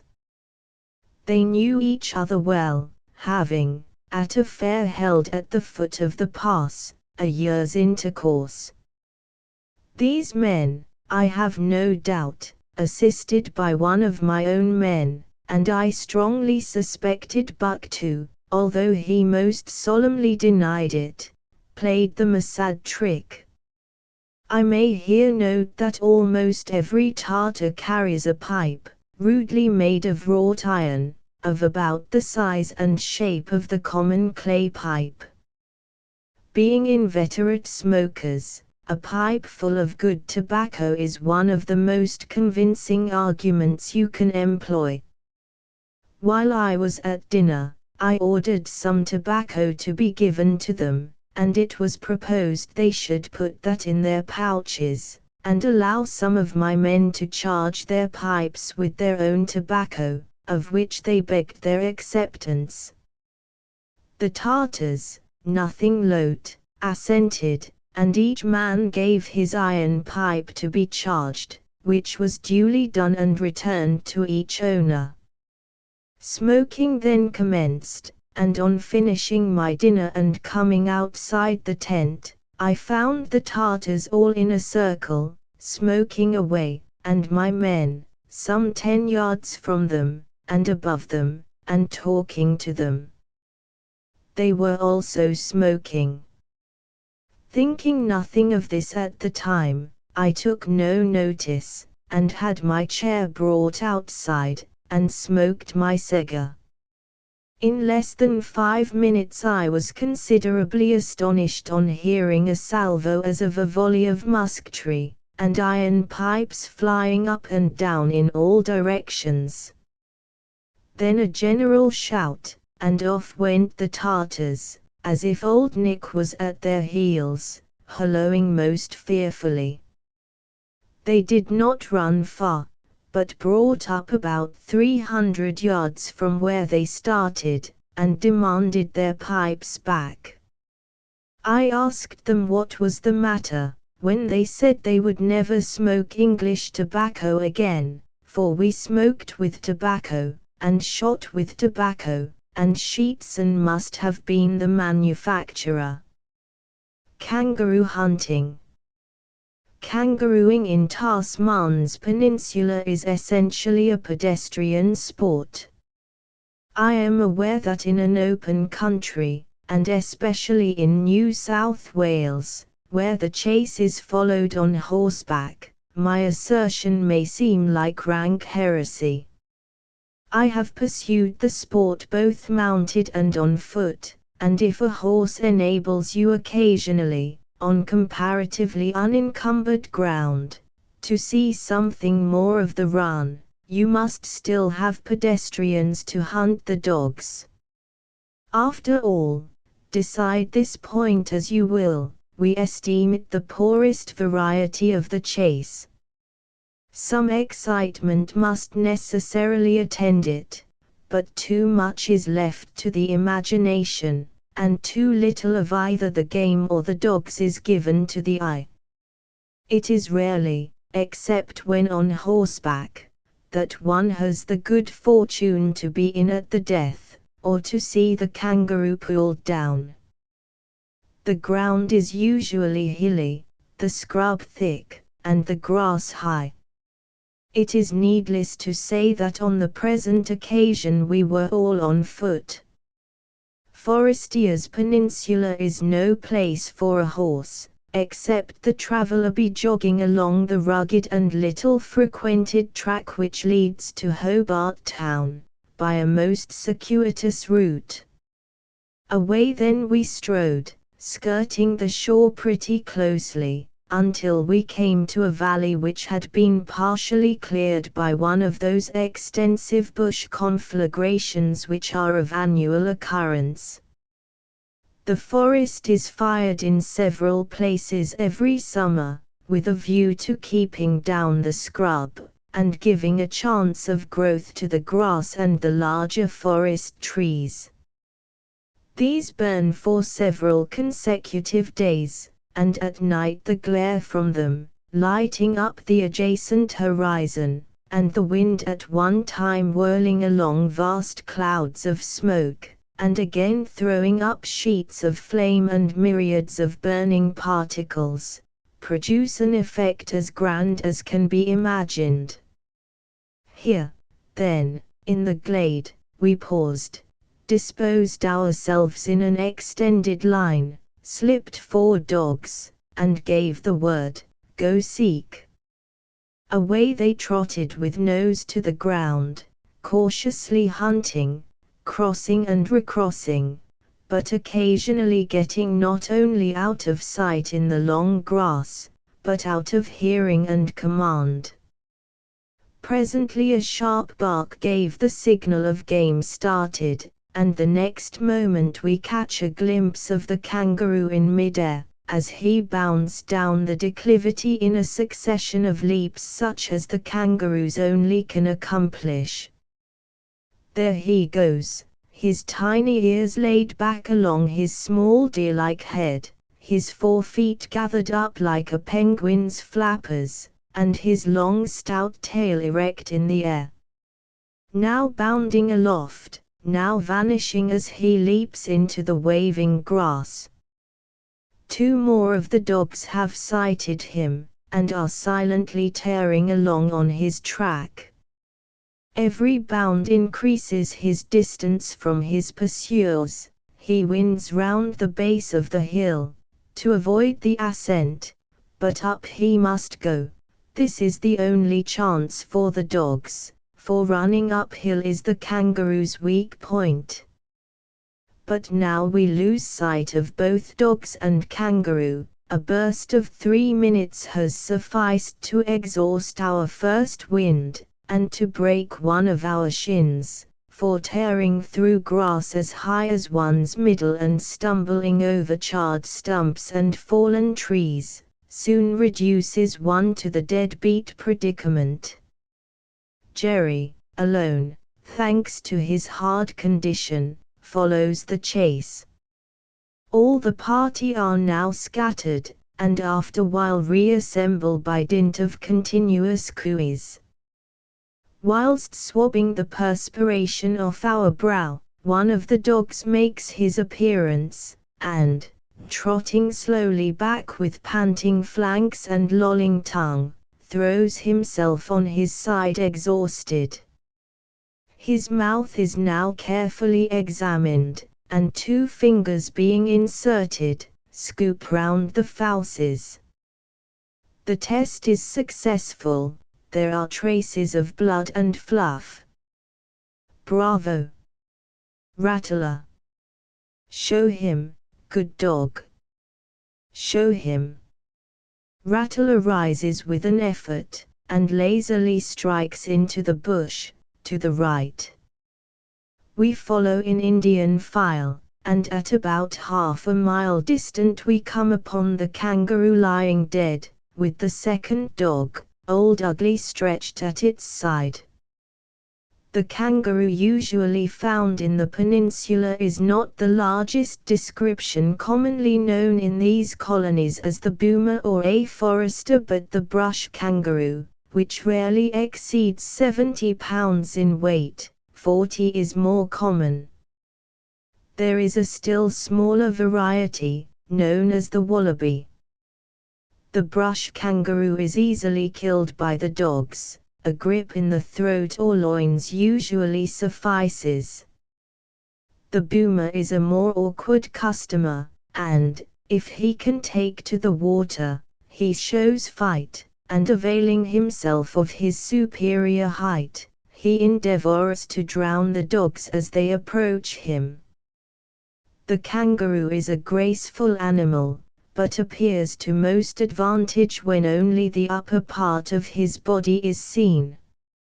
His head is small and deer-shaped, his eyes soft and lustrous, but his tapering superior extremities rise almost pyramidally from a heavy and disproportioned base of hind legs and tail. The kangaroo dog never mangles his prey, although fond of the blood, with a portion of which he is always rewarded. Jerry now threw himself on the ground beside the game, and, drawing his couteau de chasse, commenced the operation of disembowelling. After ripping up the belly, he thrust in his arm, and drawing out the liver and a handful of coagulated blood, he invited the dogs to partake of it. The carcass being gutted, some dry fern is thrust in, the tail is drawn through the forelegs, and secured with a bit of whipcord, and then the game is suspended over the shoulder, no insignificant weight either. If the kangaroo be very heavy, the hind quarters only are carried, but the skin being of some value, it is not needlessly destroyed. There is a peculiarity in the stomach of the kangaroo, which I have not seen noticed in descriptions of that animal, but of which I have assured myself by frequent personal observation. On opening the stomach, even while still warm, the grass found in it is swarming with small white worms, about 1/4 of an inch in length, and not thicker than a fine thread. The entire contents of the stomach, even the most recently masticated grass, and grass seems to be its only food, are equally pervaded with these worms, which swarm in myriads, even where no signs of decomposition are perceptible. Resuming our progress, we presently heard a baying from the dogs, who had again dispersed to hunt. On nearing the spot whence the noise proceeded, we found them assembled round the trunk of a large tree, in the hollow of which was a large wombat, a most unsightly brute, in appearance partaking somewhat of the bear, the pig, and the badger. An average-sized one weighs 60 pounds. The head is flat, neck thick, body large, legs short, eyes and ears small, the feet provided with sharp claws for burrowing, 3 on the hind foot, and an additional 1 on the forefoot. They make deep excavations in the ground, and live chiefly on roots. The hide is very tough and covered with a coarse wiry hair, and with this defensive armor, and his formidable teeth and claws, the wombat is a customer not much relished by the dogs. It was not till we had stunned our new acquaintance, as he stood at bay in his den, by repeated blows of our sticks on his head, that we were able to drag him out, and cut his throat. The flesh is eatable, and I have heard that the hams are held in some esteem, but cannot speak from personal experience. On the present occasion none of our party was ambitious of the honor of carrying our defunct friend during the day's march that we had before us, so I contented myself with pocketing his forepaws, and leaving the rest of the carcass for formic epicures. Our destination for the evening was Eagle Hawk Neck, or rather our dining quarters were there fixed, for I proposed to be home some time during the night, and, as we had some 12 miles of fatiguing walking before us, we now circled round towards Flinders Bay, whence we were to follow the foot track to the Neck. It may readily be imagined that bush travelling in the Australian colonies is often an intricate affair. Long practice alone can give one assurance and confidence.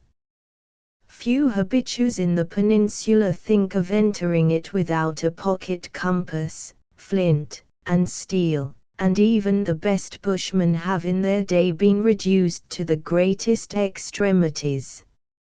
For our own part, our ambition never inclined to the adventurous task of exploring the bush, content with the subordinate part of trusting to the superior sagacity of the more experienced, and often have our wonder and admiration been excited by the unerring judgment of our guide, when there was neither sun to direct, nor any opening above or around whereby to obtain a view of the surrounding country. As we were approaching Flinders Bay on our return, a kangaroo was started some distance ahead of us. Presently I observed an old dog, who was wont to run cunning, suddenly stop close in front of me.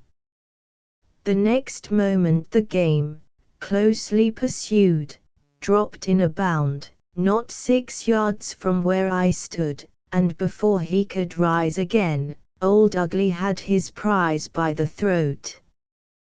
This proved to be a doe, and on examining her pouch a fetus was found in it, perfectly detached as usual, and about 3.5 inches long.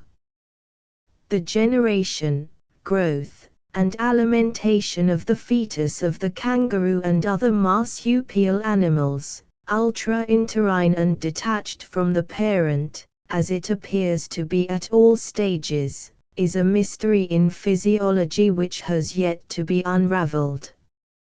A medico who was of our party, did not neglect this opportunity for research.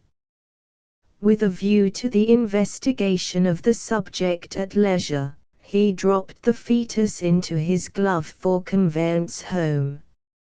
Outside the station of Flinders Bay, we came upon a small limpid stream, brawling over a rocky bed, which seemed a suitable place to refresh the inner man with a sandwich, and a thimbleful of cognac. Cigars were then lighted, and, shouldering our game, we resumed our route. The sun was low, when we descended the steep hill whence we opened a view of Eagle Hawk Neck and the Pacific, and after a long and toilsome ascent of the saddle by a path which abounded more in loose sharp stones than any which it has been my misfortune to fall in with. However, refreshment was at hand, which we were quite in condition to appreciate, for we will back a day's kangarooing against any other sport, for giving a zest both to victuals and drink. Our host, C, was famous for his kangaroo soup. This is made of the tail of the animal, and when well prepared may vie with any oxtail, if, indeed, it be not superior, having the advantage of a game flavor. The flesh of the kangaroo resembles in taste and appearance that of the hare, though drier and inferior in flavor when roasted. The only part thus cooked is the hind quarter, which should be boned, stuffed, and larded, and after all, the play is not worth the candle.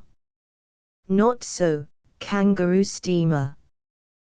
To prepare this savory dish, portions of the hind quarter, after hanging for a week, should be cut into small cubical pieces. About a third portion of the fat of bacon should be similarly prepared, and these, together with salt, pepper, and some spice, must simmer gently in a stewpan for 3 or 4 hours. No water must enter into the composition, but a little mushroom ketchup added, which served, is an improvement. Although averse to the diet of bush vermin, so often extolled in these colonies, and although carefully eschewing all parrot pies, red-bill ragoos, black swans, kangaroo rats, porcupines, and such vaunted nastinesses, we strongly contend for the excellence of kangaroo steamer as a most savory and appetizing dish. We cannot reproach it with a fault, save its tendency to lead one to excess. The only difficulty is to know when you have had enough. We were able to do ample justice to the Alexander Selkirk of his post, reigning in solitary grandeur, for he had not a single associate within 10 miles, could always boast of a well-stocked larder and cellar. What with his garden, poultry yard, and dairy, hunting and sea fishing, he was tolerably independent of the true weekly visits of the boat which brought the commissariat supplies. End of the Project Gutenberg ebook Forest and Frontiers, or Adventures Among the Indians ******* Updated editions will replace the previous one, the old editions will be renamed. Creating the works from print editions not protected by U.S. copyright law means that no one owns a United States copyright in these works, so the Foundation, and you, can copy and distribute it in the United States without permission and without paying copyright royalties. Special rules, set forth in the general terms of use part of this license, apply to copying and distributing Project Gutenberg trademark symbol electronic works to protect the Project Gutenberg trademark symbol concept and trademark. Project Gutenberg is a registered trademark, and may not be used if you charge for an ebook, except by following the terms of the trademark license, including paying royalties for use of the Project Gutenberg trademark. If you do not charge anything for copies of this ebook, complying with the trademark license is very easy. You may use this ebook for nearly any purpose such as creation of derivative works, reports, performances and research. Project Gutenberg ebooks may be modified and printed and given away. You may do practically anything in the United States with ebooks not protected by U.S. copyright law. Redistribution is subject to the trademark license, especially commercial redistribution. Start. Full license. The full Project Gutenberg license. Please read this before you distribute or use this work to protect the Project Gutenberg trademark symbol mission of promoting the free distribution of electronic works. By using or distributing this work, or any other work associated in any way with the phrase Project Gutenberg, you agree to comply with all the terms of the full Project Gutenberg trademark symbol license available with this file or online at www.gutenberg.org/license. Section 1. General Terms of Use and Redistributing Project Gutenberg Trademark Symbol Electronic Works 1.0 By reading or using any part of this Project Gutenberg trademark symbol electronic work, you indicate that you have read, understand, agree to and accept all the terms of this license and intellectual property, trademark/copyright, agreement. If you do not agree to abide by all the terms of this agreement, you must cease using and return or destroy all copies of Project Gutenberg trademark symbol electronic works in your possession. If you paid a fee for obtaining a copy of or access to a Project Gutenberg trademark symbol electronic work and you do not agree to be bound by the terms of this agreement, you may obtain a refund from the person or entity to whom you paid the fee as set forth in paragraph 1.e.8. 1.b Project Gutenberg is a registered trademark. It may only be used on or associated in any way with an electronic work by people who agree to be bound by the terms of this agreement. There are a few things that you can do with most Project Gutenberg trademark symbol electronic works even without complying with the full terms of this agreement. See paragraph 1.c below. There are a lot of things you can do with Project Gutenberg trademark symbol electronic works if you follow the terms of this agreement and help preserve free future access to Project Gutenberg trademark symbol electronic works. See paragraph 1.e below. 1.c. The Project Gutenberg Literary Archive Foundation, the Foundation or PGLAF, owns a compilation copyright in the collection of Project Gutenberg trademark symbol electronic works. Nearly all the individual works in the collection are in the public domain in the United States. If an individual work is unprotected by copyright law in the United States and you are located in the United States, we do not claim a right to prevent you from copying, distributing, performing, displaying or creating derivative works based on the work as long as all references to Project Gutenberg are removed. Of course, we hope that you will support the Project Gutenberg trademark symbol mission of promoting free access to electronic works by freely sharing Project Gutenberg trademark symbol works in compliance with the terms of this agreement for keeping the Project Gutenberg trademark symbol name associated with the work. You can easily comply with the terms of this agreement by keeping this work in the same format with its attached full Project Gutenberg trademark symbol license when you share it without charge with others. 1.d. The copyright laws of the place where you are located also govern what you can do with this work. Copyright laws in most countries are in a constant state of change.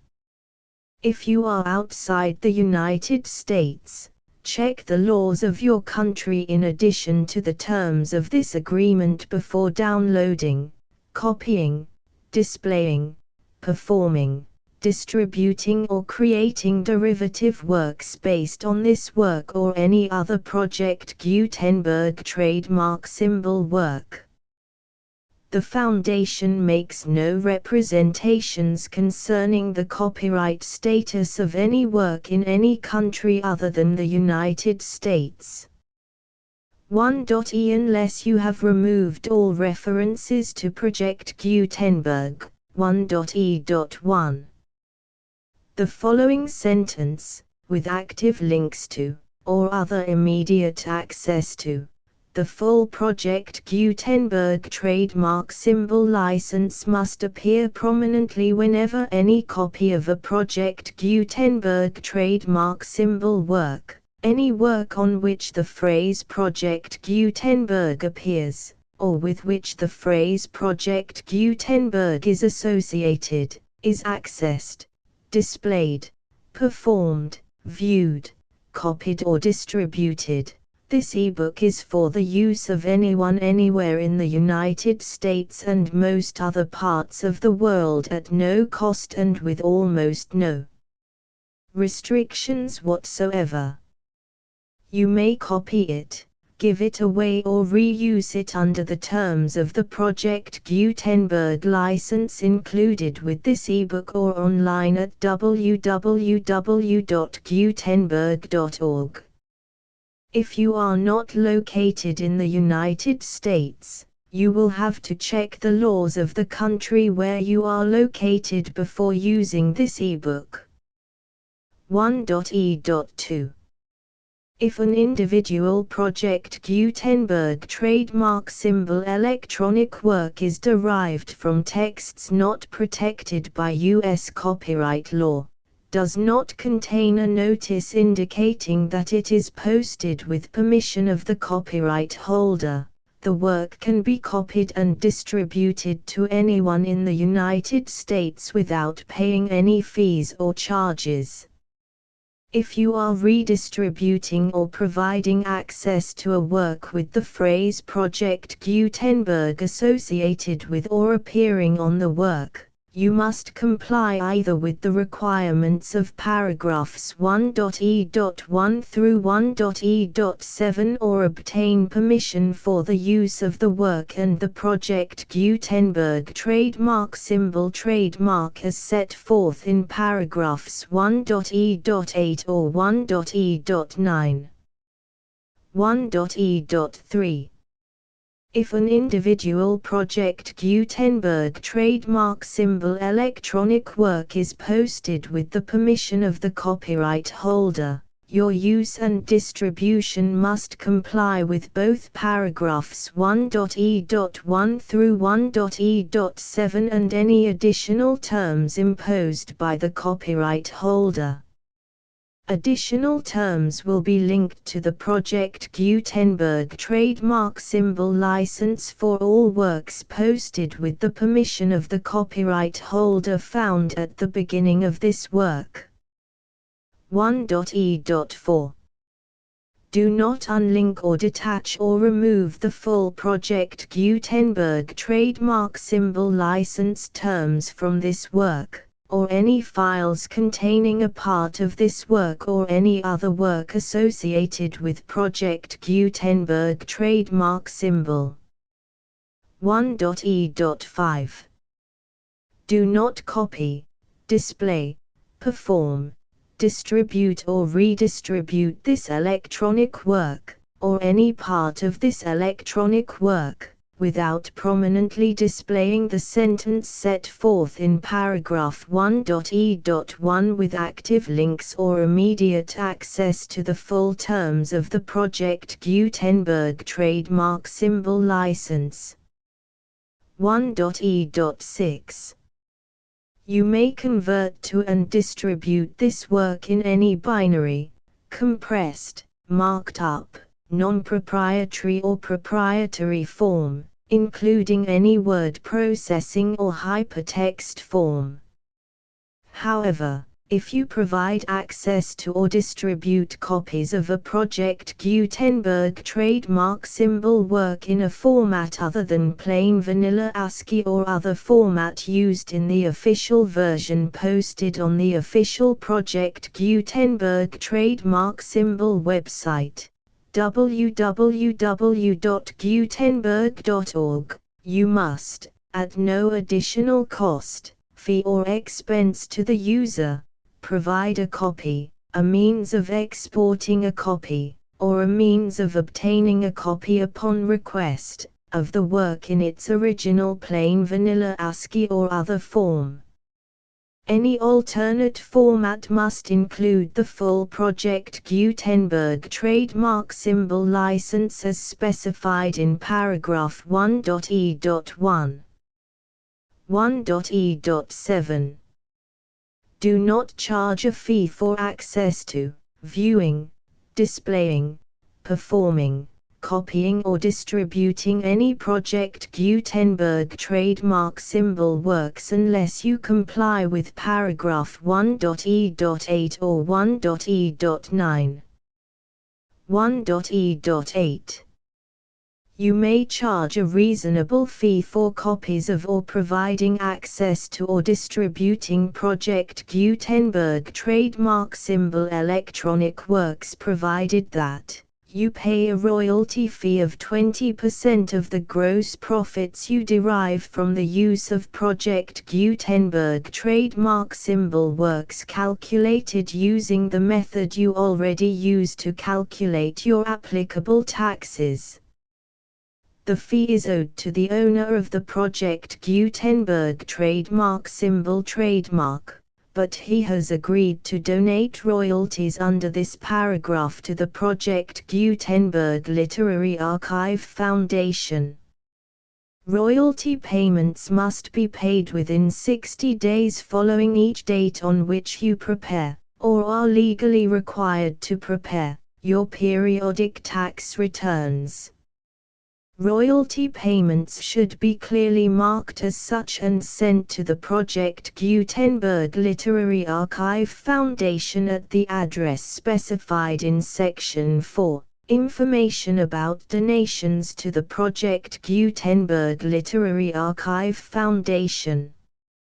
You provide a full refund of any money paid by a user who notifies you in writing, or by email, within 30 days of receipt that he does not agree to the terms of the full Project Gutenberg trademark symbol license. You must require such a user to return or destroy all copies of the works possessed in a physical medium and discontinue all use of and all access to other copies of Project Gutenberg trademark symbol works. You provide, in accordance with paragraph 1.f.3, a full refund of any money paid for a work or a replacement copy, if a defect in the electronic work is discovered and reported to you within 90 days of receipt of the work. You comply with all other terms of this agreement for free distribution of Project Gutenberg trademark symbol works. 1.e.9.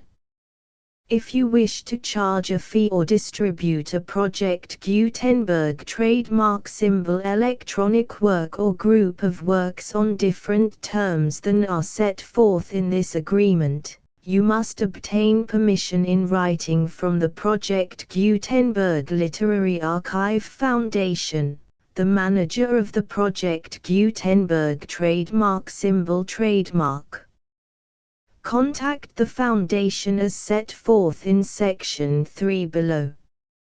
1.f1.f.1. Project Gutenberg volunteers and employees expend considerable effort to identify, do copyright research on, transcribe and proofread works not protected by U.S. copyright law in creating the Project Gutenberg trademark symbol collection.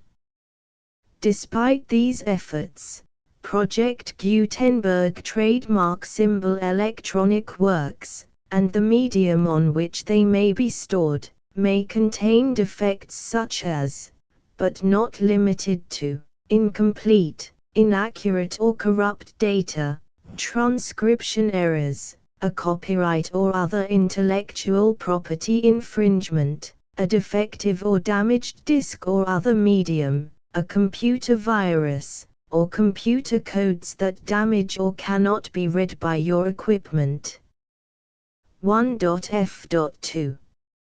Limited warranty, disclaimer of damages, except for the right of replacement or refund described in paragraph 1.f.3, the Project Gutenberg Literary Archive Foundation, the owner of the Project Gutenberg trademark symbol trademark, and any other party distributing a Project Gutenberg trademark symbol electronic work under this agreement, disclaim all liability to you for damages, costs and expenses, including legal fees. You agree that you have no remedies for negligence, strict liability, breach of warranty or breach of contract except those provided in paragraph 1.f.3. You agree that the Foundation, the trademark owner, and any distributor under this agreement will not be liable to you for actual, direct, indirect, consequential, punitive or incidental damages even if you give notice of the possibility of such damage. 1.f.3. Limited right of replacement or refund. If you discover a defect in this electronic work within 90 days of receiving it, you can receive a refund of the money, if any, you paid for it by sending a written explanation to the person you received the work from. If you received the work on a physical medium, you must return the medium with your written explanation. The person or entity that provided you with the defective work may elect to provide a replacement copy in lieu of a refund. If you received the work electronically, the person or entity providing it to you may choose to give you a second opportunity to receive the work electronically in lieu of a refund. If the second copy is also defective, you may demand a refund in writing without further opportunities to fix the problem. 1.f.4.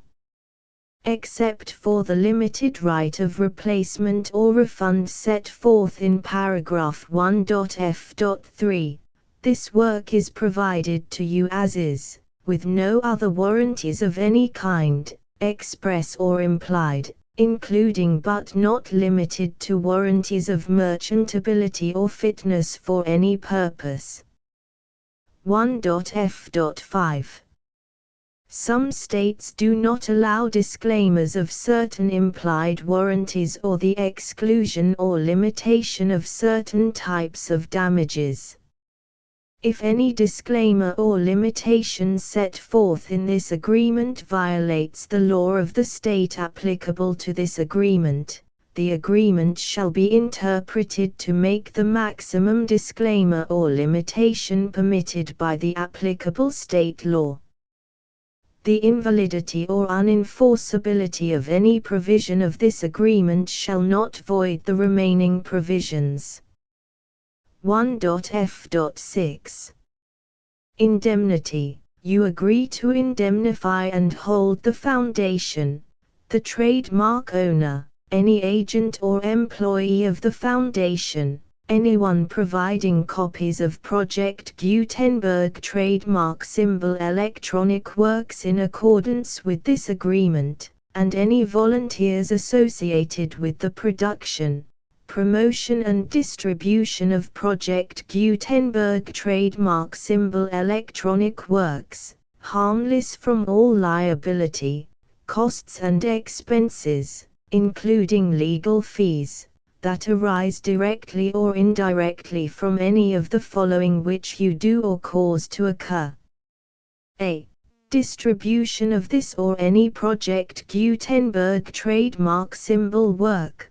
B. Alteration, modification, or additions or deletions to any Project Gutenberg trademark symbol work, and C. Any defect you cause.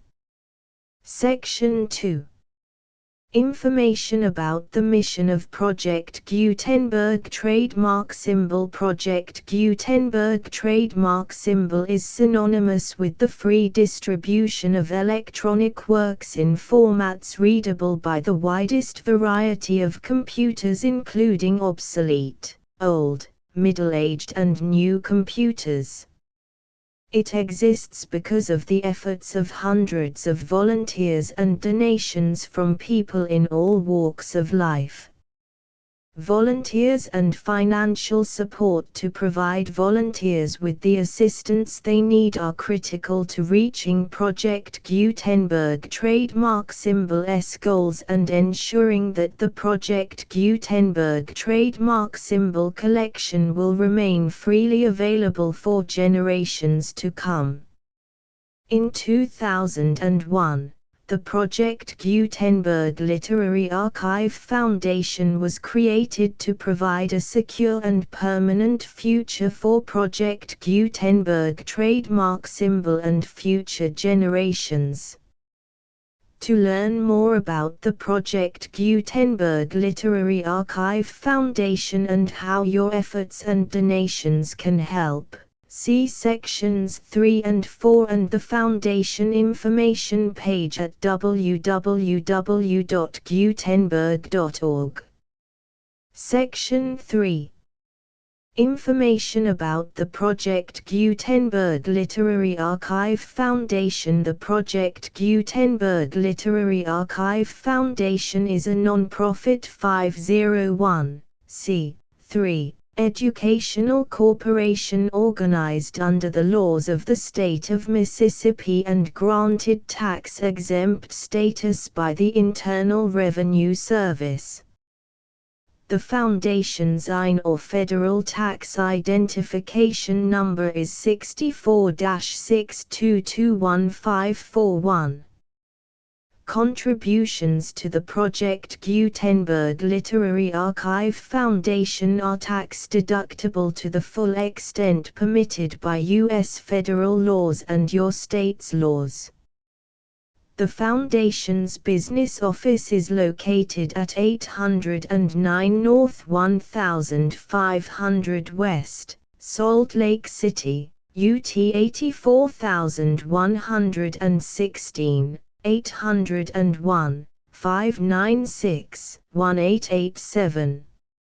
Email contact links and up-to-date contact information can be found at the Foundation's website and official page at www.gutenberg.org/contact section 4.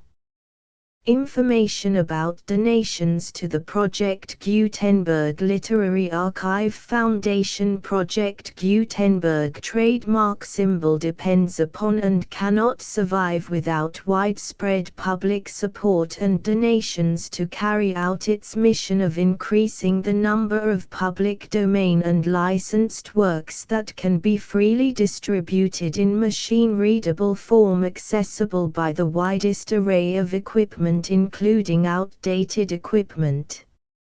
Many small donations, $1 to $5,000, are particularly important to maintaining tax-exempt status with the IRS. The Foundation is committed to complying with the laws regulating charities and charitable donations in all 50 states of the United States. Compliance requirements are not uniform and it takes a considerable effort, much paperwork and many fees to meet and keep up with these requirements. We do not solicit donations in locations where we have not received written confirmation of compliance. To send donations or determine the status of compliance for any particular state, visit www.gutenberg.org/donate. While we cannot and do not solicit contributions from states where we have not met the solicitation requirements, we know of no prohibition against accepting unsolicited donations from donors in such states who approach us with offers to donate. International donations are gratefully accepted, but we cannot make any statements concerning tax treatment of donations received from outside the United States. U.S. laws alone swamp our small staff. Please check the Project Gutenberg web pages for current donation methods and addresses. Donations are accepted in a number of other ways, including checks, online payments and credit card donations. To donate, please visit www.gutenberg.org/donate. Section 5. General information about Project Gutenberg Trademark Symbol Electronic Works. Professor Michael S. Hart was the originator of the Project Gutenberg trademark symbol concept of a library of electronic works that could be freely shared with anyone. For 40 years, he produced and distributed Project Gutenberg trademark symbol ebooks with only a loose network of volunteer support. Project Gutenberg trademark symbol ebooks are often created from several printed editions, all of which are confirmed as not protected by copyright in the US unless a copyright notice is included. Thus, we do not necessarily keep ebooks in compliance with any particular paper edition. Most people start at our website, which has the main PG search facility, www.gutenberg.org. This website includes information about Project Gutenberg trademark symbol, including how to make donations to the Project Gutenberg Literary Archive Foundation, how to help produce our new ebooks, and how to subscribe to our email newsletter to hear about new ebooks.